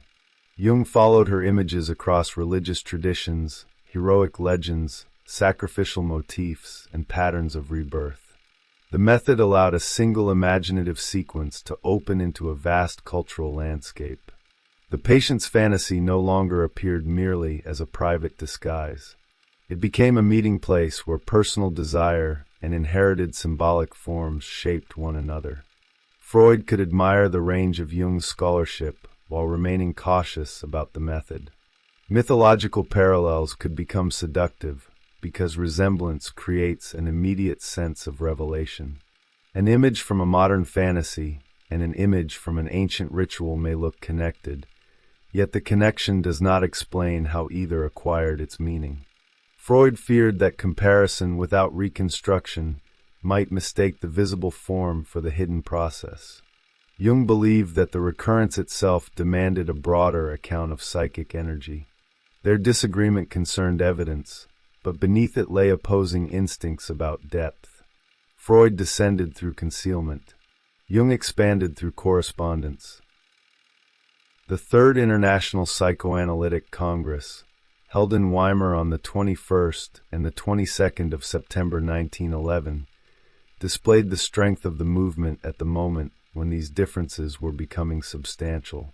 Jung presided over an organization that now possessed branches, publications, and international recognition. Freud could look upon a community that had scarcely existed a few years earlier. The Congress appeared successful, and their personal contact around the meeting renewed the warmth of the alliance. Publicly, founder and president still embodied continuity.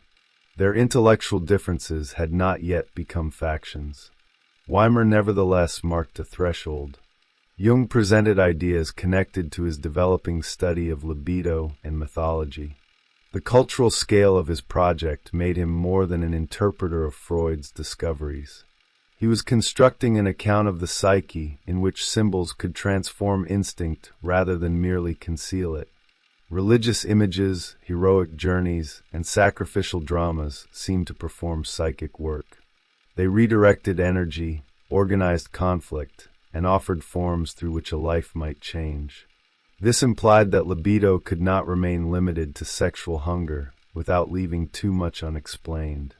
Freud had also widened his cultural investigations, but he protected the sexual theory because it preserved conflict at the center of mental life.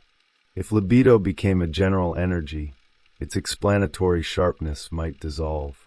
Every aspiration could then be called transformation, while the disturbing pressure of sexuality disappeared into a more acceptable vocabulary.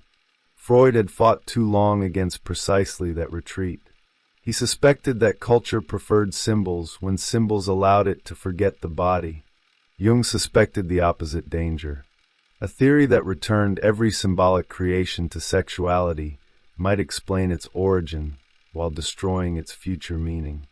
He wanted to understand why the psyche created gods, heroes, rituals, and visions, not merely what forbidden wish those forms concealed. By Weimer, the question was no longer whether mythology belonged within psychoanalysis. It was whether mythology would enlarge psychoanalysis or force it to become something else. Vienna, 17 December 1911. Dear friend, I am very much impressed by your stationery. Opposition is strengthening the ties between us. Maybe Bleuler will treat us better than before, now that he has become an outsider. That would be in keeping with his ambivalence, his compulsive character. I am all in favor of your attacking the libido question, and I myself am expecting much light from your efforts. Often, it seems I can go for a long while without feeling the need to clarify an obscure point, and then one day I am compelled to by the pressure of facts or by the influence of someone else's ideas. My study of totemism and other work are not going well. I have very little time, and to draw on books and reports is not at all the same as drawing on the richness of one's own experience. Besides, my interest is diminished by the conviction that I am already in possession of the truths I am trying to prove. Such truths, of course, are of no use to anyone else. I can see from the difficulties I encounter in this work that I was not cut out for inductive investigation, that my whole makeup is intuitive, and that in setting out to establish the purely empirical science of what I subjected myself to an extraordinary discipline. This and all sorts of random influences have quite prevented me from working this week. All I can do is wait for better days. You have asked for an example of my objections to the most obvious method of exploiting mythology. I shall give you the example I used in the debate. Fräulein Spielrein had cited the Genesis story of the apple as an instance of woman seducing man. But in all likelihood the myth of Genesis is a wretched, tendentious distortion devised by an apprentice priest, who as we now know stupidly wove two independent sources into a single narrative, as in a dream. It is not impossible that there are two sacred trees because he found one tree in each of the two sources. There is something very strange and singular about the creation of Eve. Rank recently called my attention to the fact that the Bible story may quite well have reversed the original myth. Then everything would be clear. Eve would be Adam's mother, and we should be dealing with the well-known motif of mother incest, the punishment for it. Equally strange is the motif of the woman giving the man an agent of fruitfulness, pomegranate, to eat.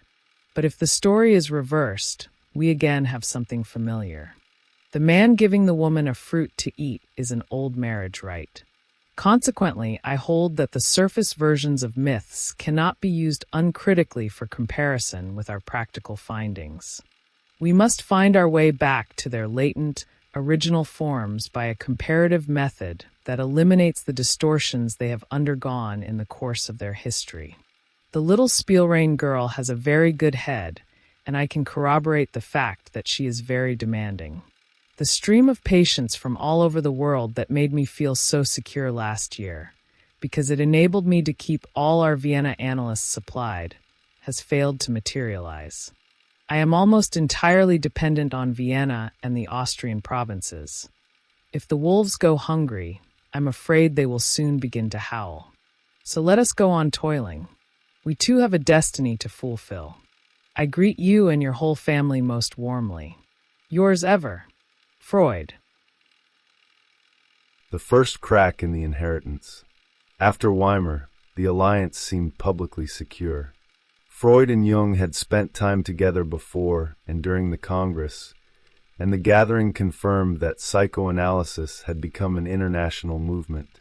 Yet the final months of 1911 compressed several tensions that had been developing since Nuremberg. Institutional loyalty, scientific method, and personal succession began to converge around a single question. Could Jung transform the concept of libido and remain Freud's heir, or would the transformation create a psychology whose center no longer belonged to Freud? The institutional warning arrived through Bleuler. On November 12, 1911, Jung informed Freud that Bleuler had resigned from the International Psychoanalytic Association. Bleuler objected to the pressure of membership and to an atmosphere in which disagreement threatened to become disloyalty. His departure mattered because the Bergallsli had provided crucial legitimacy during the movement's early expansion. It also mattered personally. Bleuler had been Jung's superior collaborator and one of the first major psychiatrists to engage seriously with Freud's work. His resignation suggested that the organization created to protect psychoanalysis might be excluding precisely the independent scientific minds it hoped to attract. Jung did not follow Bleuler. Instead, he answered the resignation by strengthening his identification with the association. On December 11th, he wrote to Freud on stationery bearing the name of the International Psychoanalytic Association and remarked that the letterhead showed how he had replied. 5 new members had been accepted, and no one had followed Bleuler out. The gesture communicated loyalty with almost theatrical clarity. Opposition had tightened the bond between president and founder. Yet the same letter contained the theoretical divergence that would make institutional loyalty increasingly difficult to sustain. Jung turned to Freud's recently published analysis of Daniel Paul Schreiber, the German judge whose memoir described an elaborate psychotic world of divine rays, bodily transformation, persecution, and cosmic purpose. Freud had interpreted the case without treating Schreiber personally, reconstructing its mechanisms from the memoir. His discussion included a doubt about whether the withdrawal of sexual libido could fully explain the loss of reality in psychosis. For Jung, that hesitation opened a door. On December 11th, he told Freud that the passage had produced powerful reverberations and revived difficulties that had troubled him for years. Those difficulties came from clinical experience. Jung had worked directly with patients diagnosed with dementia praecox and had tried to understand psychic states in which ordinary reality seemed to collapse. The established sexual definition of libido did not appear sufficient to explain the whole process. If a patient's interest withdrew from people, objects, language, and the shared world, something more extensive than erotic desire seemed affected. Jung therefore proposed replacing a descriptive definition with a genetic one. Libido would name a fundamental energy from which sexual desire and other organized activities had developed.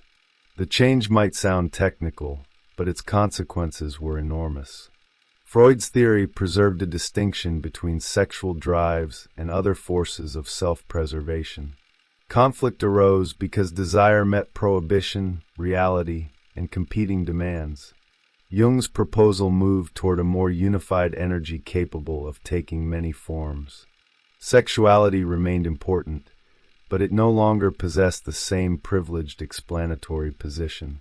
Religion, ambition, creativity, and myth could emerge as transformations of psychic energy without being treated only as disguised sexual aims. For Freud, this expansion risked making libido too accommodating. A concept capable of explaining everything might cease to explain anything precisely. More personally, it threatened the discovery for which he had endured isolation. Critics had repeatedly tried to weaken psychoanalysis by removing sexuality from its center. If Jung adopted a broader definition, Freud could perceive the revision as an internal repetition of that cultural resistance. The most valued disciple would be offering the world a version of psychoanalysis easier to accept because its most disturbing claim had been softened. Jung saw another necessity. He believed that fidelity to observation required conceptual change. He did not present himself as abandoning Freud in December 1911. He asked Freud to let the interpretation work as a whole before judging it from fragments. His tone remained respectful and confident. He expected disagreement, but still imagined that the relationship could contain it. The son was not announcing a rebellion. He was asking the father to recognize that genuine inheritance must continue developing. Freud replied on December 17th with measured generosity. He supported Jung's decision to confront the libido problem and said that he expected illumination from the effort. He acknowledged that another person's ideas could force him to clarify an obscure point. The response preserved openness, yet it also maintained distance. Freud did not endorse Jung's solution. He waited to see what the completed argument would demand. Their correspondence remained cordial because the final consequences had not yet been made explicit. Sabina Spielrein appeared within this intellectual space as more than a former patient. By 1911, she was a physician and emerging psychoanalytic thinker whose paper connected destruction with becoming. Freud heard her present part of the work in Vienna and recognized that she had a very good mind, though he objected to her tendency to subordinate psychological material to biology. Jung was willing to publish her work after revision. Her argument that creation could require dissolution touched concerns shared by both men, but it also anticipated the transformation occurring between them. A bond might generate intellectual life through forces that would eventually destroy its original form. By the end of December, Freud and Jung were still exchanging warm greetings, manuscripts, patience, and editorial plans. Nothing in the surface rhythm of the letters announced an immediate break. The decisive change was quieter. Jung had begun revising the central term that joined his work to Freud's, while Freud had begun recognizing that the revision might reach the foundation. Their institutional alliance remained intact. Their symbolic roles remained father and son. Their concepts, however, were starting to demand different futures. When a private bond becomes a public myth, the alliance between Freud and Jung acquired cultural power because it condensed several conflicts that extended far beyond two physicians and their theories.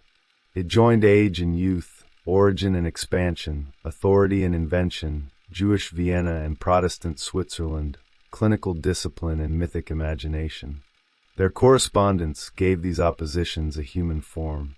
Readers could encounter the development of psychoanalysis not only as a history of concepts, but as a drama of recognition between two men who required one another for different reasons.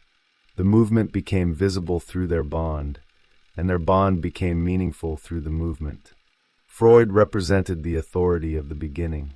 He had developed psychoanalysis through years in which professional recognition was scarce and criticism was often contemptuous. This isolation shaped the value he placed on loyalty. His theories did not arrive within a welcoming institution. They had been constructed against resistance, and resistance therefore became part of their identity. To accept psychoanalysis was not merely to adopt a clinical method. It was to enter a history of struggle. Those who joined Freud inherited the emotional atmosphere of a persecuted discovery whose survival depended upon refusing compromise. Jung represented the promise that isolation could end. He came from a psychiatric institution with experimental credentials and connections to the international medical world. His early association studies gave him a language through which some of Freud's insights could appear measurable and clinically respectable. His position at the Bergallsly linked psychoanalysis to the study of psychosis, expanding a method developed primarily through neurosis. He also carried social characteristics that Freud understood strategically. A Christian Swiss psychiatrist could present the movement as something larger than the Viennese Jewish circle to which hostile observers tried to confine it.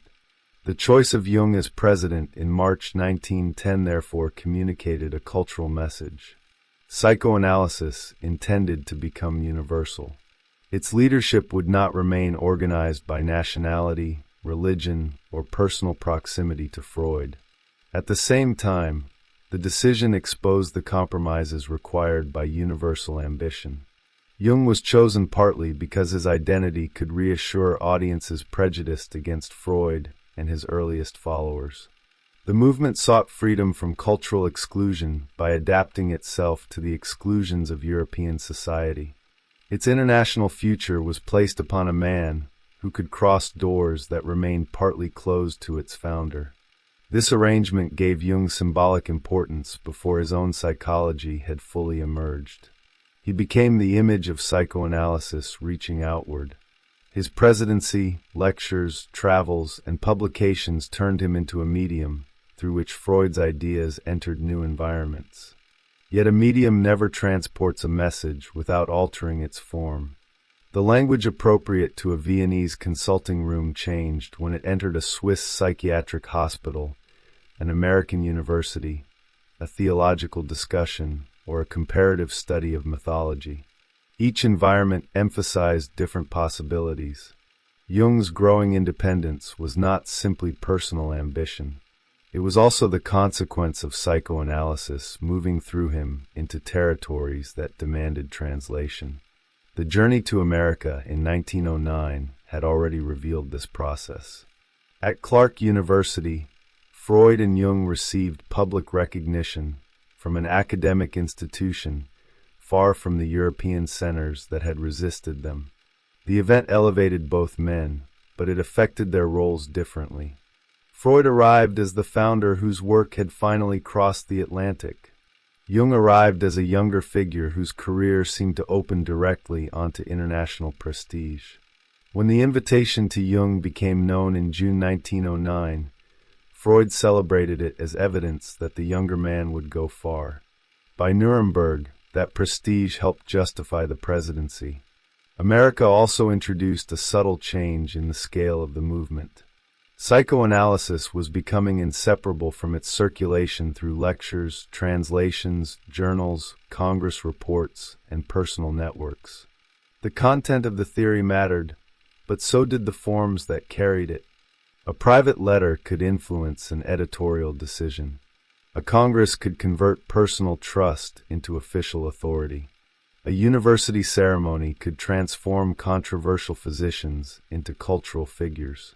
Every new channel widened the audience and simplified the image. Freud became the founder. Jung became the crown prince.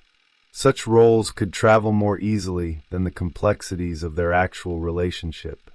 The father and son metaphor became especially powerful because it made institutional succession emotionally intelligible. Scientific communities often present themselves as governed by evidence alone, yet they also depend upon lineage, recognition, and permission. A founder chooses trusted interpreters. Younger thinkers seek proximity to authority while preparing to distinguish themselves from it. The vocabulary of family gives these processes an ancient shape. It suggests inheritance, gratitude, rivalry, and eventual separation before any theoretical disagreement is considered.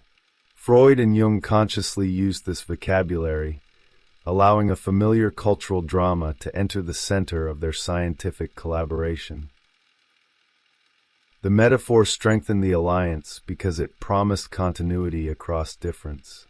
A son does not need to resemble a father in every detail to carry the family forward. Indeed, difference can prove vitality. Freud could therefore welcome Jung's psychiatric expertise, symbolic interests, and international reach. Jung could accept Freud's priority without imagining himself permanently reduced to imitation. The structure seemed capable of joining obedience and originality. Its weakness was that neither man could determine where legitimate development ended and betrayal began. Once the movement became institutional, this private uncertainty acquired collective consequences. Members could organize themselves around the imagined wishes of founder and successor. Loyalty to Freud might appear as protection of theoretical rigor. Loyalty to Jung might appear as support for expansion and renewal. Differences in method could become differences in belonging. Even before an open division formed, the possibility of camps existed within the structure created at Nuremberg. The movement had given itself a father and an heir, and every heir carries the potential to become the founder of another line. Bleuler's resignation in November 1911 revealed the social cost of this arrangement. His objection was not merely personal reluctance. It raised a question that would follow psychoanalysis throughout its history. Could a discipline devoted to uncovering concealed motives preserve genuine disagreement inside its institutions? When criticism could be interpreted as resistance, the boundary between insight and control became uncertain. The group gained cohesion by understanding opposition psychologically, but that same ability could protect authority from correction. A theory of hidden conflict had created a community exceptionally skilled at locating hidden conflict in its critics. The irony is difficult to ignore. Freud and Jung helped disclose how conscious ideals can conceal desire, fear, and rivalry.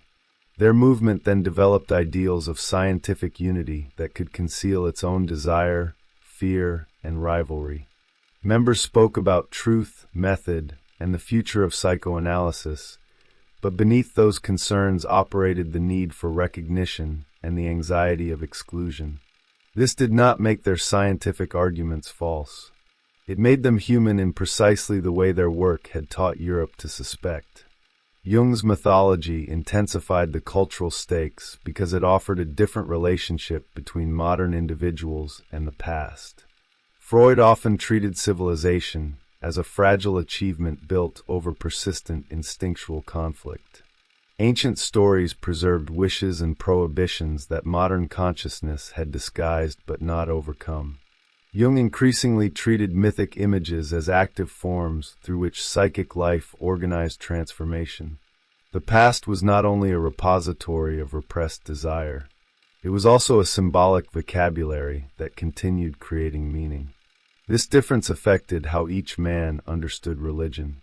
Freud approached religious ideas with suspicion, attentive to their function as wish, protection, prohibition, and inherited authority. Jung saw religious symbols as psychologically effective, whether their metaphysical claims could be proven or not. To remove them without understanding their function might leave modern life deprived of forms capable of containing fear, sacrifice, death, and renewal. The disagreement therefore reached beyond clinical technique. It concerned what modern culture had lost and what psychology was supposed to provide in its place. Europe in the years before the First World War was filled with confidence and instability. Scientific authority expanded while inherited religious certainty weakened. Cities grew, technologies accelerated communication, and imperial societies presented order while carrying profound tensions. Psychoanalysis entered this environment as both diagnosis and symptom. It exposed the irrational forces beneath respectable consciousness, yet it also promised a new expert language capable of interpreting them. Freud's model offered a severe account of civilization's hidden price. Jung's emerging model offered a route through the symbolic worlds that rational modernity had declared obsolete. Their alliance temporarily held these possibilities together. Freud prevented Jung's symbolic investigations from dissolving into spiritual comfort. Jung prevented Freud's clinical language from remaining confined to the consulting room. Each gave the other access to a larger cultural field. Freud supplied the discipline of suspicion. Jung supplied the imagination of transformation. The collaboration became powerful because neither tendency was sufficient alone, and dangerous because each man increasingly believed the other tendency threatened what mattered most. The correspondence itself preserved this tension with unusual immediacy. Formal publications present completed arguments, but letters reveal thought while it is still entangled with fatigue, affection, ambition, illness, travel, and irritation. A discussion of libido may stand beside news of a child, a patient, a journal delay, or an enemy. This proximity prevents theory from appearing untouched by life. It shows concepts forming inside relationships and institutions. The meaning of libido changed not in an abstract chamber, but through years in which Jung sought Freud's recognition and Freud sought Jung's loyalty. The letters also created a second life for the relationship. What was private became an archive, and the archive transformed personal language into cultural evidence. The affectionate forms of address, the confessions, the political calculations, and the theoretical warnings now allow later readers to watch a movement creating its own mythology. Freud appears as the burdened founder. Jung appears as the gifted successor approaching forbidden independence. Bleuler becomes the skeptical outsider. Spielrein emerges as a thinker moving between the two men while developing insights neither could fully possess. Spielrein's presence complicates the public myth because it reveals how intellectual history can conceal the people whose contributions do not fit its preferred drama. She had entered Jung's life as a patient, later became a physician, corresponded with Freud, and developed an original account of destruction and becoming. By late 1911, both men recognized her intelligence. Yet her work remained surrounded by the personal history that made her easier to treat as a figure between them than as an independent thinker. The famous conflict between father and son could absorb attention that might otherwise reveal the woman's thought passing through and beyond their alliance. Her argument also gave symbolic form to the stage they had reached. Creation may contain a destructive movement because a new form cannot appear without loosening the old one. Jung's broader theory could emerge only by weakening the definition that had secured his place within Freud's movement. Freud could protect psychoanalysis only by resisting a transformation proposed by the successor chosen to extend it. Neither man simply desired destruction. Each pursued a future whose realization threatened the structure joining them. By December 1911, their relationship had become a modern myth of succession because it embodied a permanent cultural problem. Institutions need heirs capable of renewal, but renewal changes what is inherited. Founders desire survival, yet survival places their creation in hands they cannot control. Successors desire recognition, yet recognition binds originality to gratitude. Freud and Jung had transformed these tensions into letters, theories, congresses, and organizations. Their conflict had not yet broken into the open. It was already larger than either man, because the movement now carried their private contradiction as part of its public identity. The future divides before the men do. The final letters of 1911 did not announce a rupture. They preserved the habits of intimacy that had sustained Freud and Jung through expansion, criticism, illness, and institutional conflict. Manuscripts continued to travel between Vienna and Küsnacht. Patience, editorial problems, and professional alliances still occupied their attention. Freud remained willing to receive Jung's work. Jung remained president of the International Psychoanalytic Association and continued to present his research as part of the common enterprise. On the surface, succession had succeeded. Beneath that continuity, the meaning of the relationship had changed.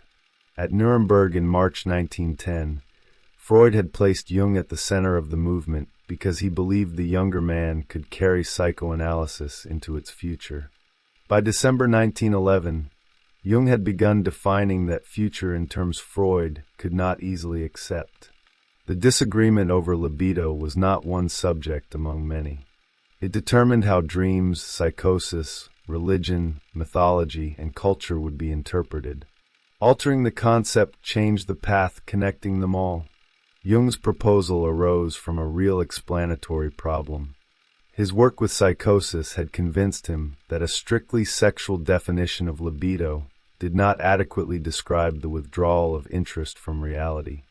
The mind could lose investment in people, objects, and the shared world with a completeness that seemed to involve its entire relation to life. Jung wanted a concept broad enough to explain how energy could become sexuality, ambition, religious longing, fantasy, creativity, and destructive withdrawal. The change promised integration. It also risked removing the tension that gave Freud's theory its disturbing precision. Freud understood that risk historically. Sexuality had been the point most consistently rejected by physicians, moral authorities, and cultured readers.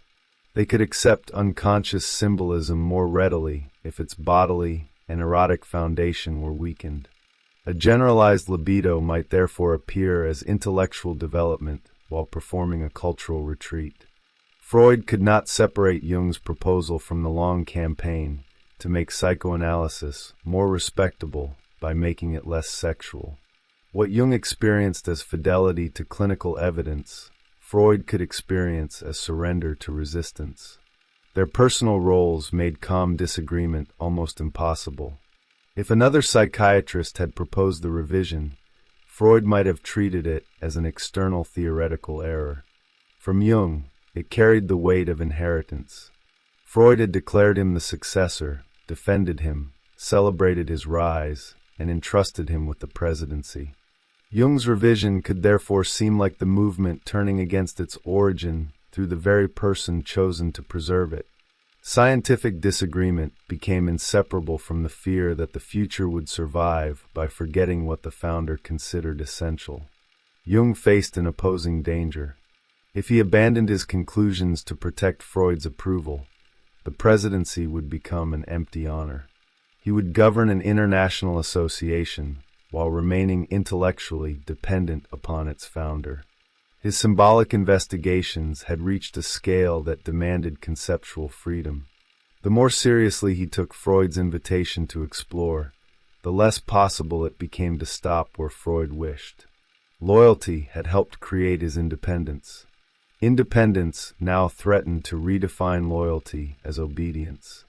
The institutional conflicts of 1910 and 1911 had prepared both men to interpret this difficulty defensively. Bleuler's doubts had been understood partly through hidden resentment and resistance. Critics were frequently described through the motives beneath their arguments. Freud and Jung had strengthened their bond by identifying adversaries whose opposition confirmed the importance of their work. When disagreement entered the alliance itself, the same habits would make it tempting to diagnose rather than hear one another. A theoretical objection could become evidence of fear. A demand for freedom could become evidence of rebellion. Their affection delayed this transformation. Freud's reply of December 17, 1911 remained open enough to allow hope. He welcomed Jung's engagement with the libido question and acknowledged that another mind could force clarification. Jung likewise asked that his work be judged as a whole. Neither wanted the relationship to collapse. Years of correspondence had created genuine tenderness, gratitude, and intellectual excitement. The alliance was not merely strategic. That sincerity made the coming conflict more painful, because neither man could dismiss the other without losing part of the history through which he had become himself. Freud had become more than a teacher within Jung's development. He had served as the authoritative witness who recognized Jung's capacity before Jung possessed a completed system of his own. Jung had become more than a disciple within Freud's life. He had served as evidence that psychoanalysis could escape isolation and command a future beyond Vienna. Each man had used the other's recognition to secure an uncertain identity. Their theories now placed those identities under pressure. The close of 1911 therefore produced a peculiar condition. The alliance remained administratively intact while its intellectual center had begun dividing. Freud and Jung could still speak as collaborators because the consequences of Jung's argument had not been fully published. The second part of his study remained in development. Its complete challenge could still be imagined as a misunderstanding that further explanation might resolve. Time had not yet forced either man to choose between the relationship and the theory. Yet the direction was becoming inevitable. Jung's mythology required symbols to possess a transformative function that exceeded disguise. His understanding of psychosis required libido to extend beyond sexual hunger. His presidency required an authority that could not remain permanently borrowed. Freud's conception of psychoanalysis required sexuality to retain its privileged place. His history of struggle required him to distinguish genuine development from retreat. His role as founder required a boundary beyond which revision became another doctrine. The tragedy did not arise because one man valued truth and the other valued power. Truth and power were joined in both. Freud protected a theory he believed had been confirmed through suffering, observation, and resistance. Jung expanded a theory he believed could not otherwise account for the material before him. Each position answered an intellectual demand and a personal necessity. Their conflict would become destructive because neither could surrender his concept without surrendering the self that had formed around it. The years 1910 and 1911 thus ended with an achievement containing its own reversal. Freud had transformed a correspondence into an international institution. Jung had transformed discipleship into leadership. Together they had carried psychoanalysis into psychiatry, mythology, religion, and public culture. The movement possessed journals, branches, congresses, and a recognized successor. It had never appeared stronger. Its strength made the hidden division consequential. A disagreement between two private correspondents might have faded.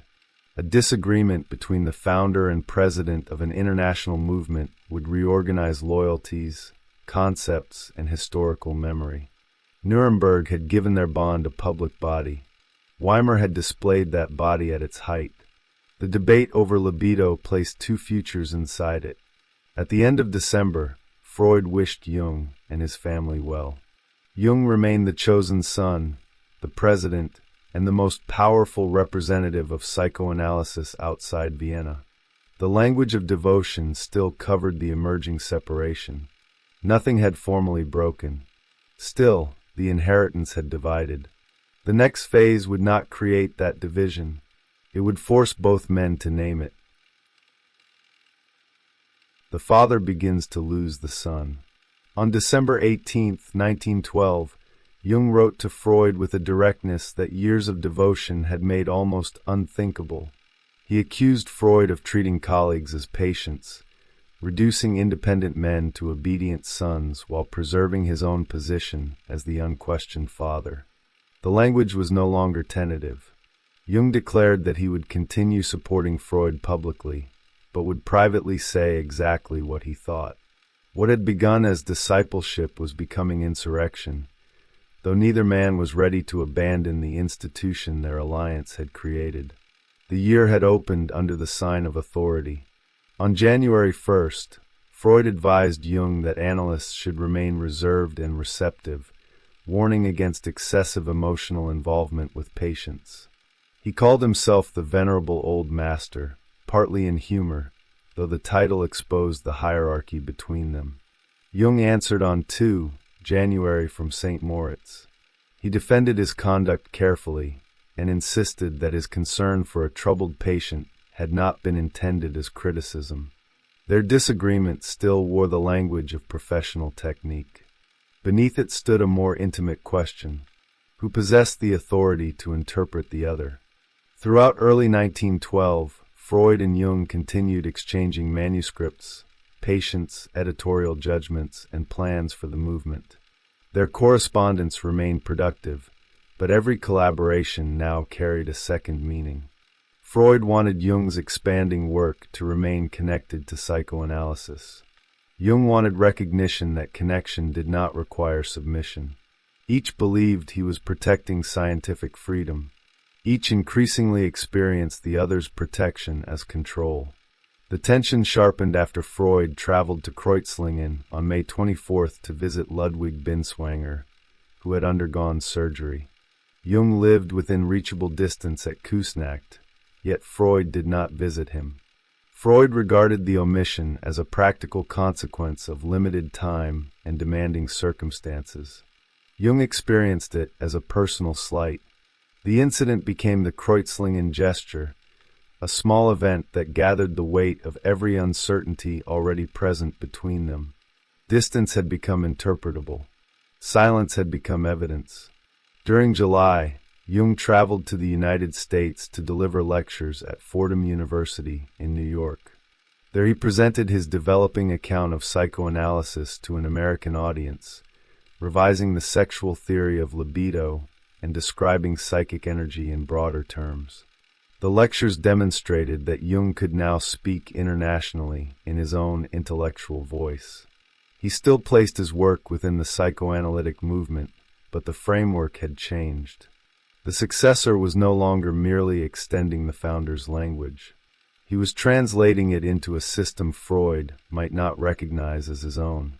At the same time, Freud and his closest followers were considering how to protect psychoanalysis from future defections. During the summer, Ernest Jones proposed a secret committee whose members would defend Freud's central ideas and preserve unity around him. Jung, still president of the International Association, was not included. The movement had developed two structures. One was public and formally led by Jung. The other was private and organized around loyalty to Freud. The contradiction revealed how far trust had already eroded. On November 24th, Freud and Jung met at a conference in Munich. The conversation turned to psychological interpretations of the Egyptian pharaoh Akhenaten, and Freud suddenly fainted. Jung caught him as he fell and carried him to a sofa. The scene repeated Freud's collapse at Bremen in August 1909, again placing the older man's unconscious body in the arms of the younger man. Freud later interpreted such incidents through his fear of being displaced or symbolically killed by his sons. Jung encountered something more unsettling. The father who claimed interpretive authority had become physically helpless before him. After Munich, the correspondence deteriorated rapidly. A discussion about editorial authority, Adler, Steckel, and the direction of psychoanalysis became inseparable from personal accusation. Freud scrutinized Jung's language for revealing errors. Jung rejected the procedure and turned analysis back upon Freud. The method that had joined them became a weapon through which each could deny the other's position. Interpretation no longer opened understanding. It established dominance. By December, their former roles had reversed in meaning. Freud's paternal authority, once experienced as recognition, now appeared to Jung as a technique of subordination. Jung's independence, once welcomed as evidence of strength, now appeared to Freud as ambivalence and betrayal. The relationship still possessed public obligations, shared journals, and institutional appearances. Privately, its symbolic structure had collapsed. The son no longer asked for permission to speak. He had begun telling the father what the father refused to see. Vienna, 13 June 1912. Dear friend, about the libido question we shall see. The nature of the change you have made is not quite clear to me, and I know nothing of its motivation. Once I am better informed, I shall surely be able to switch to objectivity, precisely because I am well aware of my bias. Even if we cannot come to terms immediately, there is no reason to suppose that this scientific difference will detract from our personal relations. I can recall that there were profounder differences between us at the beginning of our relationship. In 1908, it was reported to me from various quarters that a negative fluctuation had occurred in Bergalsley, that my views had been superseded. This did not deter me from visiting you in Zurich. In fact, it was my reason for doing so, and I found everything quite different from what I had been led to expect. Consequently, I cannot agree with you when you say that my failure to go to Zurich from Constance was motivated by my displeasure at your libido theory. A few months earlier, you would probably have spared me this interpretation, all the more so because the circumstances do not warrant it. They are as follows. Because of illness in my family, my visit was definitely decided on only a few days in advance. When I saw it would be possible, I wrote to you, so that you must have known at the time of my arrival that I would be in Constance. I then spent 2 nights and 1 day on the train, so as to be able to spend 2 nights and 2 days in one place. After a period of grueling work that was just about enough traveling. To go to Zurich, I should have had to sacrifice one of the 2 days and so deprive my host of half the time allotted to him. I had a special reason, unknown to you, for wanting to talk with Binswanger at that time. But if you had come and spent half a day in Constance, it would have been a great pleasure for us all. I did not ask you to come, because it is an imposition to ask anyone to spend a holiday in such a way if he has something better to do or wants to rest. But I should have been pleased if you yourself had thought of it. Your remark pains me because it shows that you do not feel sure of me. Here there is little to report. Our Wednesday evenings have stopped. This year I have worked much more, and thanks no doubt to Carlsbad, more easily than in former years, and I am very glad that in little more than 4 weeks I shall be leaving for Carlsbad with my wife. With kind regards, yours, Freud. The relationship becomes its own patient. By the beginning of 1912, Freud and Jung had acquired an interpretive language capable of exposing almost any hidden motive. They could identify resistance beneath argument, resentment beneath courtesy, desire beneath moral concern, and rivalry beneath admiration. This capacity had once deepened their alliance. Each man trusted the other with dreams, symptoms, doubts, and personal conflicts because interpretation promised freedom from self-deception. Now the same language began enclosing them. Every disagreement could be treated as a symptom, and whoever interpreted first gained the superior position. The conflict initially appeared through a patient. A woman treated by Freud had spoken with Jung, placing him between her dissatisfaction and Freud's authority. Freud believed Jung had become too involved and advised greater reserve. On January 1st, 1912, he warned that analysts should not give too much of themselves or expect emotional returns from patients. He suggested that younger practitioners had not yet achieved sufficient objectivity, and added that their difficulty arose partly from unresolved relationships with paternal authority. The advice carried clinical experience, but it also assigned roles.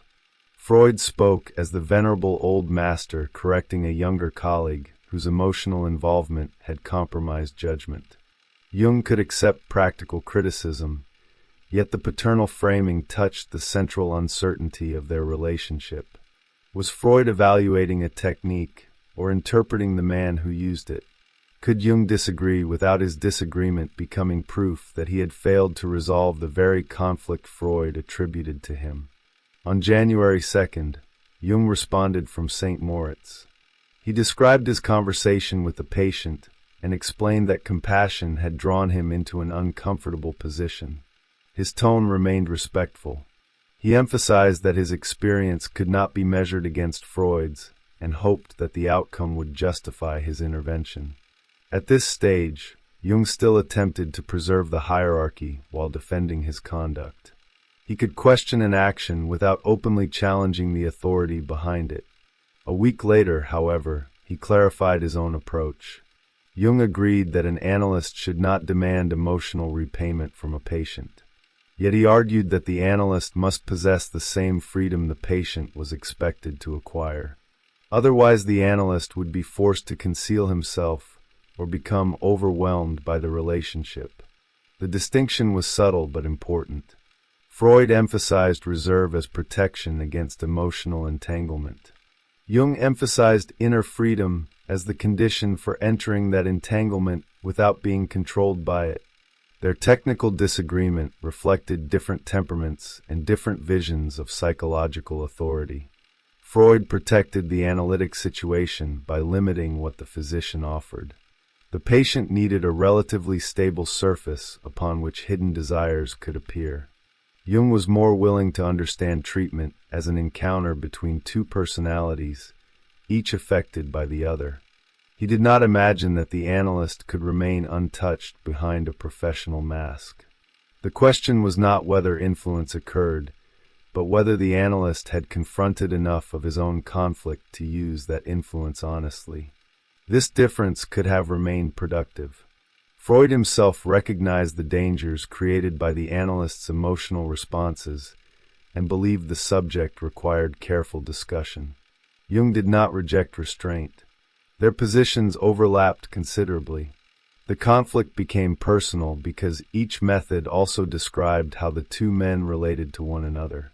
Freud's reserve resembled the distance of the father who expected the son to reveal himself while remaining protected from equal examination.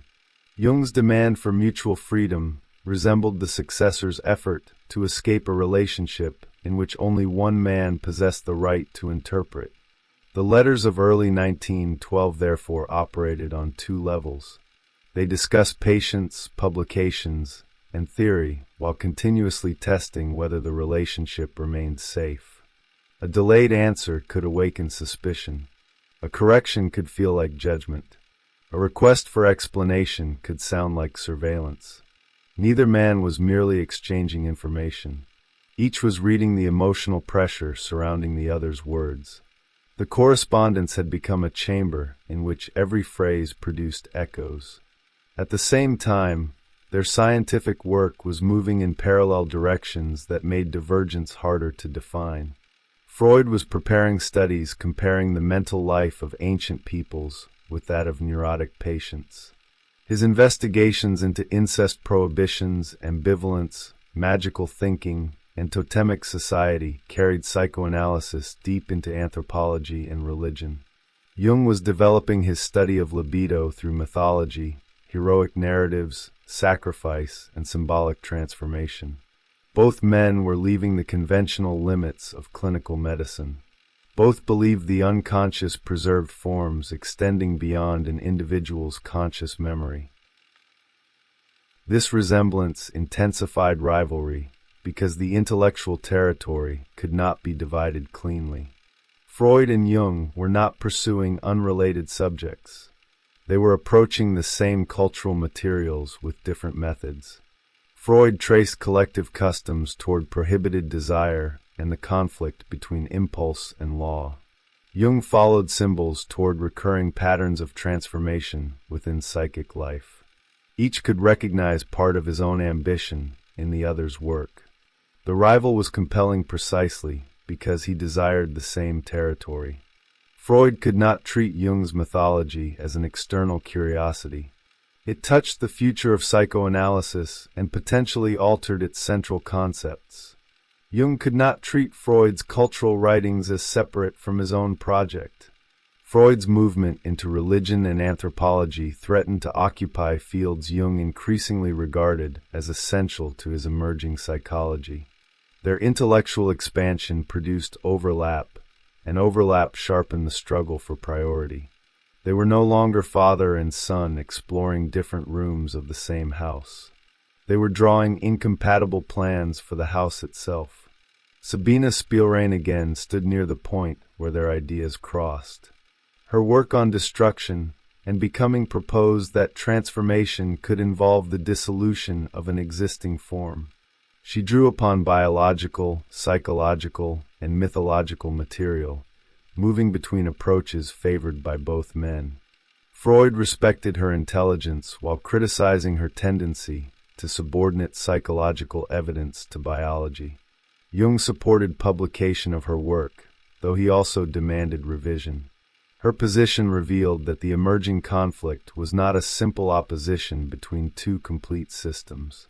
Ideas circulated among patients, pupils, colleagues, and former intimates before becoming associated with a single famous name. The movement itself was expanding through new journals and cultural audiences. Imago began publication in 1912 as a forum for applying psychoanalysis to mythology, religion, literature, and cultural history. Its creation demonstrated that Freud did not intend to confine psychoanalysis to clinical treatment. He welcomed expansion, but wanted expansion governed by a method capable of recovering concealed conflict beneath symbolic forms. Jung also welcomed the journal's broader field, yet his own work was making symbols increasingly autonomous. The same publication landscape could therefore support two futures while temporarily presenting them as one. As their theories widened, their personal tolerance narrowed. This was not accidental. A disagreement over a limited clinical detail might permit compromise. A disagreement about the nature of psychic energy affected every other subject. If Jung was right, Freud's sexual definition of libido described only one organization of a more fundamental force. If Freud was right, Jung's broader language risked concealing sexuality beneath elevated cultural meanings. Each theory implied that the other man's approach failed to recognize something essential. The danger became greater because theoretical criticism could be interpreted through personal history. Freud might see Jung's revision as the familiar revolt of a son who desired the father's position while denying dependence upon him. Jung might see Freud's resistance as the familiar defense of an authority who treated development as betrayal because he could not tolerate an equal. These interpretations contained enough truth to feel irresistible. They also allowed both men to avoid the full intellectual strength of the other's objection. By spring 1912, the relationship was not yet openly hostile. They continued to collaborate, correspond, and exchange professional judgments. Their affection had not disappeared. What had disappeared was the innocent belief that analysis would protect them from misunderstanding. Psychological knowledge did not place them outside rivalry. It gave rivalry a more sophisticated language. Each could expose the other's hidden motives while remaining convinced that his own position arose from clearer sight. The alliance had therefore entered a dangerous phase. Its central problem was no longer simply the definition of libido. It was whether two interpreters could recognize limits to their power over one another. Freud required a successor who would preserve the disturbing core of psychoanalysis. Jung required a mentor who would allow transformation without diagnosing it as disobedience. Neither requirement could be fulfilled without surrendering part of the authority each man had come to embody. Their relationship had become its own most difficult case. It contained love, gratitude, ambition, dependence, rivalry, and fear of abandonment. Both men possessed the instruments to analyze those forces. Neither could establish a position from which the analysis would not also serve his desire. The letters continued, but they no longer functioned only as a bridge. They had become the scene in which the struggle for interpretive authority would be enacted. Zurich, 18 July 1912.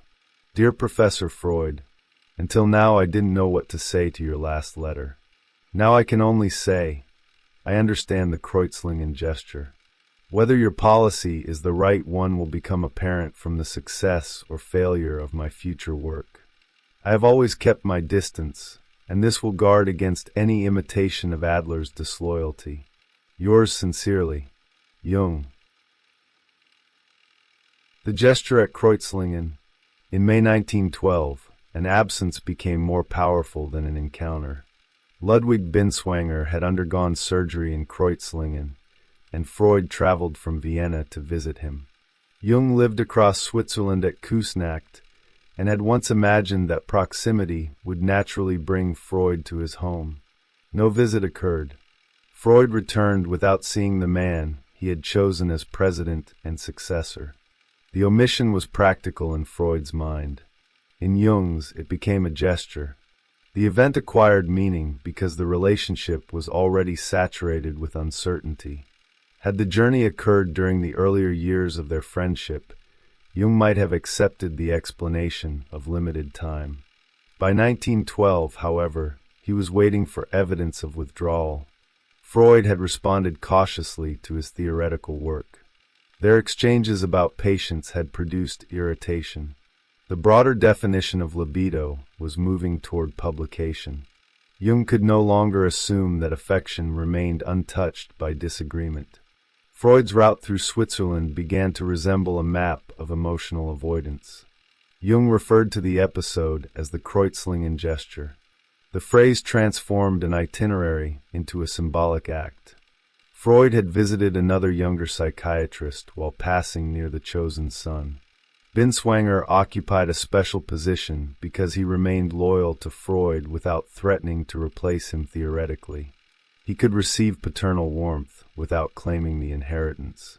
Jung, by contrast, had become the heir whose independence unsettled the structure that had elevated him. The missed visit, therefore, seemed to confirm that Freud preferred disciples who remained disciples. Freud rejected this interpretation. His visit to Binswanger had been determined by illness, obligation, and practical circumstances. He had not intended to punish Jung. From his perspective, Jung had converted an innocent omission into proof of hostility. This tendency appeared as evidence that the younger man carried resentment and was searching for occasions to express it. Freud saw projection where Jung saw revelation. Once again, Interpretation placed each man inside the other's explanation. The incident is compelling because its factual content was so small. Nothing had been said. No appointment had been broken. No explicit insult had occurred. Yet relationships structured by expectation often reveal themselves through what fails to happen. Freud's intention did not exhaust the meaning of his choice, just as Jung's pain did not prove deliberate rejection. The emotional truth existed between them. Freud had not felt compelled to see Jung. Jung had needed him to feel compelled. The difference could not be settled by reconstructing a timetable. Kreuzlingen also exposed the changing economy of recognition. Earlier, Freud's letters and visits had offered Jung the confirmation of being specially chosen. By 1912, that status no longer felt secure. Jung possessed the presidency, international prestige, and a major work in progress, yet institutional authority could not replace personal acknowledgement. The more independent he became publicly, the more sensitive he appeared to private signs that Freud no longer regarded him as the unique heir. Power had not dissolved dependency. It had concealed it beneath accomplishment. Freud faced a corresponding conflict. He wanted Jung to understand himself as loved and trusted, but he resisted the demand to provide continuous proof. Such demands could feel like emotional coercion, particularly when theoretical disagreement made every personal gesture politically charged. A visit might be interpreted as approval. An omission might become condemnation. Freud protected himself through distance, then discovered that distance produced the very resentment he feared. Their different approaches to analysis intensified the misunderstanding. Freud believed psychic truth often appeared through unintended action. Jung had learned this lesson from him and now applied it to Freud's failure to visit. If slips, omissions, and forgotten obligations revealed unconscious motives, why should the founder be exempt? Freud could answer that interpretation required context and discipline, not the automatic conversion of every accident into a confession. Yet Jung suspected that Freud accepted the method only while he controlled its direction. The conflict therefore concerned more than wounded affection. It raised the question of whether psychoanalytic authority could be reciprocal. Freud had interpreted Jung's dreams, symptoms, hesitations, and paternal conflicts. Jung now interpreted Freud's travel decision as an expression of withdrawal. The father could experience this reversal as insolence because it erased the difference between teacher and pupil. The son could experience resistance to it as proof that the hierarchy had never permitted genuine equality. After Kreuzlingen, reconciliation remained possible, but innocence did not. Explanations could clarify circumstances without removing the symbolic wound. Jung had discovered that a father could withdraw without announcing withdrawal. Freud had discovered that an heir could turn the founder's method against him. Each became more watchful. Their letters increasingly carried anticipatory defenses, as though every statement needed protection from the meaning the other might extract. The timing was crucial. Jung was preparing to travel again to the United States and present his developing theory to an international audience. He would soon stand before listeners who knew him not merely as Freud's representative, but as an original thinker. The Fordham Lectures offered a form of recognition that did not depend upon a visit from Vienna. America could receive the voice that Freud seemed reluctant to hear without reservation. Yet the journey did not free Jung from the relationship. His theoretical independence remained organized around the authority he was challenging. To redefine libido was also to answer Freud. To explain psychoanalysis to America was to decide what part of Freud's inheritance would be carried across the Atlantic and what part would be transformed during passage. The son could travel far from the father while still speaking inside the father's language. The Kreuzlingen gesture thus became a turning point because it joined personal absence to intellectual departure. Freud passed near Jung without arriving. Jung remained within psychoanalysis while moving beyond its accepted boundaries. Each man experienced the other as close enough to matter and distant enough to wound. Their alliance no longer failed only through disagreement. It began failing through incompatible expectations of presence. Vienna, 16 December 1912. Dear Dr. Jung, I shall submit your suggestion for changing the name of the Zeitschrift both to the Society and to the two editors and report to you on the outcome. The habit of taking objective statements personally is not only a regressive human trait, but also a very specific Viennese failing. I shall be very glad if such claims are not made on you. But are you objective enough to consider the following slip without anger? Even Adler's cronies do not regard me as one of yours. Yours nevertheless. Freud. The heir speaks in his own voice.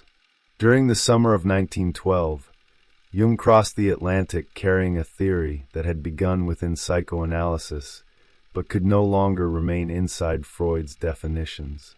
His destination was Fordham University in New York, where he had been invited to deliver a series of lectures in September. The journey repeated the international movement of 1909, yet its symbolic meaning had changed.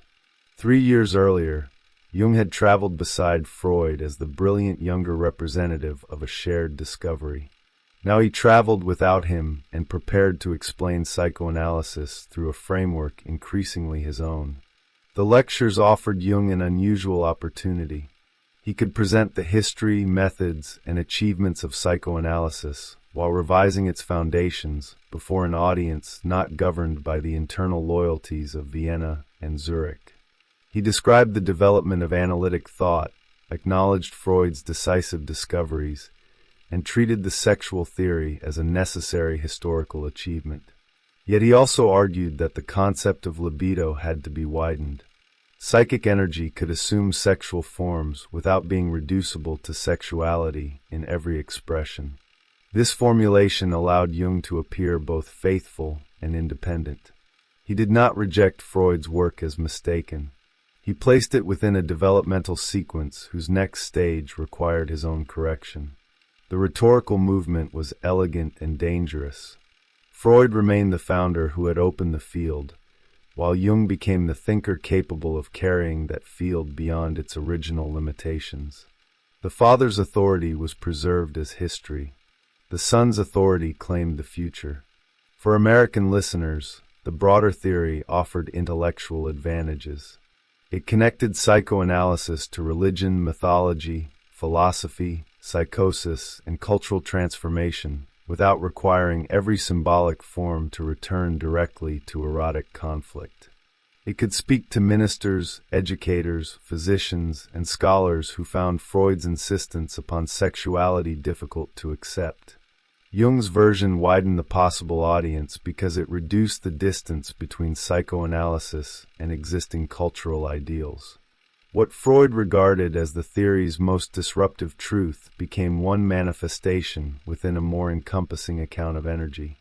That accessibility did not necessarily make Jung insincere.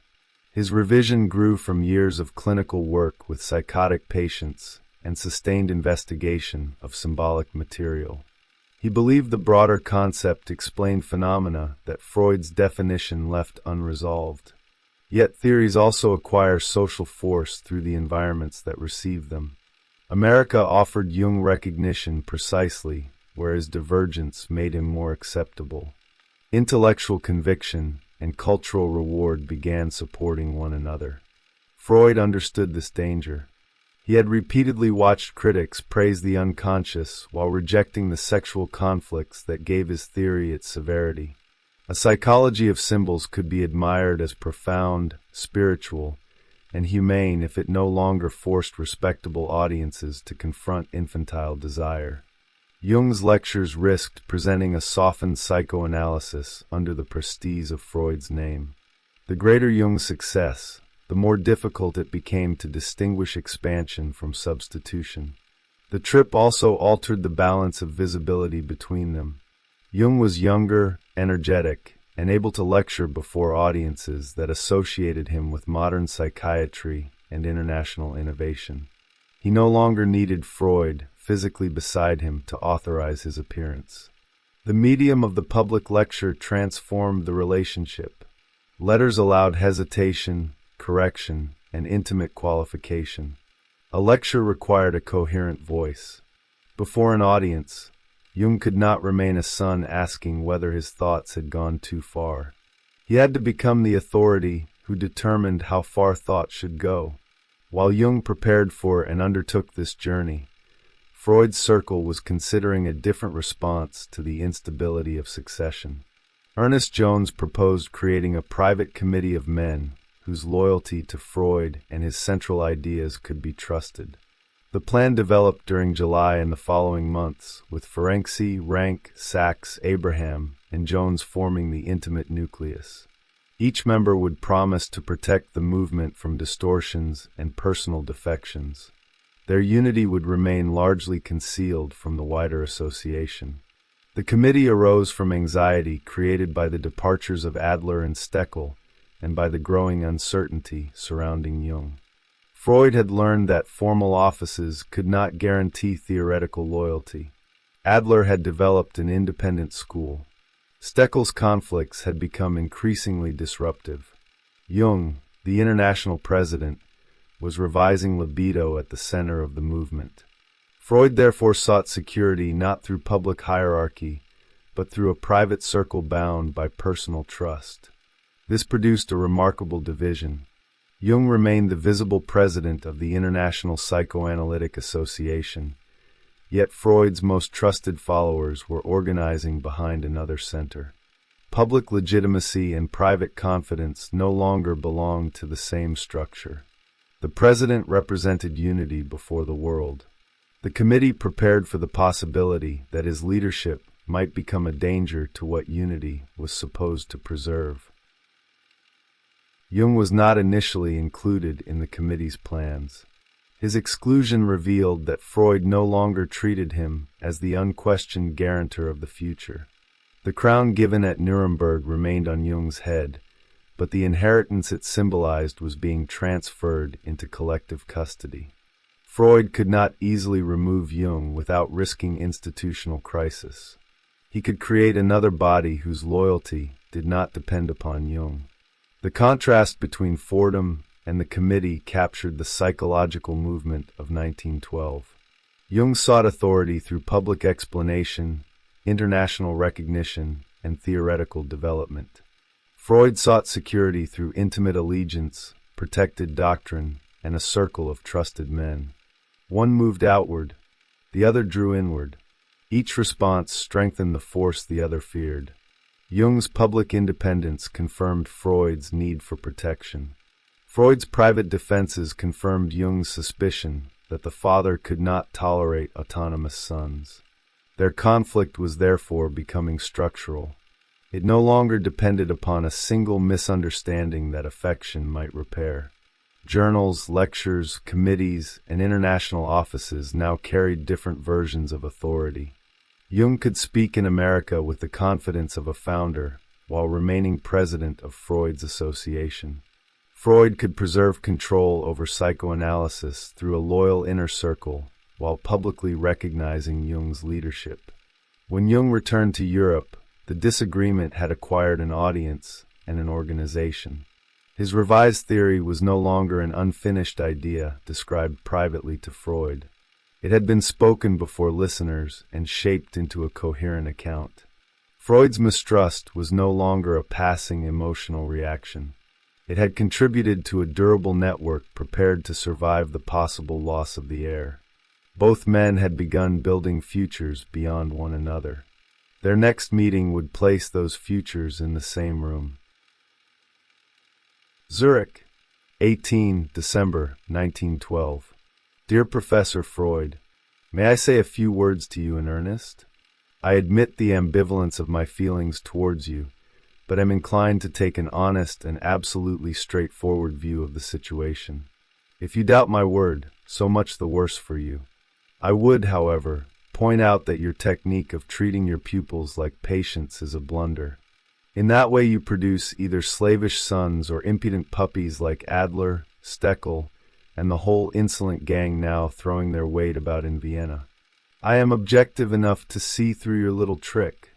You go around sniffing out all the symptomatic actions in your vicinity, thus reducing everyone to the level of sons and daughters who blushingly admit the existence of their faults. Meanwhile, you remain on top as the father, sitting pretty. For sheer obsequiousness, nobody dares to pluck the prophet by the beard and inquire for once what you would say to a patient with a tendency to analyze the analyst instead of himself. You would certainly ask him, "Who's got the neurosis?" You see, my dear professor, so long as you hand out this stuff, I don't give a damn for my symptomatic actions.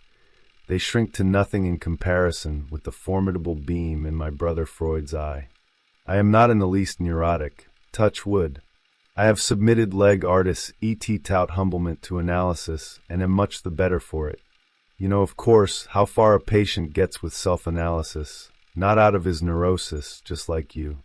If ever you should rid yourself entirely of your complexes and stop playing the father to your sons, and instead of aiming continually at their weak spots, took a good look at your own for a change, then I will mend my ways, and at one stroke uproot the vice of being in two minds about you.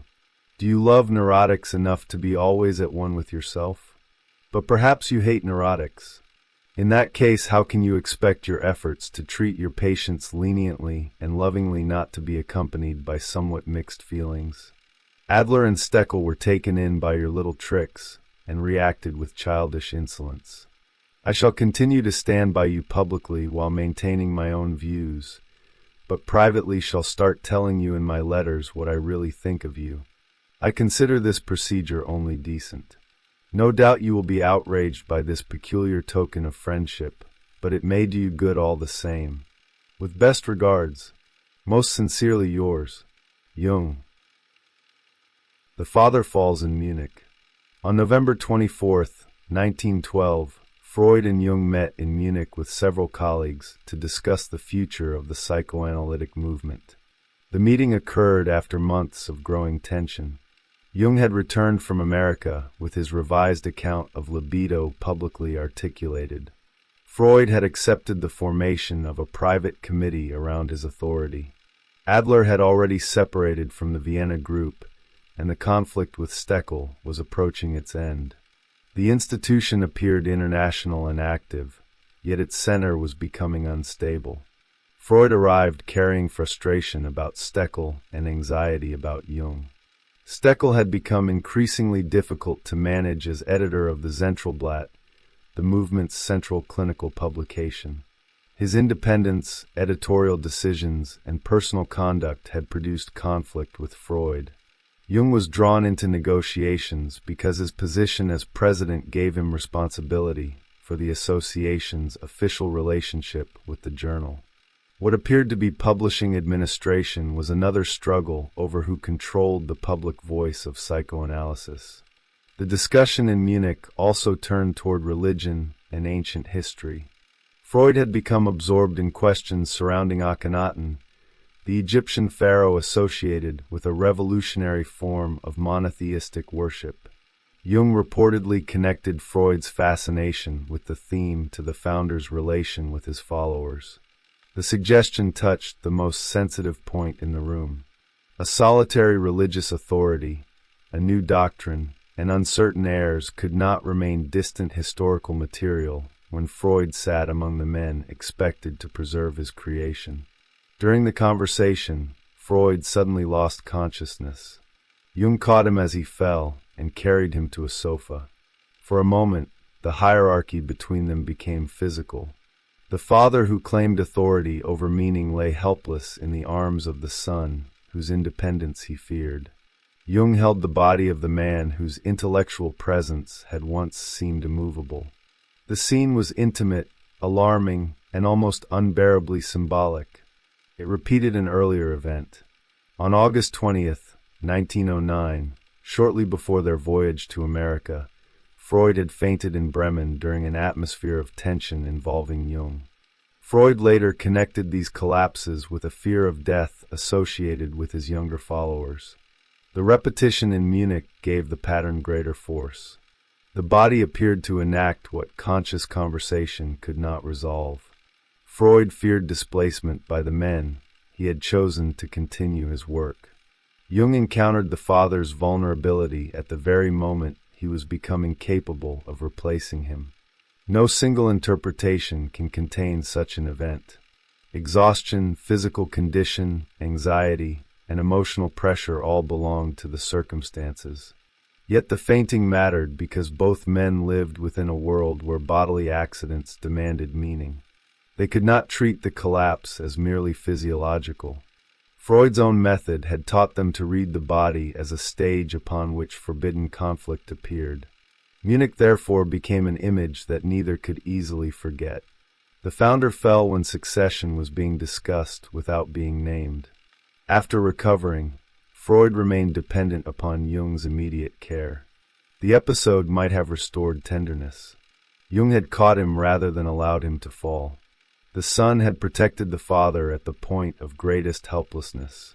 Yet gratitude and humiliation can occupy the same moment. To be carried by Jung made visible the dependence Freud resisted. To carry Freud gave Jung a position of strength that could not be openly acknowledged without making the relationship more dangerous. The meeting did not resolve the institutional disputes. Steckel soon resigned from the Vienna Psychoanalytic Society, and Freud withdrew from the Zentralblatt.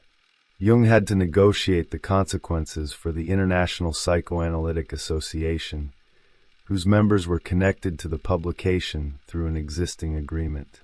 He approached the matter as a legal and administrative problem, arguing that the association could not simply abandon its obligations. Freud approached it through the personal history of conflict with Steckel and the need to establish a new journal under more reliable control. This difference sharpened their mutual suspicion. Freud could interpret Jung's caution as insufficient solidarity. Jung could interpret Freud's demands as another attempt to make the International Association serve Viennese personal conflicts. The president was expected to act for the entire organization, while the founder expected him to recognize where the movement's true loyalty belonged. Jung increasingly resisted the assumption that Freud's judgment and the association's interest were automatically identical. By early December, their forms of address had begun to cool. Freud wrote with formal restraint, and Jung responded in the language of administrative duty. The change was small but unmistakable. Years earlier, the words father, son, friend, and heir had organized their emotional world. Now professional titles created distance. Courtesy remained, but it functioned as a boundary rather than an expression of warmth. The theoretical conflict continued beneath the editorial dispute. Freud referred critically to Jung's innovation concerning libido and anticipated opposition to the Fordham lectures. Jung remained convinced that the revision was necessary. Neither man expected the other to be persuaded through a simple explanation. Their positions had become attached to different constituencies, publications, and visions of the movement. Argument now carried political consequences. On December 18th, a minor remark ignited the accumulated hostility. Freud drew attention to a possible verbal error in Jung's description of Adler's followers and invited him to consider it without anger. Jung understood the intervention as another attempt to reduce him to a patient whose unconscious language could be judged from above. He responded by attacking the structure of Freud's authority. Freud's technique with pupils, Jung argued, produced obedient sons or insolent rebels because the father analyzed everyone while refusing equal examination. The accusation reached beyond irritation. Jung declared that he had recognized his ambivalence toward Freud and would maintain his independent views. He accused Freud of remaining above his followers by continually identifying their weaknesses. He promised public support, but announced that private correspondence would henceforth contain what he truly thought. The son was no longer seeking reconciliation through confession. He was using confession to establish autonomy. Munich had condensed the entire relationship into one bodily scene. Freud fell. Jung held him. Neither could transform that dependence into equality. By December, the symbolic rescue had become an open struggle over who possessed the right to interpret whom. The father had recovered consciousness, but his authority no longer stood unchallenged. The son remained inside the movement, yet he had begun speaking as though departure were already psychologically complete. When interpretation becomes a weapon, the conflict of 1912 became culturally significant because it exposed a difficulty at the heart of every movement built around the interpretation of hidden motives. Psychoanalysis had challenged the confidence of modern consciousness by showing that people did not fully know why they acted, desired, remembered, or believed. Its strength came from refusing appearances. A courteous statement might conceal resentment. A forgotten appointment might express resistance. A bodily collapse might stage a conflict that speech could not admit. Yet once this method entered a relationship between rivals, interpretation could become indistinguishable from power. Freud possessed the authority of origin. He had created the language through which symptoms, dreams, slips, fantasies, and omissions could be read. Within his movement, this gave him more than intellectual priority. It gave him the position of the man who could reveal what others did not know about themselves. His followers might disagree consciously, but Freud could locate another motive beneath their disagreement. The ability to interpret therefore protected the theory, while also protecting the founder. Jung had accepted this authority because it had opened his own psychic life to investigation.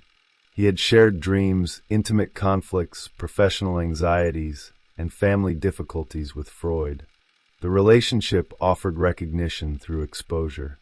To be understood by Freud was to feel that the hidden structure of experience had become visible. Yet this gift contained a hierarchy. Freud remained the one who understood. Jung increasingly became the one whose ambivalence, paternal longing, and resistance required explanation. As long as admiration remained stronger than rivalry, the hierarchy could feel productive. The father named possibilities the son had not recognized. The son expanded the father's discoveries into new territories. Once theoretical disagreement sharpened, however, interpretation lost its innocence. Freud's observations about Jung's motives could appear designed to weaken his arguments without answering them. Jung's responses could appear to confirm the rebellion Freud had already perceived. The structure became circular. Resistance to interpretation served as evidence that the interpretation was correct. Jung's challenge was to reverse the direction of the gaze. If unconscious motives shaped every mind, Freud could not stand outside the system he had discovered. His omissions, physical symptoms, attachments, and anxieties also required interpretation. The missed visit at Kreuzlingen could reveal withdrawal. The fainting in Munich could reveal fear of displacement. The formation of a loyal committee could reveal insecurity about succession. Freud's claim to neutrality could itself become the defensive posture of a father unwilling to surrender superiority. This reversal had radical implications. It democratized suspicion. No founder, physician, or teacher could claim permanent exemption from the forces recognized in others. Jung's criticism expressed a principle that would become central to later psychological practice. The person interpreting must also confront the position from which interpretation is made. Authority does not disappear, but it can no longer present itself as transparent. The difficulty lies in deciding who interprets the interpreter. An endless exchange of suspicions can destroy the possibility of common reality. Freud could explain Jung's criticism as paternal rebellion. Jung could explain Freud's explanation as paternal domination. Freud could interpret that response as further resistance. Each step might contain insight, yet the sequence produced no shared standard capable of ending it. Analysis became a duel in which every defense exposed another weakness. The correspondence amplified this process because letters preserve language while removing the immediate corrections of voice and presence. A spoken remark can be softened by expression, hesitation, or touch. A written sentence arrives complete and can be examined repeatedly. Its word choices become evidence. Delays acquire meaning. Forms of address register temperature. Freud and Jung had built their intimacy through letters, but the medium that sustained closeness over distance also allowed suspicion to accumulate in durable form. Their relationship therefore changed as the correspondence changed. Early letters carried discovery with the excitement of rapid exchange. By 1912, each message could feel like a document in a case being assembled. A phrase might be returned weeks later as proof of ambivalence. A small error could become a symptomatic action. The archive grew while trust diminished. Writing no longer merely communicated the conflict. It trained both men to encounter one another as texts requiring interpretation. Public media intensified the struggle. Jung's Fordham lectures turned his private revision of libido into an international intellectual position. Freud could no longer respond only as a correspondent. Jung's theory now addressed students, physicians, clergy, and future readers. Publication gave the revision an existence independent of Freud's approval. Once spoken and printed, it could gather supporters, translations, and applications that neither man controlled. The journals performed a similar function. The Jahrbuch, Zentralblatt, Imago, and the new psychoanalytic periodicals were not neutral containers. Each publication represented a center of authority and a possible future for the movement.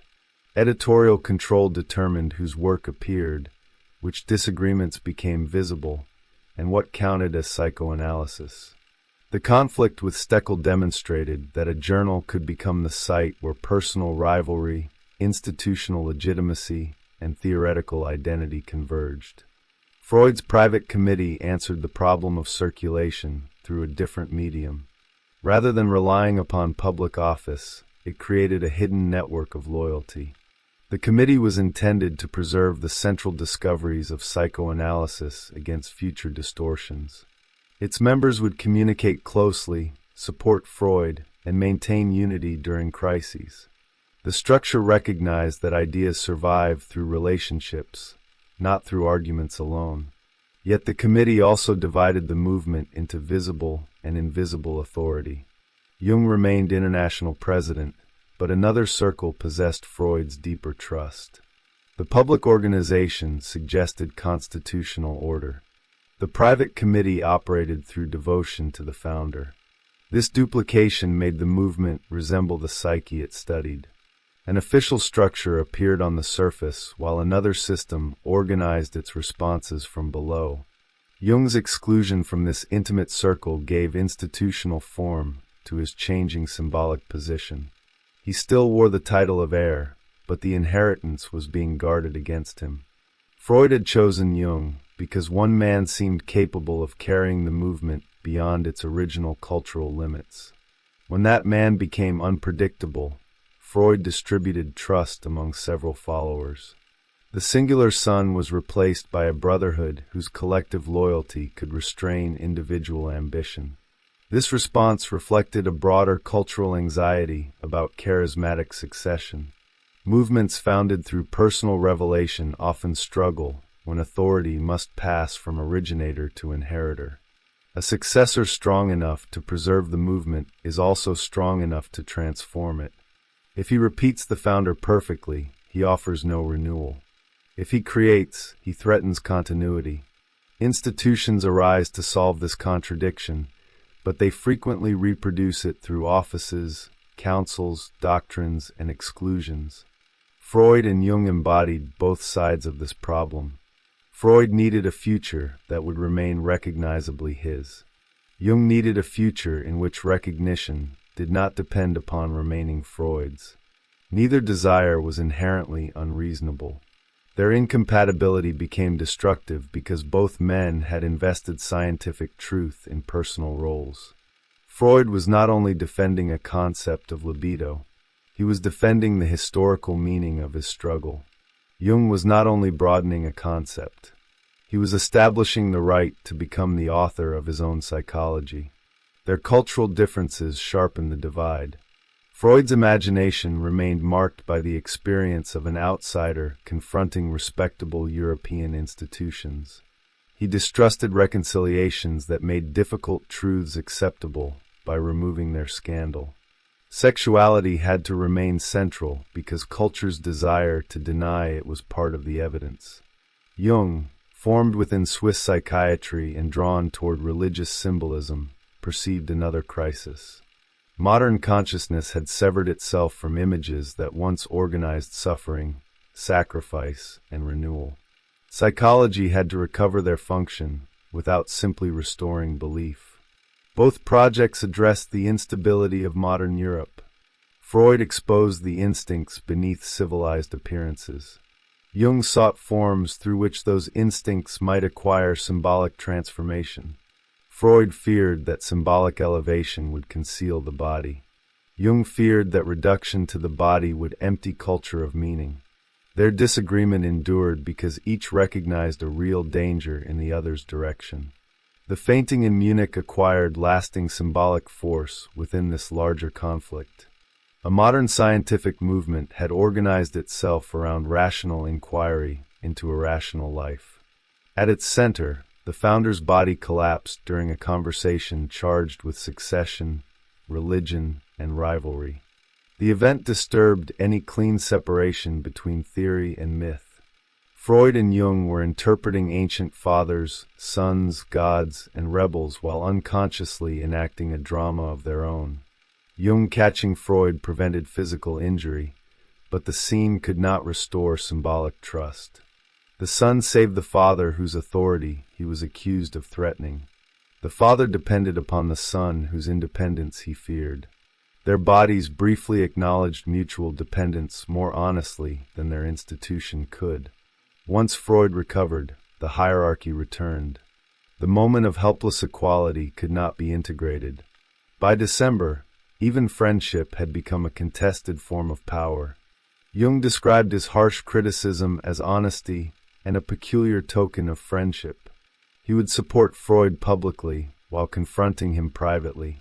The statement attempted to separate institutional loyalty from personal submission. Yet it also revealed that the relationship had divided into a public mask and a private struggle. The movement would display unity, while its leaders interpreted one another as adversaries.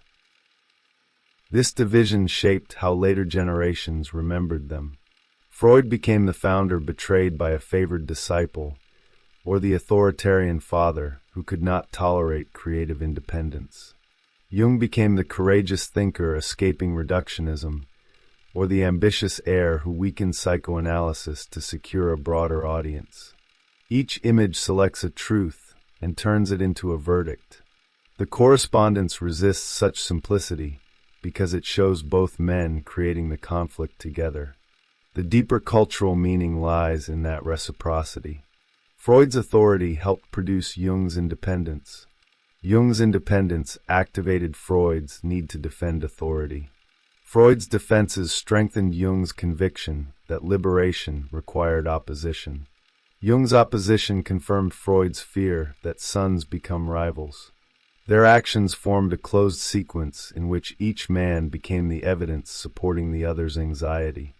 By the end of 1912, the alliance had become a modern myth not because its participants resembled fictional heroes, but because their conflict expressed a recurring structure of cultural creation. A founder opens a path. A successor follows, learns, and eventually sees another destination. The founder experiences deviation as loss. The successor experiences continuity as captivity. Both appeal to the future.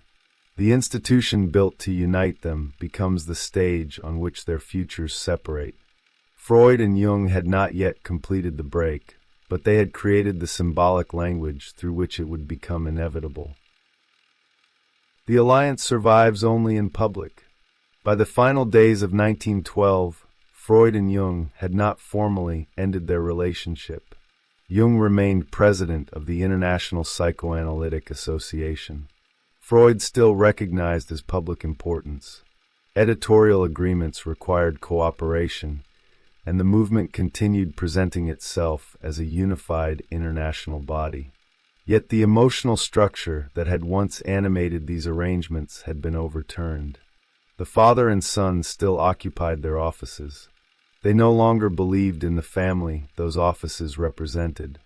The change could be heard in their forms of address. Warmth gave way to professional restraint. Freud addressed Jung with increasing formality. Jung answered through the language of institutional responsibility. Courtesy remained, but it had become protective. Earlier affection had allowed disagreement to move through humor, confession, and reassurance. Now every phrase risked interpretation. Formal language reduced exposure by placing official roles between the men who could no longer speak safely as friends. The editorial crisis surrounding the Zentralblatt made this distance visible. Freud's conflict with Steckel had led him to withdraw from the journal. Jung, acting as international president, had to determine what obligations still bound the association to the publication and its publisher. He concluded that the existing agreement could not simply be abandoned.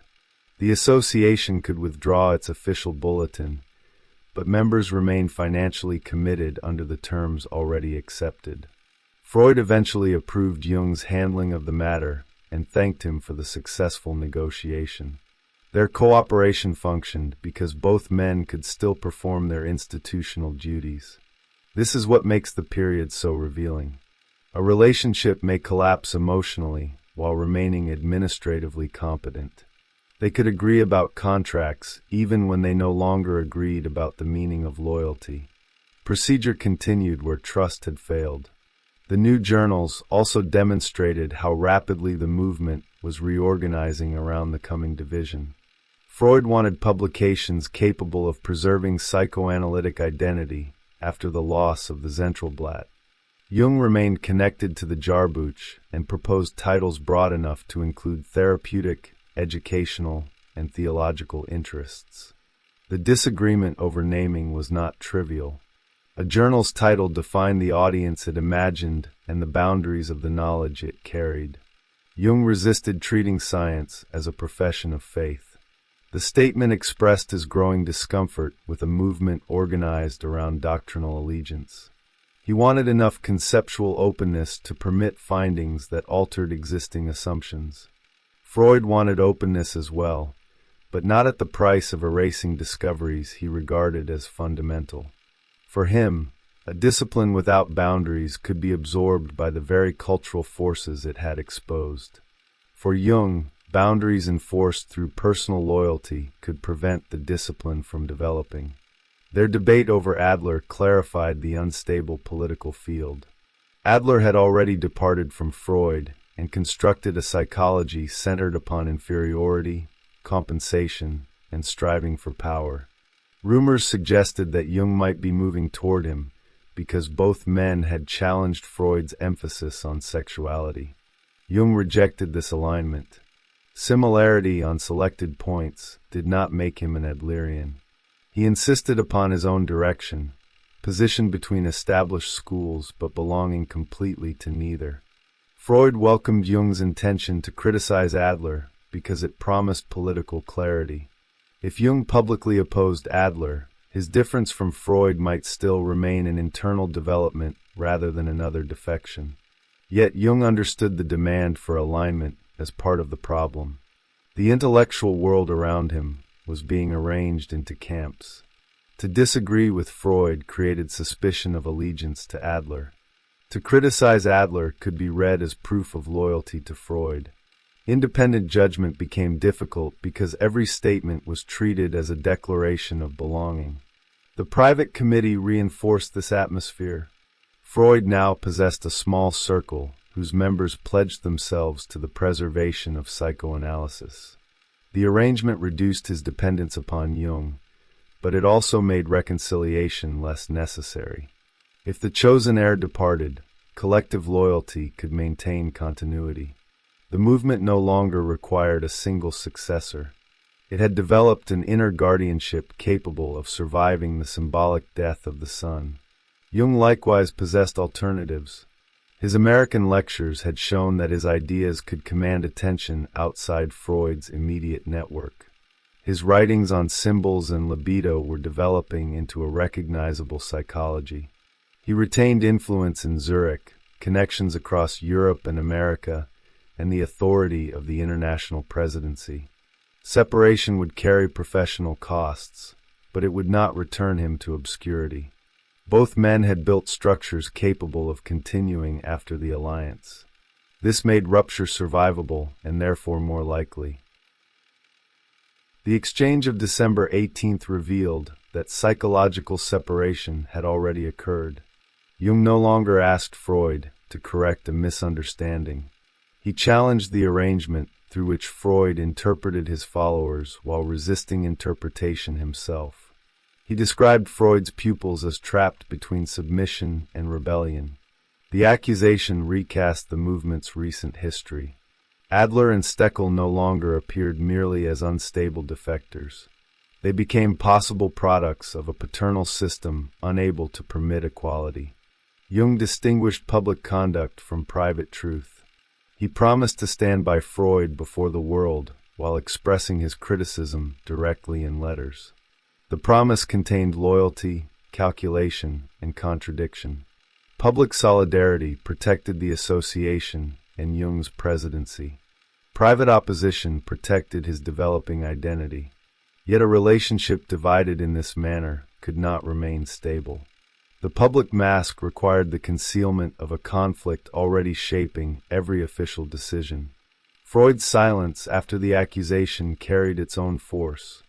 The founder who had interpreted Jung's ambivalence now faced a letter that interpreted his entire method of authority. Any immediate response risked confirming the portrait. Anger would appear paternal. Analysis would appear manipulative. Withdrawal would appear incapable of dialogue. Jung had constructed an accusation that enclosed Freud within the same circular structure Freud's interpretations had often created for others. This did not mean Jung had achieved neutral insight. His attack also defended him from dependency, guilt, and the painful possibility that Freud's criticism contained truth. By turning the father into the patient, he escaped the position of the son under examination. His declaration of complete psychological health sounded less like calm certainty than a boundary drawn against intrusion. The struggle for equality had become a struggle to determine whose vulnerability would remain visible.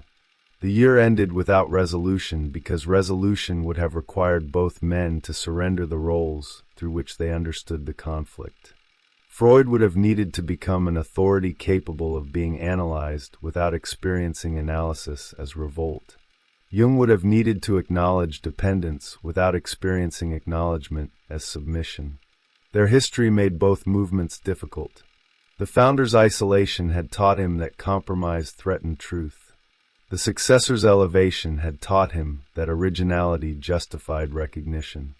The coming break was therefore not caused by one insulting letter, one theoretical revision, or one missed visit. Each event concentrated a structure already active within the alliance. Kreuzlingen made absence visible. Fordham made intellectual independence public. The secret committee made distrust organizational. Munich made paternal vulnerability physical. December made the struggle for interpretation explicit. Together, they transformed disagreement into an irreversible contest over identity. At the threshold of 1913, Freud and Jung still shared an institution, an archive, and a public cause. Their collaboration had helped turn psychoanalysis into an international cultural force. It had also produced the conditions under which two distinct psychologies could emerge. Freud would preserve a theory organized around conflict, repression, sexuality, and the difficult demands of reality. Jung would move toward symbolic transformation, psychic totality, and patterns extending beyond personal history. Neither future could now recognize itself fully inside the other. The alliance survived in titles, contracts, and appearances, but its living center had divided. What remained was the formal work of separation. The father had lost the son's obedience. The son had lost the father's blessing. Both still possessed the ideas their relationship had helped create, and those ideas were about to become rival inheritances. The rest is silence. On January 3, 1913, Freud proposed that he and Jung abandon their personal relationship entirely. The sentence did not arrive as an impulsive farewell. It came after weeks of accusation, interpretation, and exhausted restraint. Freud declared that the emotional bond connecting them had become a thin thread, little more than the remnant of earlier disappointments. Jung had claimed that intimacy with another man restricted his scientific freedom. Freud now returned that freedom in its most severe form. The father released the son by denying that anything living remained between them. 3 days later, Jung accepted. He wrote that he never forced his friendship upon anyone, and that Freud alone could judge what the moment meant. Then he borrowed the final words of Hamlet. The rest is silence. The phrase transformed a professional separation into something closer to a death scene. Yet silence did not follow immediately. Institutional obligations, journals, congresses, and the presidency still bound them.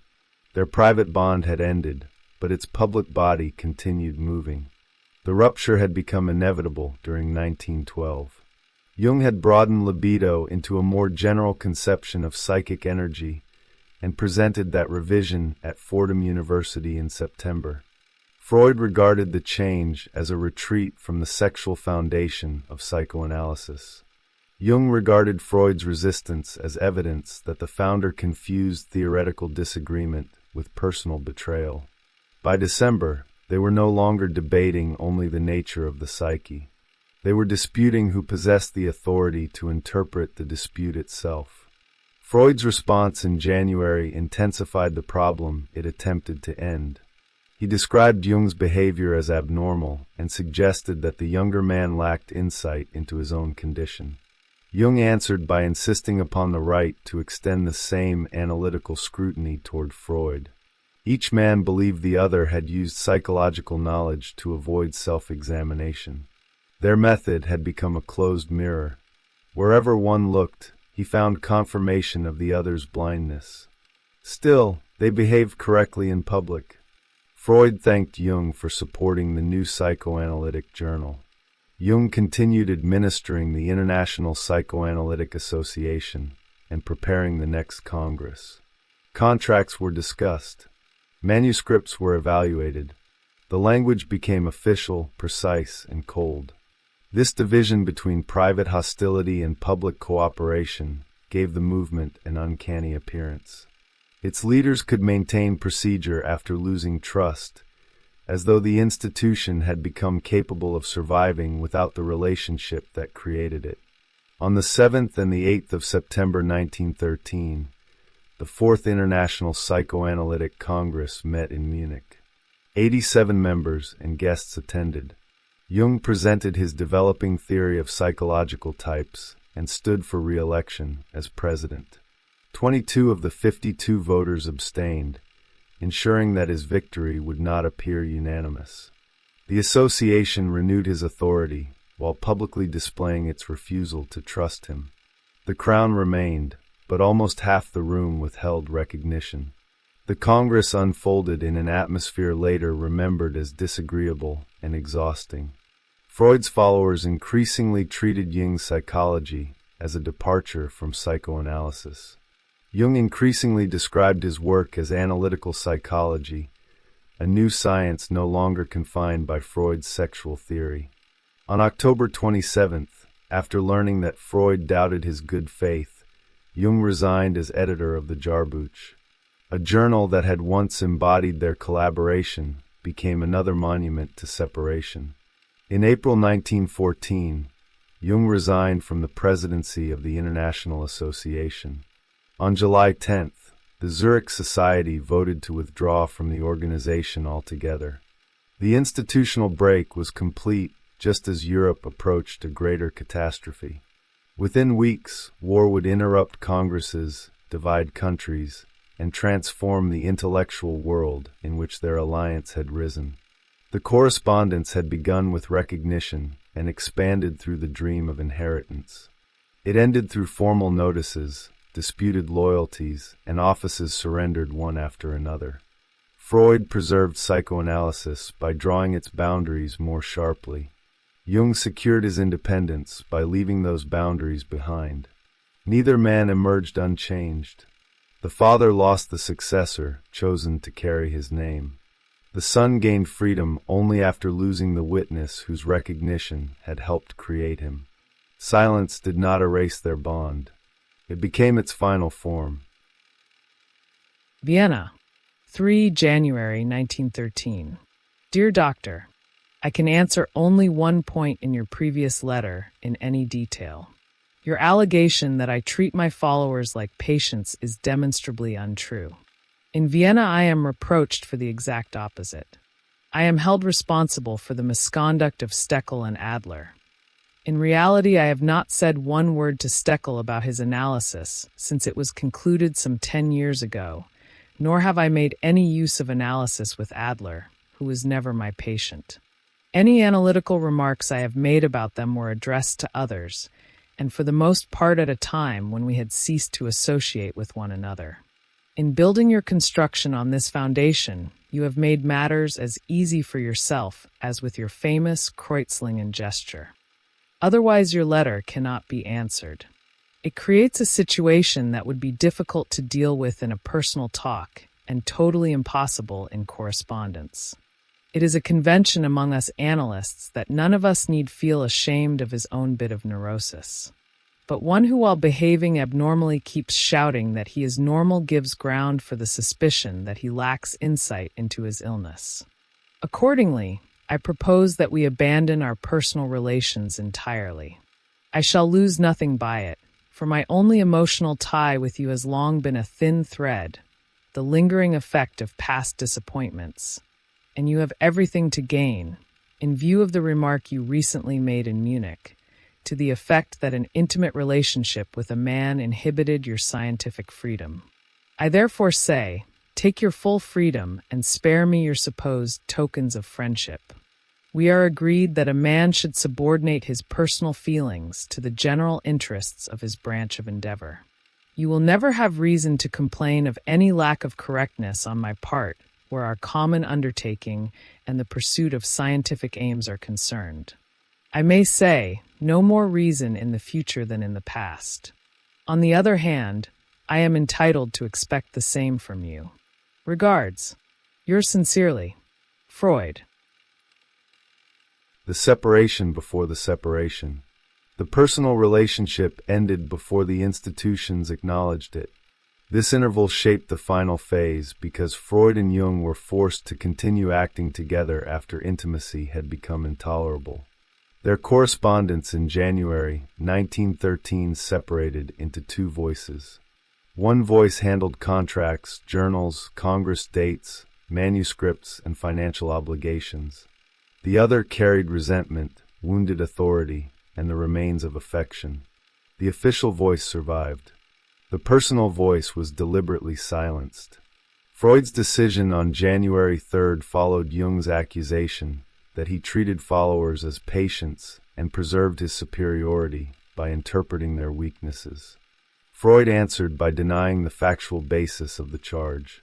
He explained that he had not continued analyzing Steckel after treatment ended and had never treated Adler as a patient. Analytical comments about them had generally been made after their relationships had deteriorated. Jung, Freud argued, had constructed his accusation too easily, much as he had constructed the meaning of the missed visit at Kreuzlingen. Freud then moved from defense to diagnosis. He suggested that every analyst could acknowledge some degree of neurosis without shame, but that a man who behaved abnormally, while insisting upon his complete health, revealed a lack of insight. The remark placed Jung once more in the position he was fighting to escape. Freud did not simply reject his argument. He interpreted the confidence with which Jung had made it. The attempt to end one hierarchy reproduced it at the moment of farewell. Jung's response on the same day preserved the struggle. He offered wishes for the new year and expressed hope that internal conflicts would increase rather than diminish the vitality of psychoanalysis. Smoothness, he suggested, produced petrification. He defended the right to speak unpleasant truths to Freud and claimed that understanding psychological discoveries depended upon the progress a person had made within himself. If symptoms remained, understanding would fail somewhere. This argument turned Freud's standard back upon its creator. Jung presented criticism as a form of analytical consideration, even as a service. Freud had interpreted the motives of followers because he believed insight could be painful and necessary. Jung now claimed the same authority. What Freud experienced as attack, Jung described as honesty offered for Freud's benefit. Both men justified aggression through the language of psychological truth. The exchange revealed why reconciliation had become so difficult. Neither could apologize without confirming the other's interpretation. If Jung withdrew his criticism, he would appear to accept paternal domination. If Freud admitted that the accusation contained truth, he would weaken the authority through which he defended psychoanalysis. Each had tied his intellectual position to a personal necessity. The conflict could no longer be resolved by deciding who had misunderstood a particular event. On January 6th, Jung accepted Freud's request to end their personal relations. His message was brief and severe. The dramatic finality of its closing phrase suggested that further explanation would only deepen humiliation. Yet the silence was immediately qualified by work. 3 days later, Jung corresponded about a manuscript intended for the Jahrbuch. Freud later thanked him for supporting the new journal and expressed hope that their shared undertakings could proceed satisfactorily. The sequence is striking. A friendship built through hundreds of intimate exchanges ended, and almost immediately the men resumed discussing editorial administration. This was not emotional indifference. It was evidence that psychoanalysis had acquired a structure larger than their feelings. Their offices demanded behavior that their private selves could no longer sustain freely. The institution became a mask through which they could continue speaking without acknowledging the wound beneath each sentence. Formal titles replaced familial language. Jung wrote as president. Freud answered as director or professional colleague. The alteration protected both men from the intimacy of former addresses. To call someone a friend after declaring the relationship dead would be false. To call him an enemy would endanger the movement.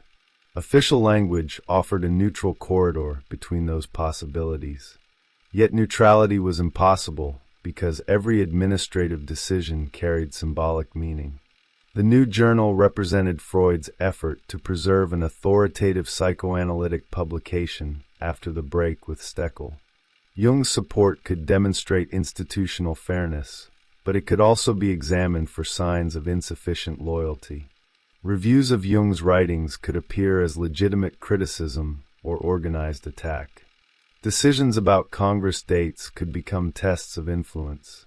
The ordinary machinery of an association now transported a private conflict. Jung understood that his study of libido would receive hostile reviews from Freud's circle. He described the work with defensive irony, anticipating that it would be dismissed as the play of a beginner. The remark exposed a wound beneath his confidence.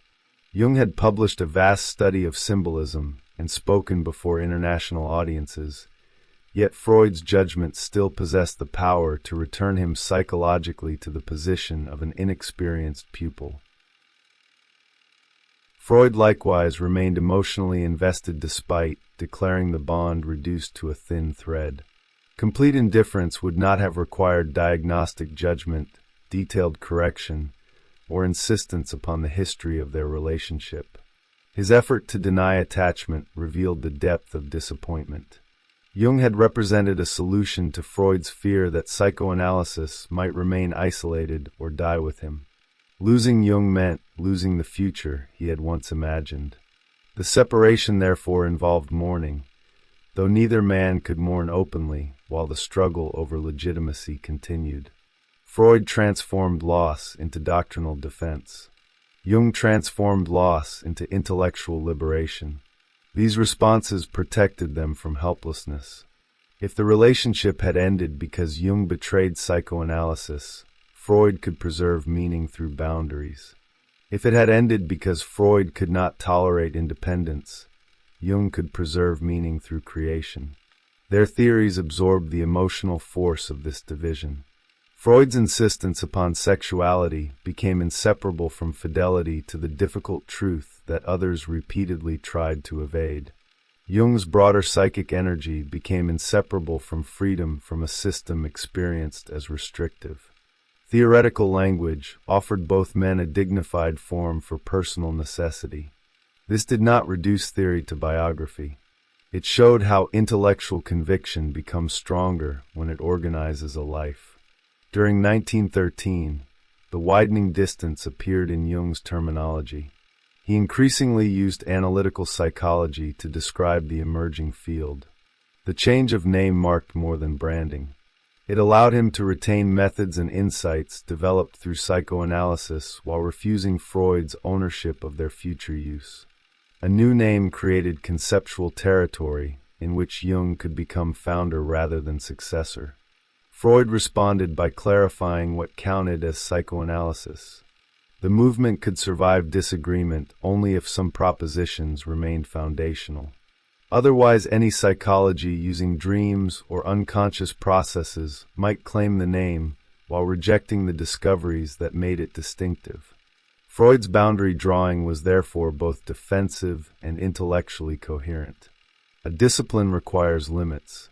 The unresolved problem was whether those limits protected knowledge or protected the person who first articulated it. Jung faced the opposite risk. A psychology defined through expansion could absorb mythology, religion, philosophy, psychiatry, and cultural history, but breadth could weaken precision. The freedom he demanded required new standards capable of distinguishing disciplined interpretation from suggestive resemblance. Leaving Freud did not solve this problem. It made Jung personally responsible for it. By spring 1913, their separation had produced two intellectual tasks. Freud had to demonstrate that psychoanalysis could continue without its most celebrated successor. Jung had to demonstrate that his revision was more than rebellion. Each needed the other to be wrong, though each had been formed through the other's insight.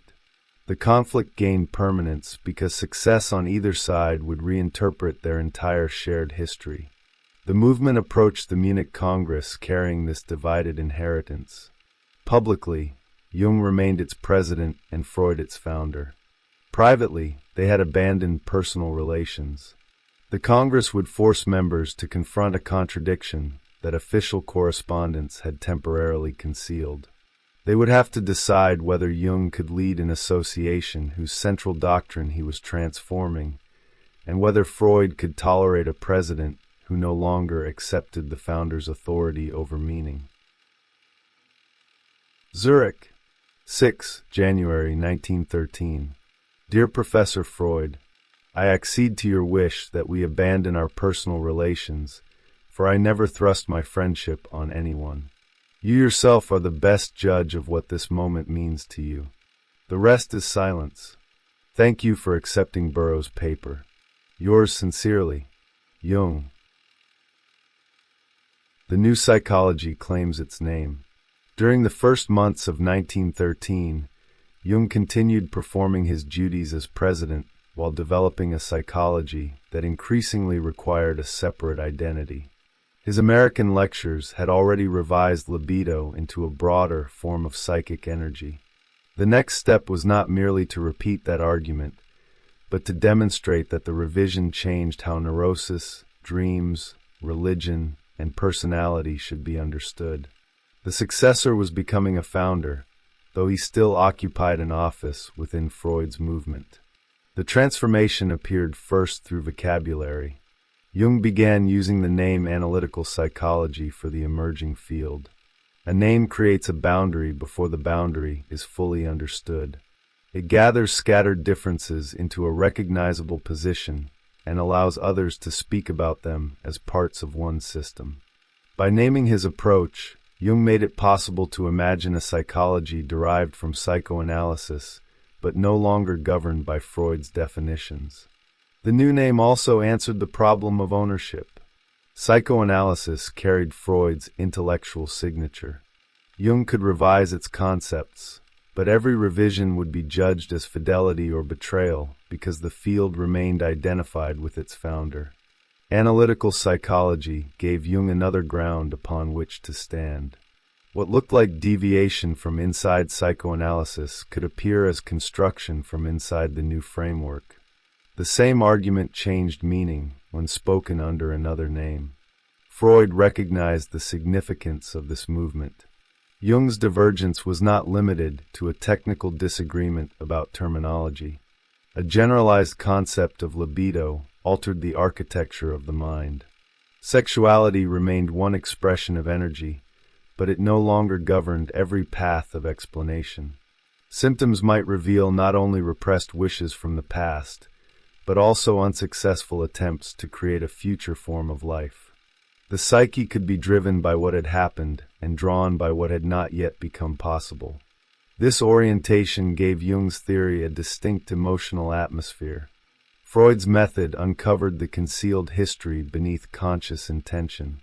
Jung's emerging method also asked what a symptom was trying to produce. Psychological suffering could appear as a failed transformation, an energy unable to find an adequate symbolic form. Mythology mattered because it preserved images through which such transformations had been imagined across cultures. The difference was substantial, but Jung continued acknowledging Freud's discoveries. He did not deny repression, infantile sexuality, dreams, or unconscious motivation. He relocated them within a larger account. This allowed him to present his departure as development rather than rejection. Freud saw a danger in precisely that gesture. If Jung retained psychoanalytic language while altering its foundations, audiences might believe they were receiving Freud's theory when they were encountering another psychology. The dispute became public through reviews, lectures, and professional networks. Freud's followers criticized Jung's work on libido, while Jung anticipated that their judgments would be shaped by allegiance. Criticism could no longer appear purely scientific because the personal rupture was widely sensed. Every review seemed to declare where its author stood. The movement that had interpreted private motives beneath public positions now watched public positions reveal private loyalties. Jung traveled to England in August 1913. On August 5th, he addressed the Psychomedical Society in London and described analytical psychology as a new psychological science. His use of the term announced that separation had reached the level of public identity. The next day, the International Congress of Medicine began its London sessions, continuing through August 12th. There Jung presented his differences from Freud's theory of neurosis before a wider medical audience. He proposed that psychoanalytic theory be freed from a purely sexual standpoint and replaced by an energetic perspective. The phrasing carried both emancipation and indictment. To free a theory suggests that it has been confined. Freud's central concept became the boundary from which Jung's new psychology promised release. The son no longer asked the father to enlarge the inheritance. He told the public that enlargement required freedom from the father's restriction. Jung also indicated agreement with Adler on aspects of dream theory. The alignment was limited but politically charged. Adler had already broken with Freud and developed an independent school. Freud's circle feared that Jung's revision might represent another retreat from sexuality toward ambition, power, and adaptation. Jung did not become an Adlerian, but recognizing agreement demonstrated that Freud no longer controlled the intellectual map through which Jung chose allies and adversaries. The London appearances gave Jung cultural authority independent of the International Psychoanalytic Association. He spoke before professional organizations under his own name and presented a coherent alternative to Freud's framework. His influence no longer depended exclusively upon the presidency. This reduced the practical cost of separation. The office remained valuable, but it was no longer the source of his legitimacy. For Freud, the lectures confirmed that the dispute could not remain private. Jung's ideas were circulating internationally as a revision of psychoanalysis. Silence might suggest agreement. Direct criticism risked intensifying the appearance of a personal feud. Freud therefore faced the burden of defining the history of the movement in a way that separated essential discovery from later deviation. The conflict was becoming a struggle over narrative as well as theory. By August, both men were preparing for Munich. The coming Congress would gather the movement's members after the personal relationship between founder and president had ended. Jung would arrive with analytical psychology publicly named. Freud would arrive with a circle increasingly prepared to defend psychoanalysis against Jung's revisions. The institution could no longer postpone the question concealed by official correspondence. It would have to decide whether one movement still contained both futures. Vienna, 27 January 1913. Dear Doctor, I have the first number of our new Zeitschrift before me. I avail myself of this opportunity to thank you for the friendly support which you as president have given the undertaking. Both the editors and the director will be thankful to you for any suggestion as to changes and improvements. The review of the Farbücher will be continued in the next issue, which will also carry a study of your libido paper by one of the editors. The third number will carry contributions by our American colleagues. It now appears that a secret contract was concluded a year and a half ago between Steckel and the publisher, providing for my dismissal in the event of a conflict between director and editor. A pretty piece of treachery. I hope that we shall arrive at a satisfactory understanding on the basis of our common undertakings. Regards, yours very sincerely, Freud. The Congress of Withheld Recognition. Freud arrived in Munich on September 5, 1913, after spending part of the summer in Marienbad and the Dolomites. Ferenczi traveled with him. Jung came carrying the authority of the presidency and the independence he had displayed in London. The two men entered the same city, with no personal relationship left to sustain their official roles.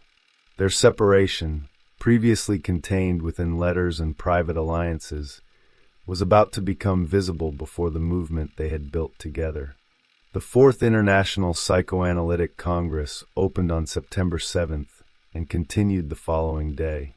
87 members and guests attended, a number that demonstrated how far psychoanalysis had expanded since the intimate gatherings of its early years. Growth, however, did not produce unity. The larger audience made division more public. Every conversation, seating arrangement, paper, and vote could be read as an indication of allegiance. Freud had been reluctant to contribute a paper. Carl Abraham persuaded him to participate, and Freud presented a study of the disposition to obsessional neurosis. His presence reaffirmed the authority of the founder at a congress formally presided over by the man from whom he had separated. The arrangement created two centers in the same room. Jung possessed the office. Freud possessed the origin around which most of the movement's identity remained organized. Jung presented his developing theory of psychological types. He described differences in the ways people directed psychic energy and related to the world, distinguishing orientations that moved outward from those that moved inward. The theory offered more than a classification of personalities. It created a framework through which opposing psychologies could be understood as expressions of different standpoints rather than as simple truth and error. This move had personal implications. Freud and Adler could be situated as thinkers whose theories emphasized different directions of psychological life. Jung's own position could appear capable of containing both while moving beyond them. Instead of choosing between rival schools, he could interpret the rivalry itself. The former disciple was claiming a perspective from which the founder became one psychological type among others. Freud could regard this as another form of theoretical evasion. Placing competing doctrines within a typology might reduce substantive disagreement to differences in temperament. The central question remained whether sexuality possessed the explanatory importance Freud claimed. A theory of types could describe why thinkers emphasized different forces without deciding which account was supported by clinical evidence. Jung's broad synthesis risked transforming conflict into complementarity before the conflict had been resolved. The Congress atmosphere became strained. Freud later remembered it as exhausting and unedifying. Members who had once gathered around a shared sense of discovery now faced an emerging division between psychoanalysis and analytical psychology. The tension was not expressed through one decisive confrontation. It operated through hesitation, guarded conversation, and the awareness that every intervention possessed institutional meaning. The presidential election concentrated this atmosphere. Jung stood for another term. Of the 52 participants who could vote, 22 abstained. He was re-elected, but the abstentions prevented the result from appearing unanimous. The movement retained him as president while almost half the voters withheld active support. The election produced legal authority and symbolic rejection at the same moment. For Jung, the result could confirm that Freud's followers had organized against him. He still possessed enough support to remain president, yet the office had become unstable. Leadership without trust required him to represent members who increasingly regarded his psychology as incompatible with their own. The presidency that once signified Freud's confidence now measured the extent to which that confidence had disappeared. For Freud, the abstentions demonstrated that opposition to Jung was not merely personal. A substantial portion of the association refused to endorse his leadership. Yet the re-election also revealed the difficulty of removing him. Jung had international prestige, followers, and institutional standing. An abrupt defeat could split the movement immediately and make Freud appear responsible for expelling the man he had once elevated. The vote therefore postponed separation while making it undeniable. Both sides could interpret the outcome as partial victory. Jung retained the presidency. Freud's allies publicly registered dissent. Neither side obtained the clarity that open division would eventually provide. The association continued with a leader whose theoretical direction many members rejected. The Congress also transformed private roles into collective identities. Members no longer observed only a disagreement between two men. They encountered alternative futures for psychological thought. One future preserved the sexual theory, repression, and the reconstruction of infantile conflict as the defining center of psychoanalysis. The other widened psychic energy and gave mythology, religion, and symbolic transformation greater autonomy.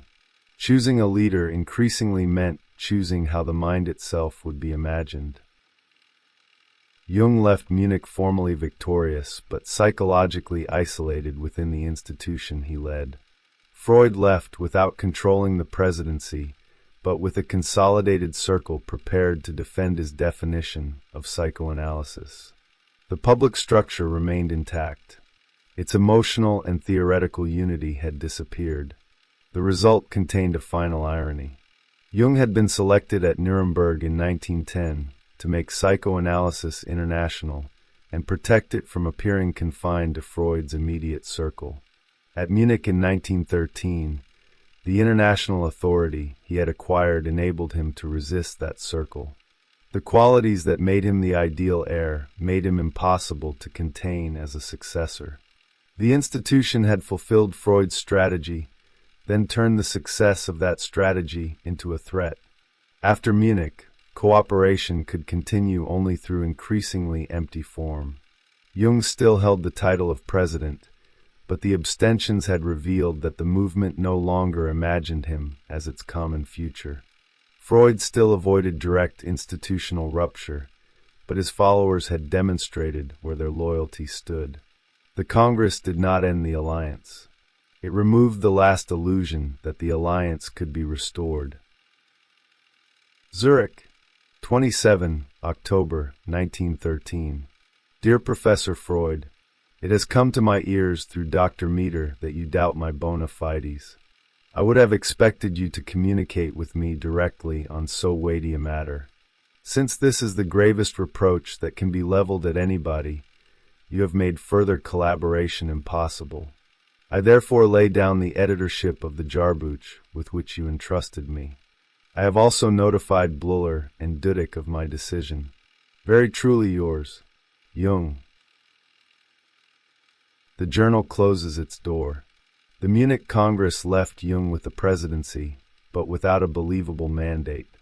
The 22 abstentions had transformed his re-election into a public measurement of distrust. He could continue administering the association, yet every official act now occurred beneath the question of whether he still represented psychoanalysis. The tension soon moved from the presidency to the Jahrbuch, the journal that had once embodied the creative alliance between Zurich and Vienna. The Jahrbuch had been founded during the years when Freud and Jung imagined themselves building one intellectual future. Freud supplied the foundational theory and major clinical works. Jung brought psychiatric legitimacy, editorial energy, and contributions from the Zurich school. Bleuler's name connected the publication to the Burghalsli and to institutional psychiatry. The journal was not merely a container for articles. It was the printed form of an alliance among Freud, Jung, and the Swiss psychiatric world.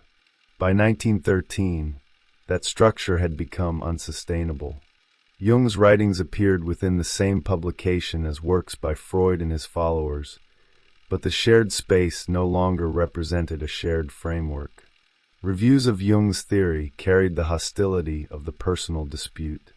Editorial decisions appeared politically charged.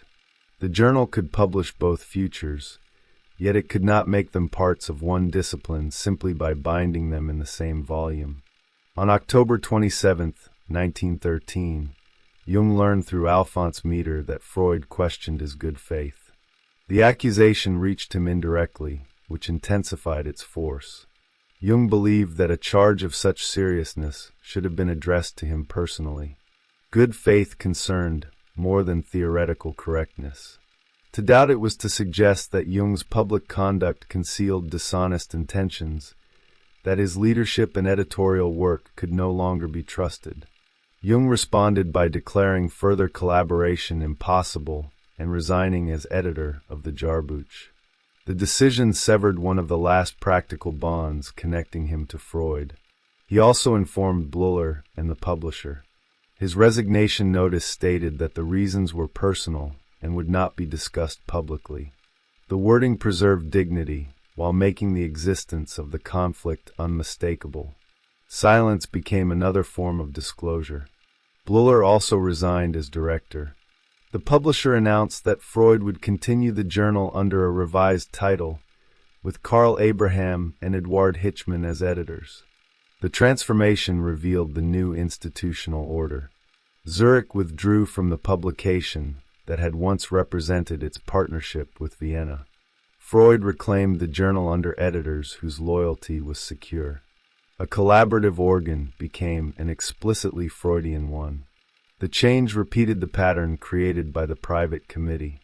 Where Freud could no longer rely upon a singular heir, he turned toward a group of trusted followers. Abraham in particular represented a different model of succession. He was rigorous, dependable, and theoretically aligned with Freud. He did not command Jung's broad cultural prestige, but he offered what the conflict had made more valuable than brilliance. He offered stability. For Jung, leaving the Jahrbuch was both loss and liberation. The journal had given his work an authoritative platform and connected his name to the international movement. It had also become a place where every contribution was judged through the conflict with Freud. Resignation removed him from a structure that no longer permitted his ideas to appear as independent research. He could now develop analytical psychology without waiting for recognition from editors organized around another theoretical center. The separation also changed the public history of their collaboration. As long as Jung edited the Jahrbuch, the archive of the movement displayed Freud and Jung within one evolving field. After his departure, future publications would define psychoanalysis more sharply against his work. Institutional control allowed Freud's circle to distinguish legitimate development from deviation. Jung would likewise describe his psychology as the necessary result of limitations he had encountered within Freud's system. During the early months of 1914, Freud began writing his account of the psychoanalytic movement. The work was not a detached chronicle. It defended the origins, boundaries, and essential claims of psychoanalysis against the alternative schools established by Adler and Jung. Freud presented their departures as attempts to remove the most difficult elements of his discoveries, particularly infantile sexuality and the central force of sexual libido. He also prepared an essay on narcissism that strengthened the theoretical response to Jung. Instead of accepting a generalized libido, Freud developed the idea that sexual energy could be invested in the self as well as in external objects. The withdrawal of interest from reality in psychosis did not require abandoning the sexual meaning of libido. It could be understood through a redistribution of libido toward the ego. Personal rupture generated theoretical clarification. Jung moved in the opposite direction. The dissolution of the alliance freed him to pursue symbols, personality types, religious experience, and the compensating functions of the unconscious without constant negotiation with Freud's standards. The break did not merely separate two existing theories. It stimulated each man to construct the conceptual boundaries that later made the theories appear always destined to be separate. This is one of the more unsettling features of intellectual conflict. Opponents help create the differences they later describe as fundamental. Freud's response to Jung made psychoanalysis more explicit about its sexual foundations and historical identity. Jung's resistance to Freud made analytical psychology more explicit about symbolic transformation and psychic energy. Each system acquired definition through opposition to the other. The Jahrbuch marked this transition in material form. Its pages had once carried the hope that experimental psychiatry, clinical psychoanalysis, mythology, and cultural interpretation could develop together. Its reorganization announced that the synthesis had failed. Ideas that had shared a journal would now circulate through rival institutions and increasingly separate vocabularies. Jung still remained president after resigning the editorship, but the logic of departure had become unavoidable. He could no longer edit the movement's central yearbook because Freud doubted his good faith. He could hardly continue indefinitely as the movement's highest elected officer. The journal had closed one door. The presidency would be the next. The birth of two rival traditions. The separation of Freud and Jung became culturally decisive because it divided a shared investigation into two traditions that would teach later generations to imagine the unconscious differently. Before the rupture, psychoanalysis had contained both a severe archaeology of desire and an expanding inquiry into symbols, religion, psychosis, and mythology. The collaboration allowed these tendencies to appear as parts of one movement. After the break, they became rival orientations, each defining itself through what it rejected in the other. Freud's tradition retained conflict at the center of mental life. Human beings could not be understood through their conscious ideals because desire formed before moral intention and continued pressing against prohibition.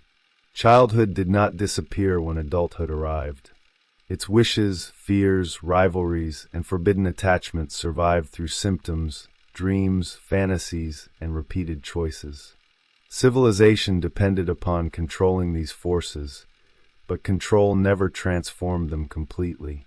Jung's developing tradition placed greater emphasis upon the psyche's movement toward symbolic organization. The unconscious did not merely preserve what consciousness had rejected. It also produced images capable of compensating for narrow attitudes and directing life toward unrealized possibilities. Mythological patterns mattered because individual suffering could assume forms that appeared across cultures and historical periods. The past remained active not only as personal memory, but as inherited symbolic potential. The division created two distinct ways of reading a dream. One method searched for the concealed wish, the infantile conflict, and the chain of associations connecting the dream to the dreamer's history. The other also examined what the image might be attempting to balance, enlarge, or transform within the present personality. One looked behind the image with disciplined suspicion. The other allowed the image to open toward cultural comparison and future development. These approaches were never entirely exclusive. Freud investigated myth, religion, art, and collective history. Jung continued recognizing sexuality, repression, and personal conflict. The break encouraged followers to emphasize differences more sharply than the work itself sometimes justified. Institutions require recognizable boundaries, especially after schism. Nuance can appear politically dangerous when a group is trying to explain why it must exist separately. Freud's account of the psychoanalytic movement in 1914 performed this boundary work. He defended historical priority and argued that Adler and Jung had abandoned essential discoveries while continuing to draw authority from psychoanalysis. Their systems appeared as revisions shaped by resistance to sexuality. The text established a lineage in which Freud's theory remained the authentic center, and the new schools became deviations from it. Jung would construct another narrative. His departure appeared as the result of empirical and intellectual necessity. Clinical work with psychosis, attention to religious experience, and comparative study of mythology had revealed limits within Freud's framework.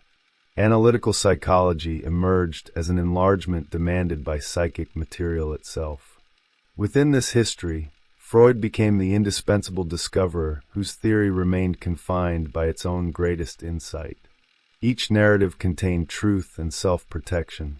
Freud had endured repeated attempts to remove sexuality from his work because audiences found it disturbing. Jung had encountered phenomena that a narrow sexual vocabulary could not adequately describe. Freud protected the scandal that gave psychoanalysis its critical force. Jung protected the symbolic dimension that gave psychological life depth beyond causation. Their conflict became enduring because neither concern could be dismissed without loss. The split also revealed how knowledge depends upon social form. Ideas do not circulate alone. They require journals, societies, conferences, translations, publishers, lectures, and networks of trust. Freud and Jung had built these channels together. Once their alliance collapsed, the channels separated. Editors determined which works represented psychoanalysis. Societies decided which speakers belonged. Reviews instructed readers where theoretical difference became unacceptable departure. The Jahrbuch offered the clearest example. Under Jung's editorship, it had joined Freud's clinical writings with psychiatric studies and symbolic investigations. After Jung and Bleuler resigned, the journal was reorganized under editors aligned with Freud. Its revised identity made the new boundary visible in print. Analytical psychology would need other publications and institutions through which to develop. The material organization of knowledge followed the emotional organization of the conflict. The presidency carried similar symbolic weight. Jung's election at Nuremberg had represented the international future of psychoanalysis. His contested re-election at Munich represented a future the movement no longer trusted. His resignation in April 1914 did more than transfer an office. It ended the experiment in which a successor with an independent theoretical vision could lead Freud's association while revising its foundations. The withdrawal of the Zurich Society on July 10th completed the institutional separation.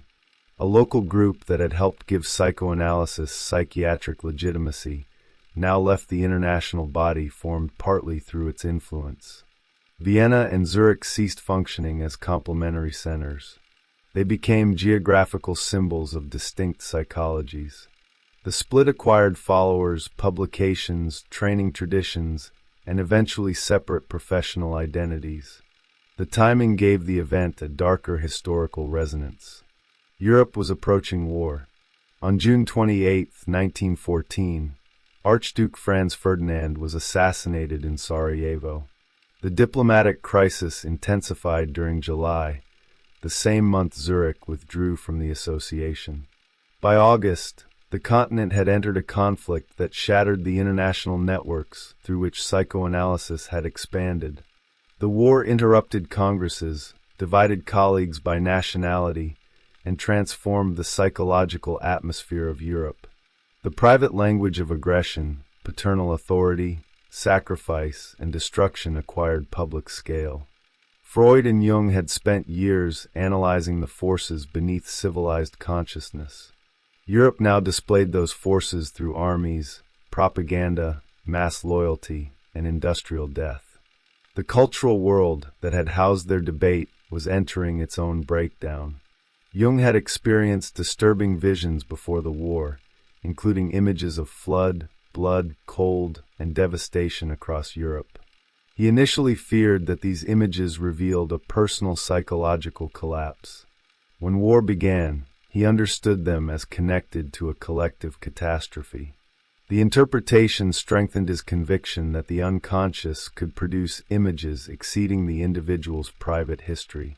Personal psychic disturbance and cultural upheaval seemed capable of meeting within the same symbolic form.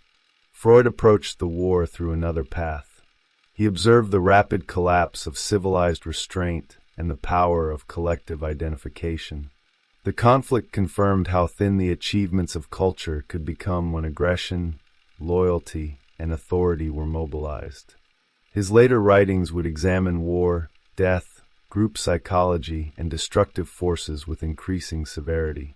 The historical catastrophe pressed both men deeper into the questions that separated them. Their rupture can therefore be read as a smaller cultural drama preceding a larger one. A movement founded upon international cooperation divided into rival camps. Shared language became evidence of incompatible loyalties. Former intimates interpreted one another through suspicion. Institutions hardened their boundaries. Neither the personal conflict nor the European war can be reduced to the other, yet both revealed how quickly identification produces exclusion when unity feels threatened. The father and son structure also survived the relationship that had enacted it. Later accounts repeatedly returned to Freud as the founder and Jung as the rebellious heir. This narrative made a difficult theoretical history emotionally legible. It offered recognizable roles: betrayal, exile, and the founding of a new kingdom. Yet the myth can conceal as much as it reveals. Jung was not merely a son escaping authority. Freud was not merely a father protecting power. Both were researchers confronting problems that their collaboration had made visible. The myth endures because it captures a recurring problem of creativity. A disciple learns through identification. He desires what the master desires and measures himself through the master's recognition. As his capacity grows, resemblance becomes rivalry. To create independently, he must differentiate himself from the person whose language made creation possible. The master experiences this differentiation as both proof of success and threat of erasure. Freud and Jung intensified this pattern by naming it while living inside it. They understood paternal conflict intellectually and still could not escape its force. Their insight did not dissolve the structure. It gave the structure language, allowing every wound to appear as confirmation of theory. Psychological knowledge increased self-awareness while also supplying more refined defenses. The final institutional acts transformed personal loss into cultural permanence. Jung resigned from the Jahrbuch and the presidency. Zurich withdrew. Freud publicly defined the history and boundaries of psychoanalysis. Analytical psychology developed outside those boundaries. Once separate communities formed, reunion became less important than continuity within each tradition. Later readers inherited the split as a choice between rival images of depth. One image descends toward desire, repression, and the infantile roots of conflict. The other moves through symbols toward transformation, totality, and collective patterns. Many later thinkers would combine elements of both, though institutional histories often encouraged allegiance to one side. The cultural achievement of the rupture was therefore paradoxical. It destroyed a rare collaboration, but released two powerful traditions. Freud's work gained sharper theoretical boundaries through confrontation with Jung. Jung's work gained autonomy through separation from Freud. Each psychology carried an absence shaped like the other. Psychoanalysis retained symbols, but treated them with suspicion. Analytical psychology retained sexuality, but refused its exclusive rule. Their correspondence became the archive of this divided birth. It shows concepts emerging through affection, ambition, disappointment, and political calculation. Theories that later appear complete can be seen forming inside unstable relationships. A missed visit contributes to a conceptual break. A journal review deepens a wound. An election transforms theoretical doubt into public abstention. Knowledge advances through events that are never purely intellectual. This may be the deepest cultural meaning of their story. Human beings create systems of thought to understand forces they cannot master within themselves. Those systems illuminate desire, authority, rivalry, and projection, yet their creators remain subject to the same forces. Freud and Jung did not fail because psychology was powerless. Their conflict demonstrated psychology's unsettling truth. Insight changes the form of struggle, but it does not abolish the need for recognition, the fear of displacement, or the pain of becoming separate. The silence that became a legacy. On April 20th, 1914, Jung formally resigned as president of the International Psychoanalytic Association. He explained that his views now stood in such sharp contrast to those held by the majority that he could no longer consider himself a suitable leader. The resignation removed the contradiction that had persisted since Munich.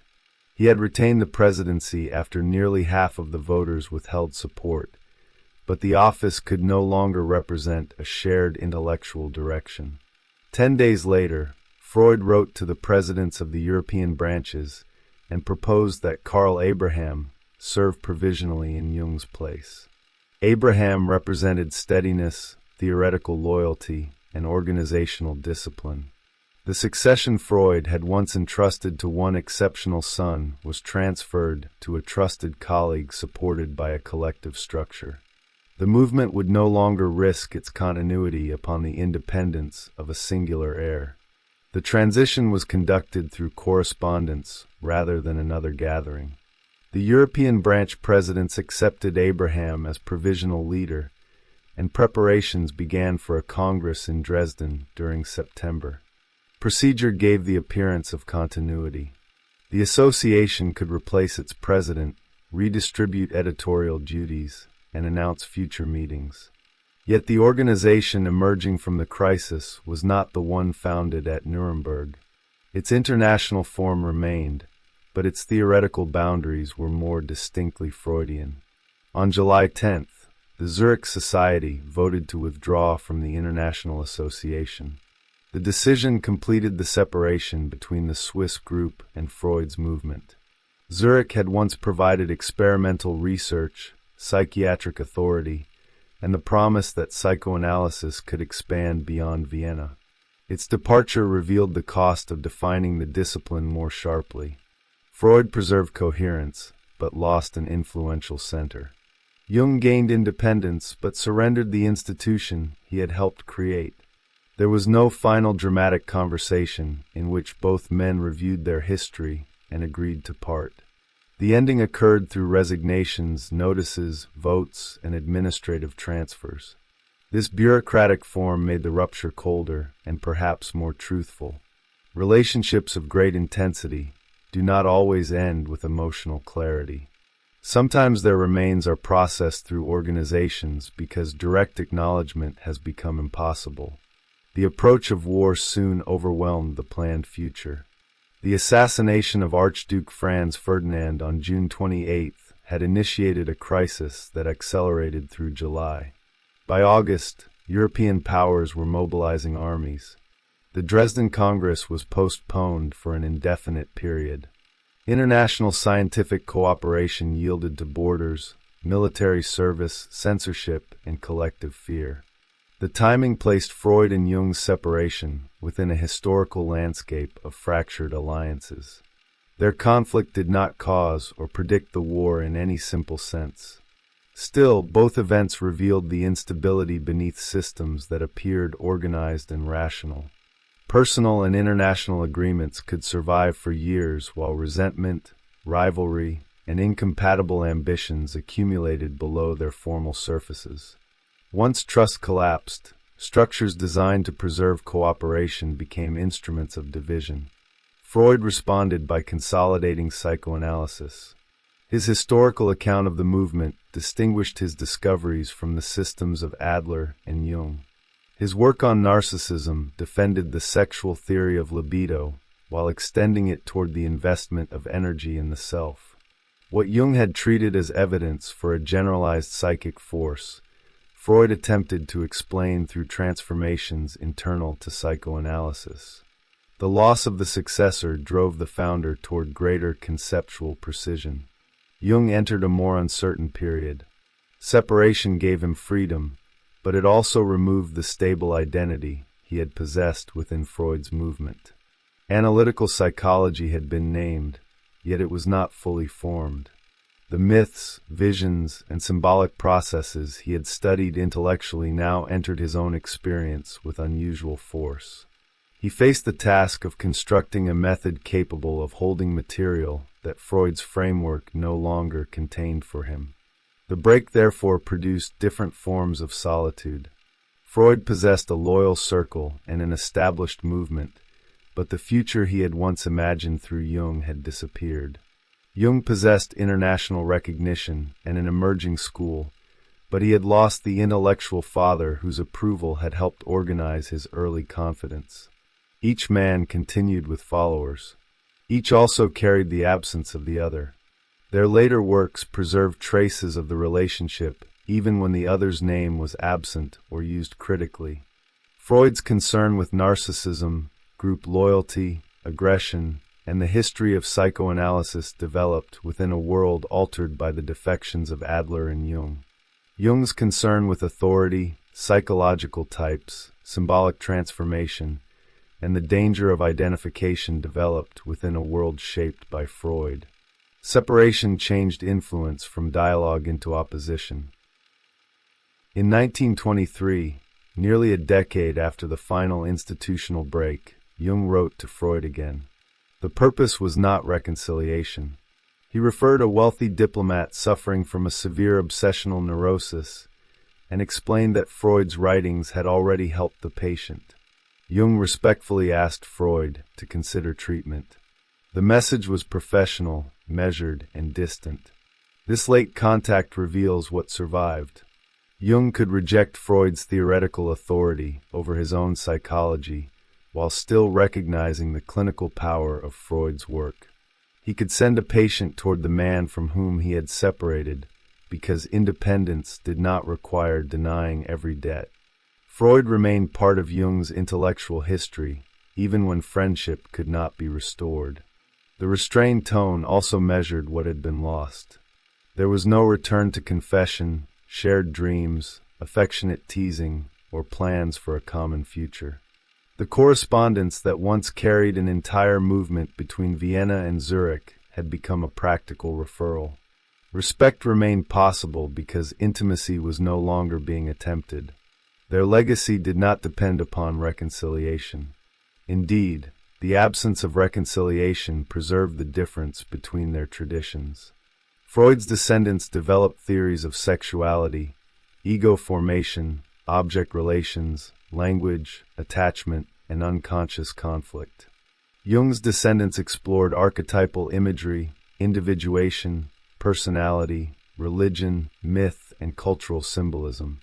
Both traditions divided internally, proving that no founder can permanently control what follows. The story resists a final judgment because victory depends upon the question being asked.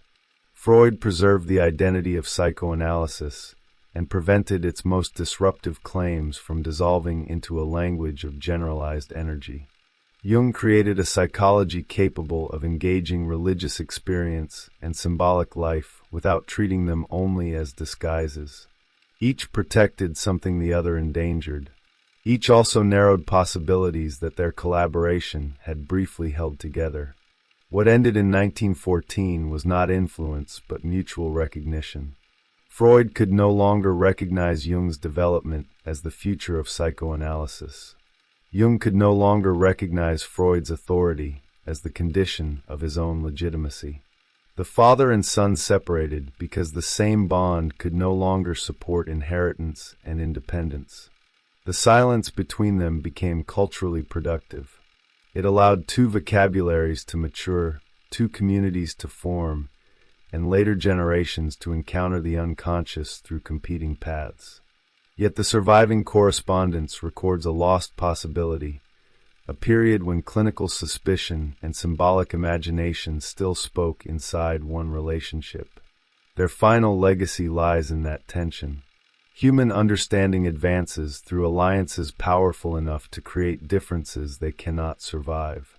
Freud and Jung found one another because each possessed what the other lacked. They separated because each eventually experienced that difference as a threat. The friendship ended.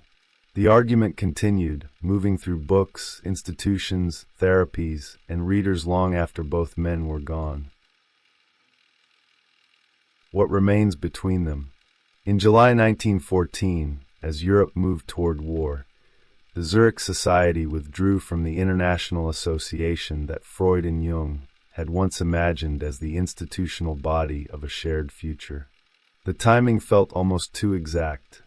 A private alliance had divided into rival traditions, just as political alliances hardened into opposing camps. The comparison should not be forced, yet it cannot be ignored. In both worlds, formal structures survived after trust had vanished, and language meant to preserve unity became an instrument for defining enemies. 8 years earlier, the relationship had begun with recognition. Jung approached Freud as the thinker who had dared to name what respectable medicine preferred not to see. Freud recognized in Jung the intelligence, professional standing, and international reach that psychoanalysis needed in order to escape isolation. Each man encountered in the other a missing possibility. Freud found a future. Jung found an authority capable of confirming the scale of his ambition.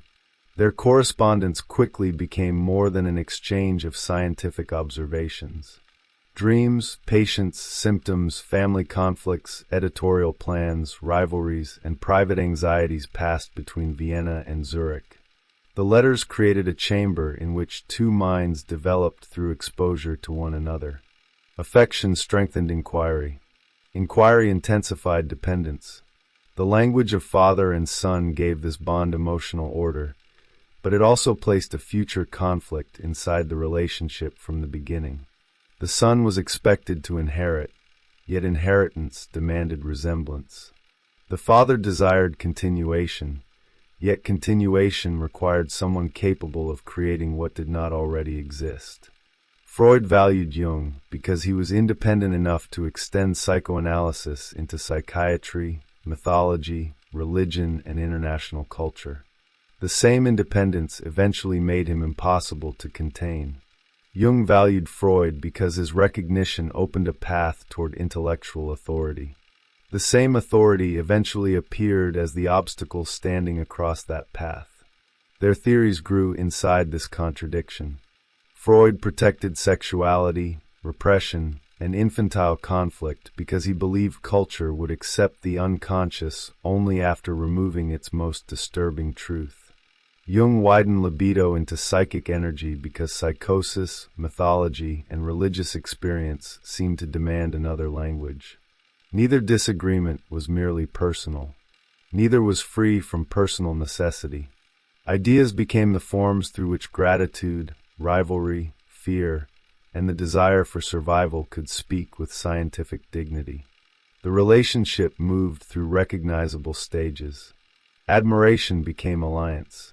Alliance became institution. Institution created hierarchy. Hierarchy awakened rivalry. Rivalry turned interpretation into a weapon. By the time Freud proposed ending their personal relations in January 1913, the break had already entered journals, committees, lectures, and professional loyalties. The friendship died before the public structure admitted it, leaving both men to perform cooperation through a language emptied of intimacy. What followed was not a simple victory for either side. Freud preserved the identity of psychoanalysis, but lost the successor chosen to carry it beyond Vienna. Jung secured the freedom to establish analytical psychology, but lost the witness whose approval had helped him recognize his own power. Each tradition gained clarity through separation. Each also carried an absence shaped by the other. Their story endures because it reveals something larger than a dispute between famous thinkers. Knowledge is created within relationships, and relationships do not become innocent because their participants understand the unconscious. Insight can expose desire without dissolving it. A theory of rivalry can become part of rivalry. A method designed to uncover hidden motives can be used to protect authority from examination. The archive preserves this transformation with unusual intimacy. It shows theories before they hardened into schools, and institutions before they learned to conceal their origins in affection, fear, and ambition. Reading it now, one sees that the division was not an accident interrupting their work. The division became one of the works they produced together unwittingly. The correspondence, therefore, leaves no comfortable moral. Freud was neither only the tyrannical father, nor only the betrayed founder. Jung was neither only the liberated son, nor only the ambitious defector. They were two powerful imaginations joined by mutual need, then separated by the consequences of what they created together. The final silence did not end their argument. It gave the argument two names, two institutions, and a century of afterlives. The bond that created the conflict. The relationship between Freud and Jung cannot be understood as a friendship that happened to collapse under theoretical pressure. The theoretical pressure emerged partly because the friendship had become so important. Their collaboration joined intellectual discovery to emotional recognition, making every advance in thought part of a developing bond. When that bond changed, the meaning of their ideas changed with it. Agreement became loyalty. Revision became disobedience. Criticism became evidence that affection had already begun to withdraw. In April 1906, when Jung first contacted Freud, he was already working within the respected psychiatric world of the Burghalsli. His experiments with word association had led him toward unconscious emotional complexes, giving him an empirical route into questions Freud had explored through dreams, symptoms, and clinical listening. Jung did not approach as an empty disciple. He arrived with evidence, professional standing, and a field of experience that could extend psychoanalysis toward psychosis. Freud received more than intellectual confirmation. For years, his work had been met with isolation, hostility, or selective acceptance. Many readers were willing to acknowledge unconscious processes while resisting the sexual conflicts Freud placed at their center. Jung appeared capable of understanding the disturbing core of the theory without immediately retreating from it. He also represented institutional psychiatry and an international future beyond Freud's immediate Viennese circle. Recognition flowed in both directions. Their first meeting in Vienna on March 3rd, 1907 lasted for approximately 13 hours. The duration became legendary because it expressed the intensity of an encounter in which each man seemed to find a mind prepared to follow his own. Such encounters create a powerful illusion of inevitability. Similar interests, rapid understanding, and emotional fascination are experienced not merely as compatibility, but as confirmation that a larger purpose has brought two lives together. The relationship soon adopted the language of father and son. Jung openly asked for this unequal form of friendship in February 1908. The request acknowledged Freud's priority, while also claiming a privileged place within his future. A son is not simply a follower. He is the figure through whom the father's name continues. The metaphor therefore gave Jung intimacy, distinction, and an expectation of inheritance. It gave Freud devotion, continuity, and relief from the fear that his work might remain isolated. Yet the metaphor concealed incompatible desires. Freud wanted an heir strong enough to carry psychoanalysis into institutions that resisted him, but loyal enough to preserve its foundational claims. Jung wanted a father capable of recognizing his originality, but generous enough to welcome discoveries that might transform the inheritance. Both desires seemed reasonable, while the direction of their work remained shared. Once their conclusions diverged, the hidden contradiction became active. Their collaboration with Otto Gross in 1908 revealed how personal identification could enter clinical work. Jung devoted extraordinary energy to Gross, analyzed him intensively, and discovered aspects of his own nature in the patient. Gross seemed to Jung like a twin brother separated from him by illness. The experience showed that analysis was never only observation from a safe distance. The analyst could meet disowned possibilities of himself in the person he attempted to cure. The crisis involving Sabina Spielrein exposed the same instability more painfully. Jung had treated her as a patient, developed a relationship extending beyond ordinary clinical boundaries, and later turned to Freud during the resulting turmoil. In June 1909, he confessed his responsibility and addressed Freud explicitly as a father. The appeal was not merely for technical advice. It sought judgment, forgiveness, and restoration of a moral identity threatened by Jung's own conduct. Freud responded protectively. He helped contain the crisis, interpreted the emotional forces involved, and preserved the bond with Jung. Such protection strengthened their intimacy, but it also deepened the hierarchy. Freud became the man to whom Jung brought transgression and guilt. Jung became the son whose vulnerability confirmed the father's superior position. Later, when Jung demanded equality, this archive of confession remained within the relationship.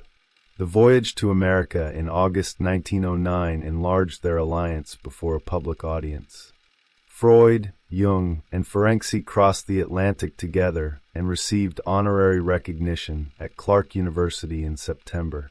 The journey represented the movement leaving European isolation and entering international culture. It also elevated Jung independently. He was not merely accompanying Freud. His own invitation and growing reputation suggested that the younger man might become the public face of the future. Freud celebrated Jung's success because it appeared to secure psychoanalysis. Yet success altered the relationship it was meant to stabilize. The more Jung became valuable as an international representative, the less he could remain psychologically contained within discipleship. Public recognition gave external support to an identity that had previously depended heavily upon Freud's approval. The world began reflecting Jung back to himself as an authority. The Congress of Nuremberg on the 30th and the 31st of March 1910 converted this symbolic rise into institutional power. Jung was elected president of the newly founded International Psychoanalytic Association. Zurich became its headquarters. What had begun through correspondence now possessed statutes, offices, branches, journals, and procedures.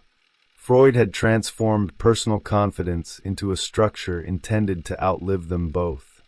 Institutions do not remove the emotional forces within relationships. They distribute those forces across roles and groups.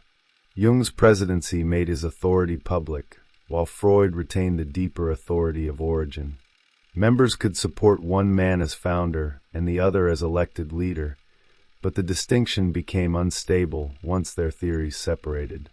The movement acquired two centers before it understood that two centers might produce two futures. Jung's growing interest in mythology intensified this possibility. He found that fantasies produced by individuals could resemble religious and cultural images extending far beyond personal biography. Psychotic material seemed to reveal patterns that a purely individual explanation could not exhaust. Freud welcomed investigation of mythology, but approached ancient stories through concealment, distortion, and forbidden desire. Jung increasingly treated recurring images as formative structures possessing their own psychological force. Their disagreement was therefore rooted in different movements of attention. Freud descended beneath the visible image toward the repressed conflict that had produced it. Jung expanded outward from the image toward parallels across cultures and inward toward the transformation it might be attempting. Freud feared that expansion would escape the evidence and hide sexuality beneath elevated symbolism. Jung feared that reduction would explain the origin of an image while destroying its living function. The conflict over libido gathered these differences into one concept. Freud protected the term as the energy of sexual drives. Jung wanted it to name a more general psychic energy capable of becoming sexuality, ambition, religion, creativity, or withdrawal from reality. The disagreement affected their understanding of psychosis, myth, civilization, and development. It also affected their positions within the relationship. Freud defended the foundation. Jung claimed the right to rebuild upon it. By late 1911, Jung's second study of libido was approaching the point where revision could no longer be mistaken for extension. Freud responded with patience but increasing caution. Jung still sought his judgment, though he also anticipated disapproval. The old paternal structure persisted within the emerging rebellion. The son wanted freedom, but still wanted the father to recognize that freedom as legitimate. This is why the eventual rupture could not remain an abstract debate. Freud's disagreement threatened Jung's authority over his own emerging psychology. Jung's revision threatened Freud's authority over the movement he had created. Each man encountered in the other's theory a judgment about himself. The intellectual conflict acquired emotional permanence because changing one's position would have meant accepting the identity assigned by the other. Their story was already moving toward separation before either man consciously chose it. The relationship had made both men more powerful. Freud gained a movement capable of crossing institutions and continents. Jung gained an intellectual position from which he could construct a psychology of his own. The success of the alliance produced the conditions of its failure. It did not collapse because it had created too little.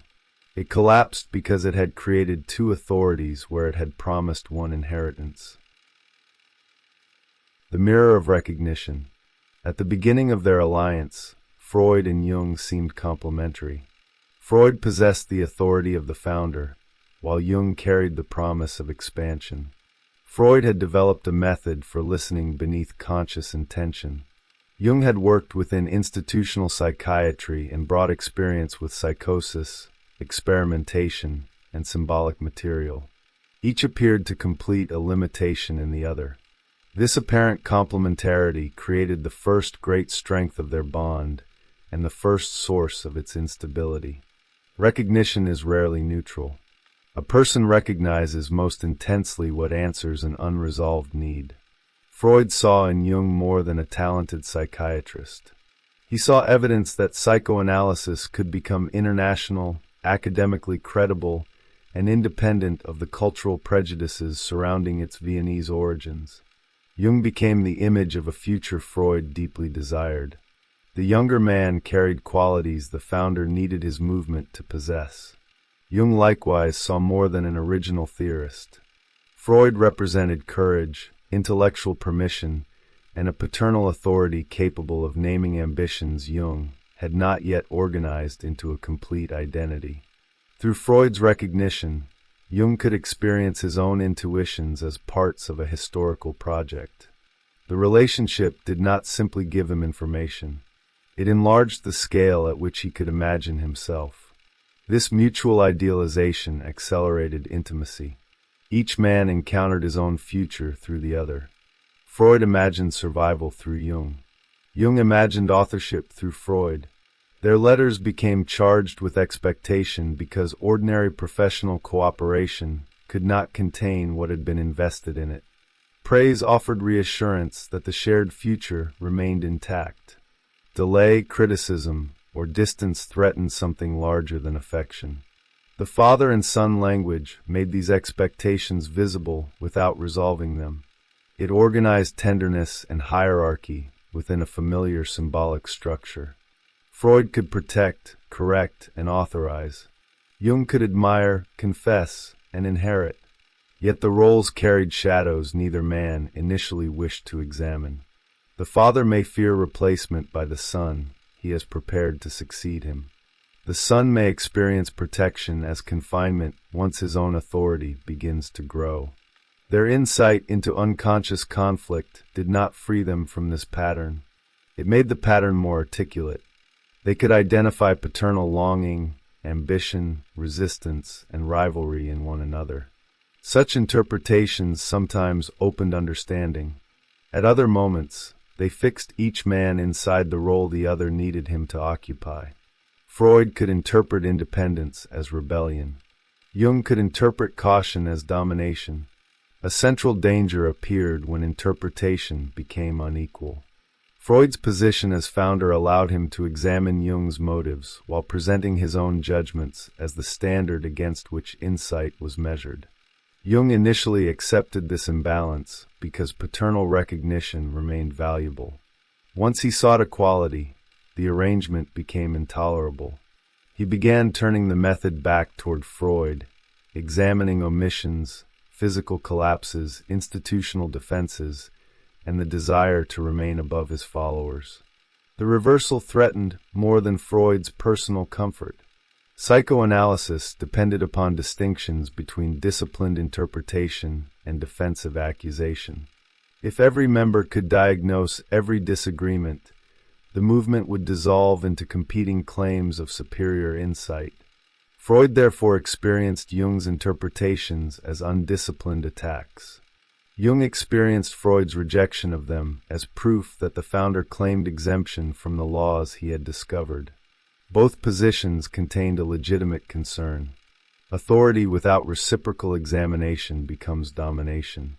Interpretation without agreed limits becomes a weapon that cannot be answered. Their relationship failed to create a shared method for distinguishing insight from aggression when both were present. Every attempt at clarification reopened the struggle over who possessed the right to define reality. The episodes at Bremen and Munich gave bodily form to this conflict. Freud fainted in Jung's presence in August 1909 and again in November 1912. In Munich, Jung caught him and carried him to a sofa. The older man's body became helpless in the younger man's arms at the moment when rivalry and succession weighed heavily upon their relationship. The scene seemed designed by myth, though it emerged from ordinary physical vulnerability intensified by emotion. Freud associated such collapses with fears connected to younger men and symbolic death. Jung encountered the founder as mortal, dependent, and unable to control the meaning of his own body. The event could have humanized their roles. Instead, it deepened the symbolic tension. Freud recovered his authority without fully integrating the dependence the scene had exposed. Jung gained a powerful image of the father's vulnerability without gaining a secure place as his equal. The missed visit at Kreuzlingen in May 1912 operated through the opposite gesture. In Munich, Freud's body fell into Jung's care. At Kreuzlingen, Freud passed near Jung without arriving. Presence became overwhelming in one scene and absence became overwhelming in the other. Jung interpreted the missed visit as evidence that Freud's affection had withdrawn because of theoretical disagreement. Freud insisted that practical circumstances explained the omission. Neither explanation canceled the other. Freud may not have intended rejection, yet he had not felt compelled to create the encounter Jung expected. Jung may have read too much into the itinerary, yet his sensitivity revealed how uncertain the bond had become. The conflict persisted because intention and meaning no longer coincided. Each man defended one and treated the other as distortion. Their relationship finally became a mirror neither could use without seeing an enemy. Freud saw in Jung the danger that psychoanalysis would survive by abandoning its difficult center. Jung saw in Freud the danger that psychological truth would become inseparable from obedience to its founder. Each man defended his work against a real possibility. Each also defended himself against an image created through years of dependency and expectation. The original recognition had therefore reversed. Freud once saw Jung as the future of psychoanalysis. He came to see him as the figure through whom that future might be falsified. Jung once saw Freud as the authority who made independent thought possible. He came to see him as the authority independence required him to resist. The mirror still functioned. It no longer returned an ideal. It returned the threat each man had been trying not to become. The institution inherits the wound. When Freud and Jung transformed their alliance into an international movement, they believed organization would protect discovery from isolation and distortion. The new association would connect local societies, coordinate congresses, support publications, and give psychoanalysis a durable public form. Yet the institution did not rise above the emotional structure of their relationship. It inherited that structure and distributed its tensions among offices, journals, committees, and competing groups.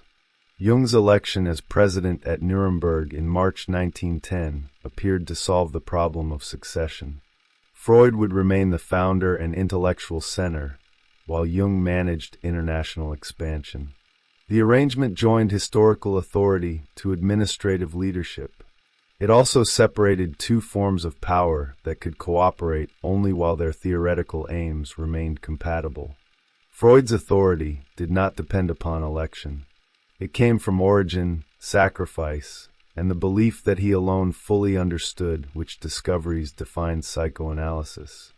Jung's authority came from office, international prestige, and his ability to connect the movement with psychiatry and broader culture. One man could claim that the institution existed because of his work. The other could claim that the institution had entrusted its future to him. Bleuler's resistance revealed the difficulty almost immediately. He feared exclusiveness and objected to a scientific movement becoming organized through personal allegiance. Freud and Jung often interpreted such objections through hidden resentment or resistance. Their explanations may have captured real emotional motives, but they also protected the new organization from criticism. A dissenting member could be understood as someone unable to accept what the group represented. This mechanism strengthened cohesion. Psychoanalysis had grown under attack, and external hostility gave members a collective identity. They were not simply practitioners using a method. They were participants in a difficult truth opposed by conventional medicine and moral respectability. Shared enemies intensified loyalty because criticism appeared to confirm the disturbing importance of their discoveries. The same mechanism became dangerous when disagreement arose within the movement. Adler's departure, Steckel's conflict with Freud, Bleuler's resignation, and Jung's theoretical revision could all be read as individual failures of loyalty or insight. Institutional boundaries became psychological boundaries. To leave the group was not merely to adopt another theory. It was to reveal something about one's unresolved relation to authority, ambition, sexuality, or recognition. Jung initially helped enforce this structure. As president, he consolidated the Zurich Society, managed publications, and treated opposition as something requiring strategic containment. He was not an innocent individualist confronting an authoritarian institution from outside. He participated in building the mechanisms that later turned against him. His eventual resistance arose partly from discovering what those mechanisms felt like when his own work became the object they were designed to control. The journals gave material form to these struggles. The Jahrbuch had joined Freud's clinical theory with the psychiatric and symbolic investigations associated with Zurich. Its pages displayed a movement broad enough to contain experimental research, case studies, mythology, religion, and cultural interpretation. The apparent breadth depended upon confidence that these fields still belonged to one intellectual project. As Freud and Jung diverged, publication became a form of territorial control. Editorial decisions determined which revisions could appear under the name of psychoanalysis. Reviews could define a work as development or deviation. A journal title could signal whether the intended audience consisted only of physicians or included theologians, educators, and cultural scholars. The medium through which ideas circulated became part of the argument about what those ideas meant. Jung's lectures performed a similar function. At Clark University in 1909, his public role strengthened the alliance. At Fordham in 1912, public visibility strengthened his independence. The difference lay not only in content, but in the relationship between speaker and audience. Jung no longer stood beside Freud as a representative of shared discovery. He addressed listeners through a theory that widened libido beyond Freud's definition. Public speech gave the revision an existence that private correspondence could no longer contain. Once Jung's ideas reached American and European audiences, they could gather support outside Freud's approval. The disagreement acquired readers, students, institutions, and professional consequences. A private correction from Freud could no longer restore conceptual unity. The secret committee formed around Freud during 1912 responded to this loss of control. A small circle of trusted followers would preserve the central theory and protect the movement against further defections. The solution replaced dependence upon one brilliant successor with loyalty distributed among several men. Jung remained public president while another structure carried Freud's private confidence. This duplication made the division visible before it became official. The association possessed an elected leader who no longer represented its hidden center of trust. Public authority and intimate authority had separated. Jung could perform presidential duties, but the future of Freudian psychoanalysis was already being organized without him. At the Munich Congress in September 1913, the contradiction became measurable. Jung was re-elected, yet 22 of the 52 voters abstained. The office remained his while recognition was withheld. The vote did not resolve the conflict. It gave the conflict an institutional number and displayed it before the movement. Jung's later resignations from the Jahrbuch and the presidency removed the contradiction by dividing the institutions. Zurich withdrew from the International Association in July 1914. Freud's followers retained psychoanalysis and reorganized its publications. Jung's circle moved toward analytical psychology and created other channels for its development. The rupture therefore became permanent not because the men stopped writing personal letters, but because institutions learned to reproduce the difference between them.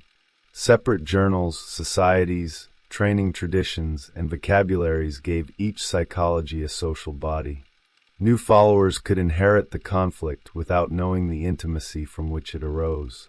What began as a wound between two men became a boundary between traditions. The institution did not heal the relationship. It preserved the relationship's final form. Freud and Jung no longer needed to confront each other directly because organizations, publications, and later generations would continue the argument on their behalf. Two futures of the unconscious. The theoretical separation between Freud and Jung is often reduced to a disagreement about sexuality. That description is accurate but incomplete. Sexuality stood at the center because it determined how each man understood conflict, symbolism, culture, and psychological change. Their division concerned not only which force moved the psyche, but what kind of reality the unconscious possessed and what interpretation was meant to accomplish. Freud had fought against repeated attempts to accept unconscious processes while removing infantile sexuality from their foundation. He understood this removal as cultural resistance.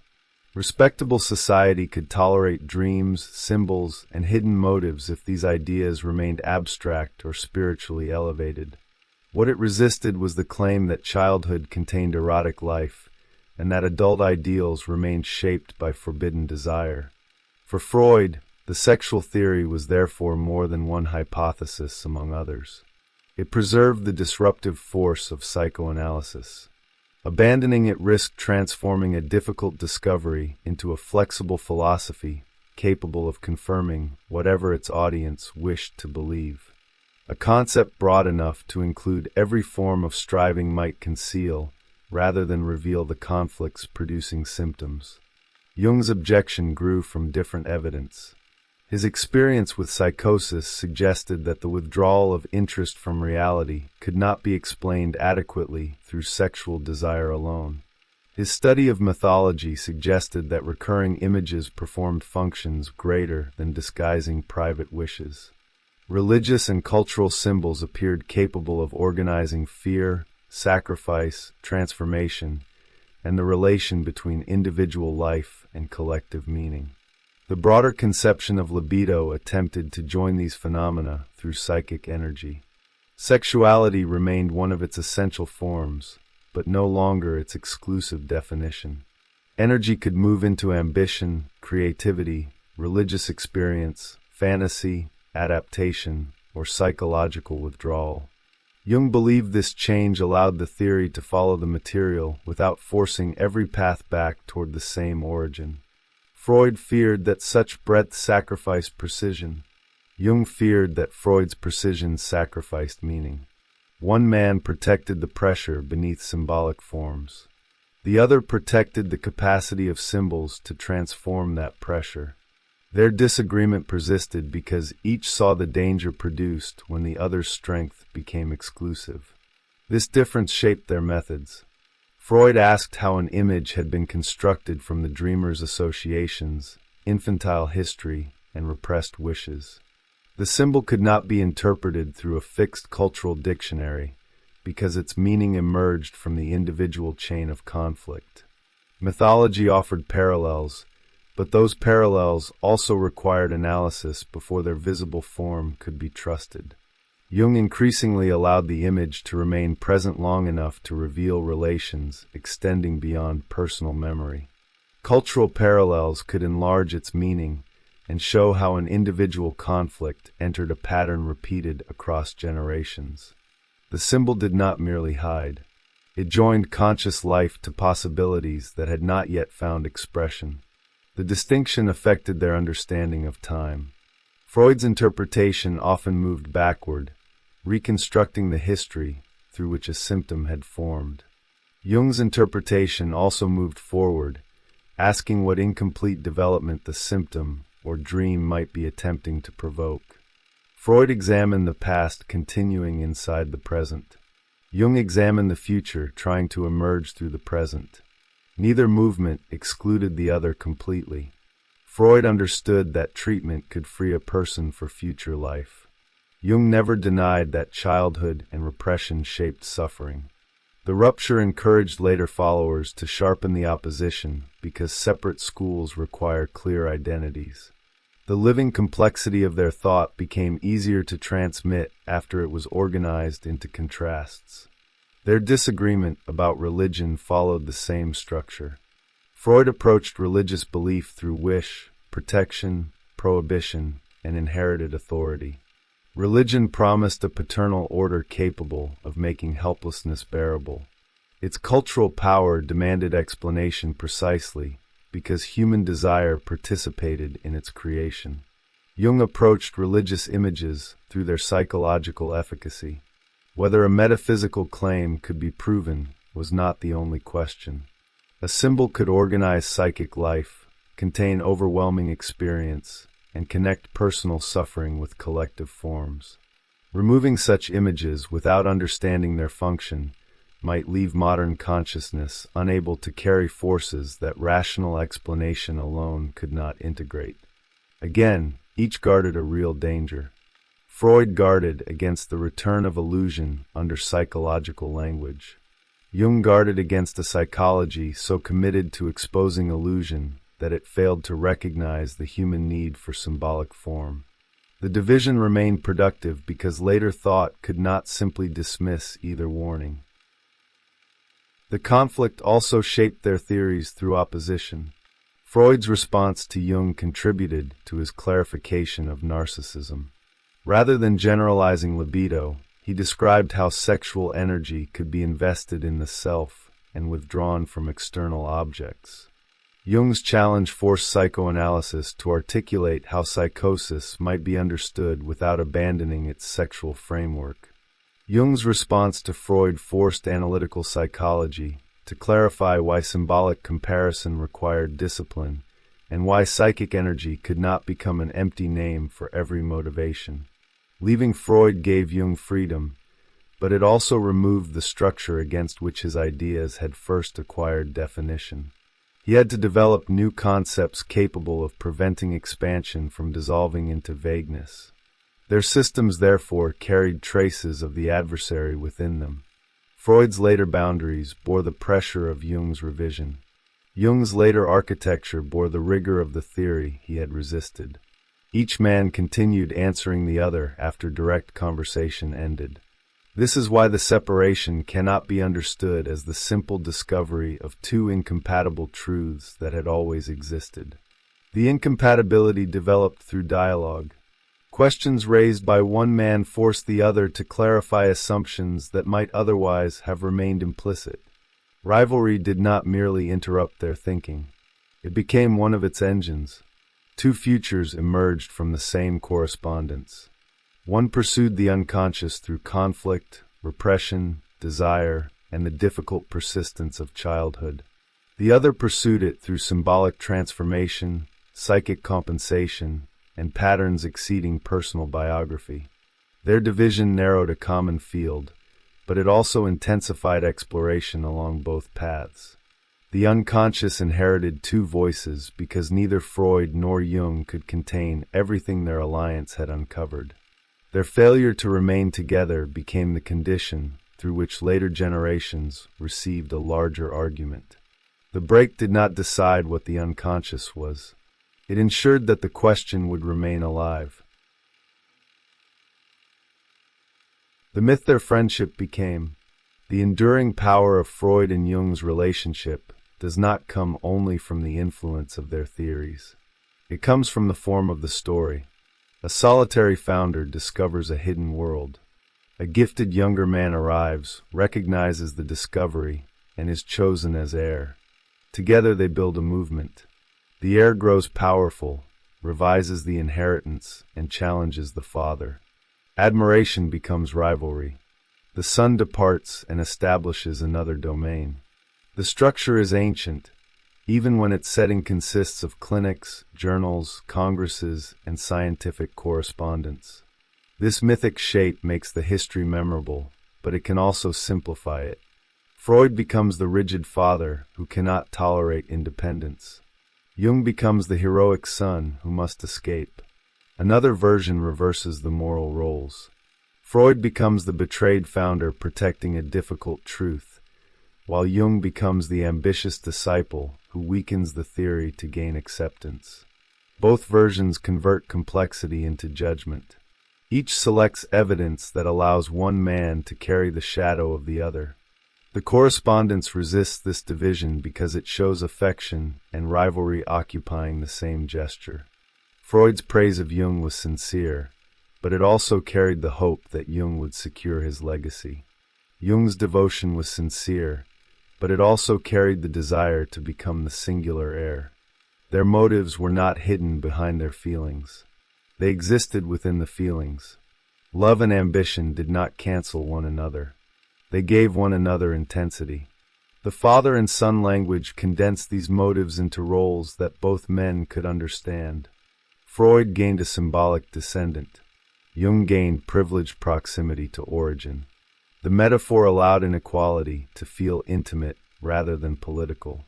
It promised that authority would eventually pass through affection. Yet no metaphor can guarantee the future it describes. A symbolic son may inherit a name, or he may require another name to become himself. Their conflict became inevitable when succession meant different things to each man. Freud imagined a future in which Jung would expand psychoanalysis while preserving its essential center. Jung imagined a future in which inheritance gave him the right to transform that center.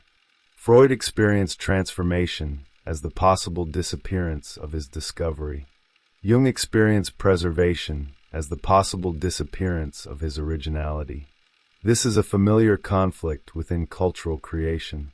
A teacher values a pupil for seeing what others cannot, then fears the consequences when the pupil sees beyond the teacher. A pupil seeks recognition from authority, then discovers that continued recognition may depend upon remaining recognizable. The qualities that produce intimacy become the forces that destroy it. Difference first appears as promise and later as threat. Freud and Jung made this pattern especially visible because their subject was the hidden life of relationships. They could name identification, rivalry, repression, projection, and paternal conflict. Their knowledge offered no position outside those forces.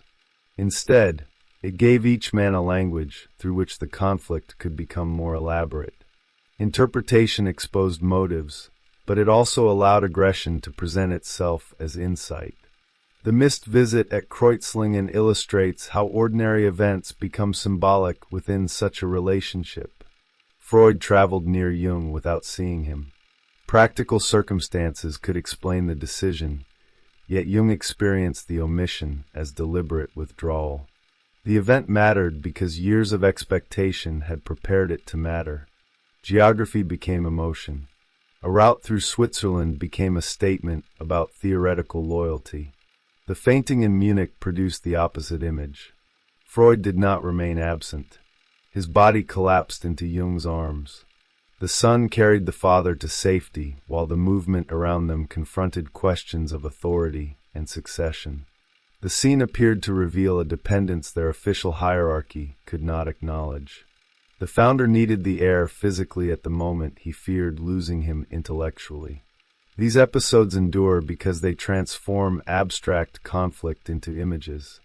The missed visit represents emotional withdrawal without declaration. The fainting represents vulnerability without consent. The contested election represents authority without recognition. The resignations represent separation without reconciliation. Together they create a symbolic sequence through which the relationship can be understood even by those unfamiliar with the theories. The letters themselves are central to this cultural afterlife. Correspondence creates intimacy through distance. It allows confession without immediate interruption and gives thought time to arrange itself before exposure. Freud and Jung used letters to build a shared intellectual space between Vienna and Zurich. Their theories developed inside that written room. Writing also preserved conflict.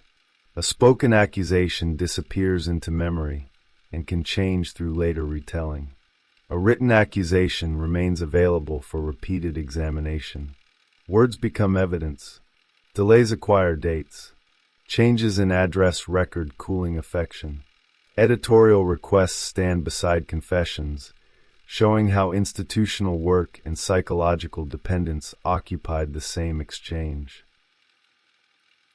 As trust diminished, the medium changed its function.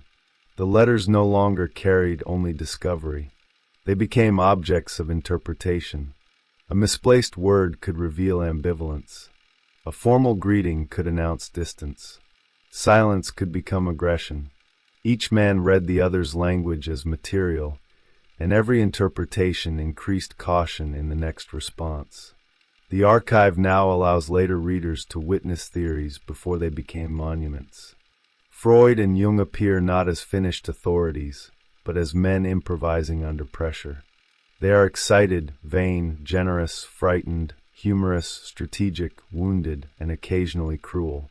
Their concepts emerge among illnesses, family concerns, travel plans, publishing disputes, and professional gossip. Thought is returned to the unstable life that produced it. This intimacy complicates the public images later built around them. Schools of thought often present founders through purified narratives. The founder sees clearly, persists against opposition, and establishes a coherent tradition. Correspondence reveals uncertainty, dependence, and contradiction. It shows that intellectual authority is created socially, through recognition and conflict, even when later institutions describe it as the achievement of an isolated genius. The relationship also illuminates how media transform ideas. Psychoanalysis expanded through letters, case histories, journals, lectures, translations, Congress reports, and personal referrals. Each form shaped what could be communicated. A clinical case created depth but limited privacy. A lecture created authority but reduced hesitation. A journal produced continuity but required editorial boundaries. A Congress displayed unity while making faction visible. Jung's international influence grew because he could move ideas across these forms. His experiments spoke to psychiatry. His lectures addressed physicians, theologians, and educators. His mythological comparisons opened psychoanalysis toward cultural audiences. The very adaptability that made him valuable to Freud also allowed his message to change as it entered new environments. Freud understood that circulation could transform a theory until only its name remained. His insistence upon boundaries was partly an attempt to prevent media success from emptying psychoanalysis of its most difficult content. Jung understood that a theory unable to change across environments could become a closed doctrine. Their disagreement concerned not only psychological truth, but how truth survives movement through culture. The institutional split created two recognizable public languages. Psychoanalysis became associated with repression, sexuality, childhood, symptoms, and the return of forbidden desire. Analytical psychology became associated with archetypal imagery, personality types, dreams, myth, and psychological transformation. These associations reached audiences far beyond clinical practice through literature, film, art, religion, advertising, and popular discussions of identity. As ideas circulated, both traditions were simplified. Freud could be reduced to the claim that every motive is sexual. Jung could be reduced to a collection of universal symbols or personality labels. Such simplifications reveal the price of cultural influence. A theory becomes widely recognizable by shedding the difficulty that originally made it necessary. Their personal conflict underwent the same transformation. It became a story of betrayal, authoritarianism, liberation, or generational struggle, depending upon the needs of the teller. Readers found in Freud and Jung models for their own experiences with mentors, fathers, institutions, and intellectual independence.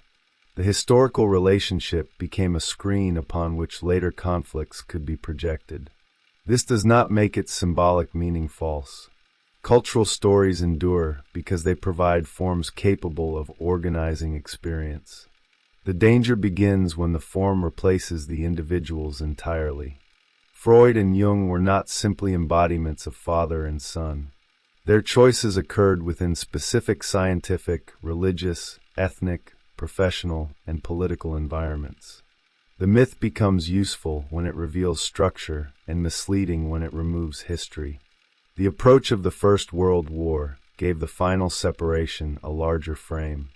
Zurich withdrew from the International Association in July 1914 as European alliances moved toward military catastrophe. Soon the Congress plan for Dresden became impossible. International exchange yielded to national mobilization and mass violence. Their private division and Europe's collapse belonged to different scales, yet both exposed the fragility of civilized structures. Agreements, offices, and professional courtesies can conceal forces they do not resolve. Loyalty creates cohesion while preparing exclusion. Groups strengthen identity by identifying those who no longer belong. Interpretation becomes propaganda when it recognizes hidden motives only in the opposing side. Freud and Jung had studied the irrational pressures beneath conscious order. Their own movement demonstrated that scientific knowledge did not eliminate group psychology. Members formed alliances, protected leaders, interpreted dissent, and organized memory around competing versions of legitimacy. The institution became another human community subject to the forces it examined. This may be why the story remains uncomfortable. It denies the fantasy that psychological insight automatically produces psychological freedom. Freud and Jung understood more about hidden motivation than nearly anyone around them, yet knowledge did not prevent rivalry from taking symbolic command of their bond. They could recognize the pattern and still participate in its escalation. Their failure was therefore not hypocrisy in any simple sense. Insight and transformation are different achievements. A person may describe a conflict accurately while still needing the conflict to preserve identity.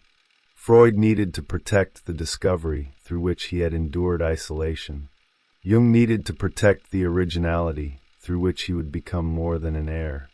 Understanding these needs did not make surrender possible.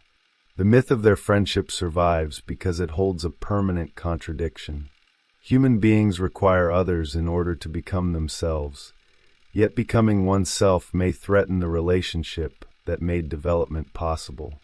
Recognition gives identity, then becomes a standard from which identity must separate. The mentor opens a path, and the path eventually leads beyond the mentor's map. Freud and Jung did not solve this contradiction. They gave it historical form. Their correspondence allows the process to be watched as admiration becomes institution, institution becomes hierarchy, hierarchy becomes rivalry, and rivalry becomes separate traditions. The ending feels inevitable only because the earlier stages created its conditions so completely. What remains is not a lesson about avoiding conflict. Without conflict, neither psychology would have acquired the form later generations inherited. What remains is a more difficult recognition. Creation may depend upon bonds it cannot preserve. A shared intellectual world may need to divide before its possibilities become visible. The loss is real, so is the knowledge released by the loss. Their friendship became a myth because it ended without becoming irrelevant. Freud and Jung continued speaking through the traditions formed after their silence. Each remained the absent interlocutor inside the other's work. The father and son separated, but the argument they created continued traveling through culture, asking every new generation what must be preserved, what must be transformed, and what kind of freedom can survive the need for recognition.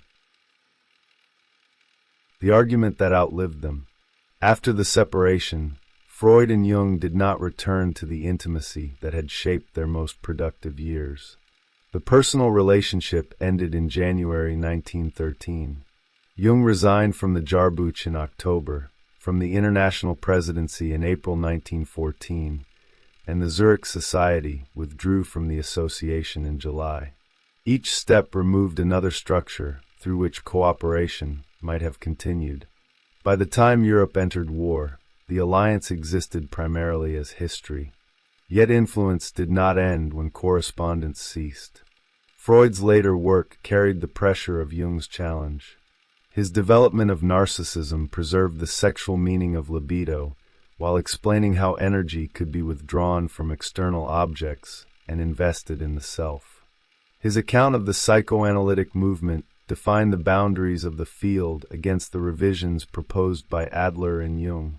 Separation forced him to state more clearly what psychoanalysis was and what it could not surrender without becoming another system. Jung's later work carried Freud just as deeply. Analytical psychology developed through questions first sharpened inside psychoanalysis.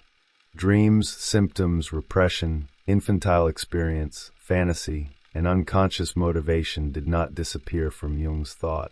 They entered a larger architecture organized around symbolic transformation, personality, cultural patterns, and the movement towards psychological integration. The new psychology could oppose Freud because it had learned from him how much remained hidden beneath conscious identity. Each tradition therefore preserved the adversary it publicly rejected. Freud's boundaries bore the mark of Jung's expansion. Jung's expansions bore the discipline of Freud's suspicion. Their ideas remained connected through opposition, like two paths whose distance continues to reveal the point from which they divided. The First World War intensified their separate investigations. Freud watched civilized restraint collapse into collective aggression, patriotic identification, and mass death. His later reflections on war, group psychology, repetition, and destructiveness deepened the severe view of human nature already present in his work. Culture appeared not as the defeat of instinct, but as a fragile arrangement continually threatened by the forces it attempted to govern. Jung entered a prolonged confrontation with visions, dreams, and symbolic figures that seemed to exceed his conscious control. The outbreak of war gave collective meaning to images of flood, blood, cold, and devastation that had previously made him fear a private collapse. He treated this period as an encounter with psychic layers extending beyond personal biography. The experience became foundational for his later understanding of collective symbolic life. Their responses to war continued the difference already visible before the rupture. Freud examined the destructive forces beneath civilized order. Jung explored the images through which individual and collective transformation might be represented. One look toward the instinctual conflict culture could never permanently resolve. The other look toward symbolic forms capable of containing forces consciousness could not master directly.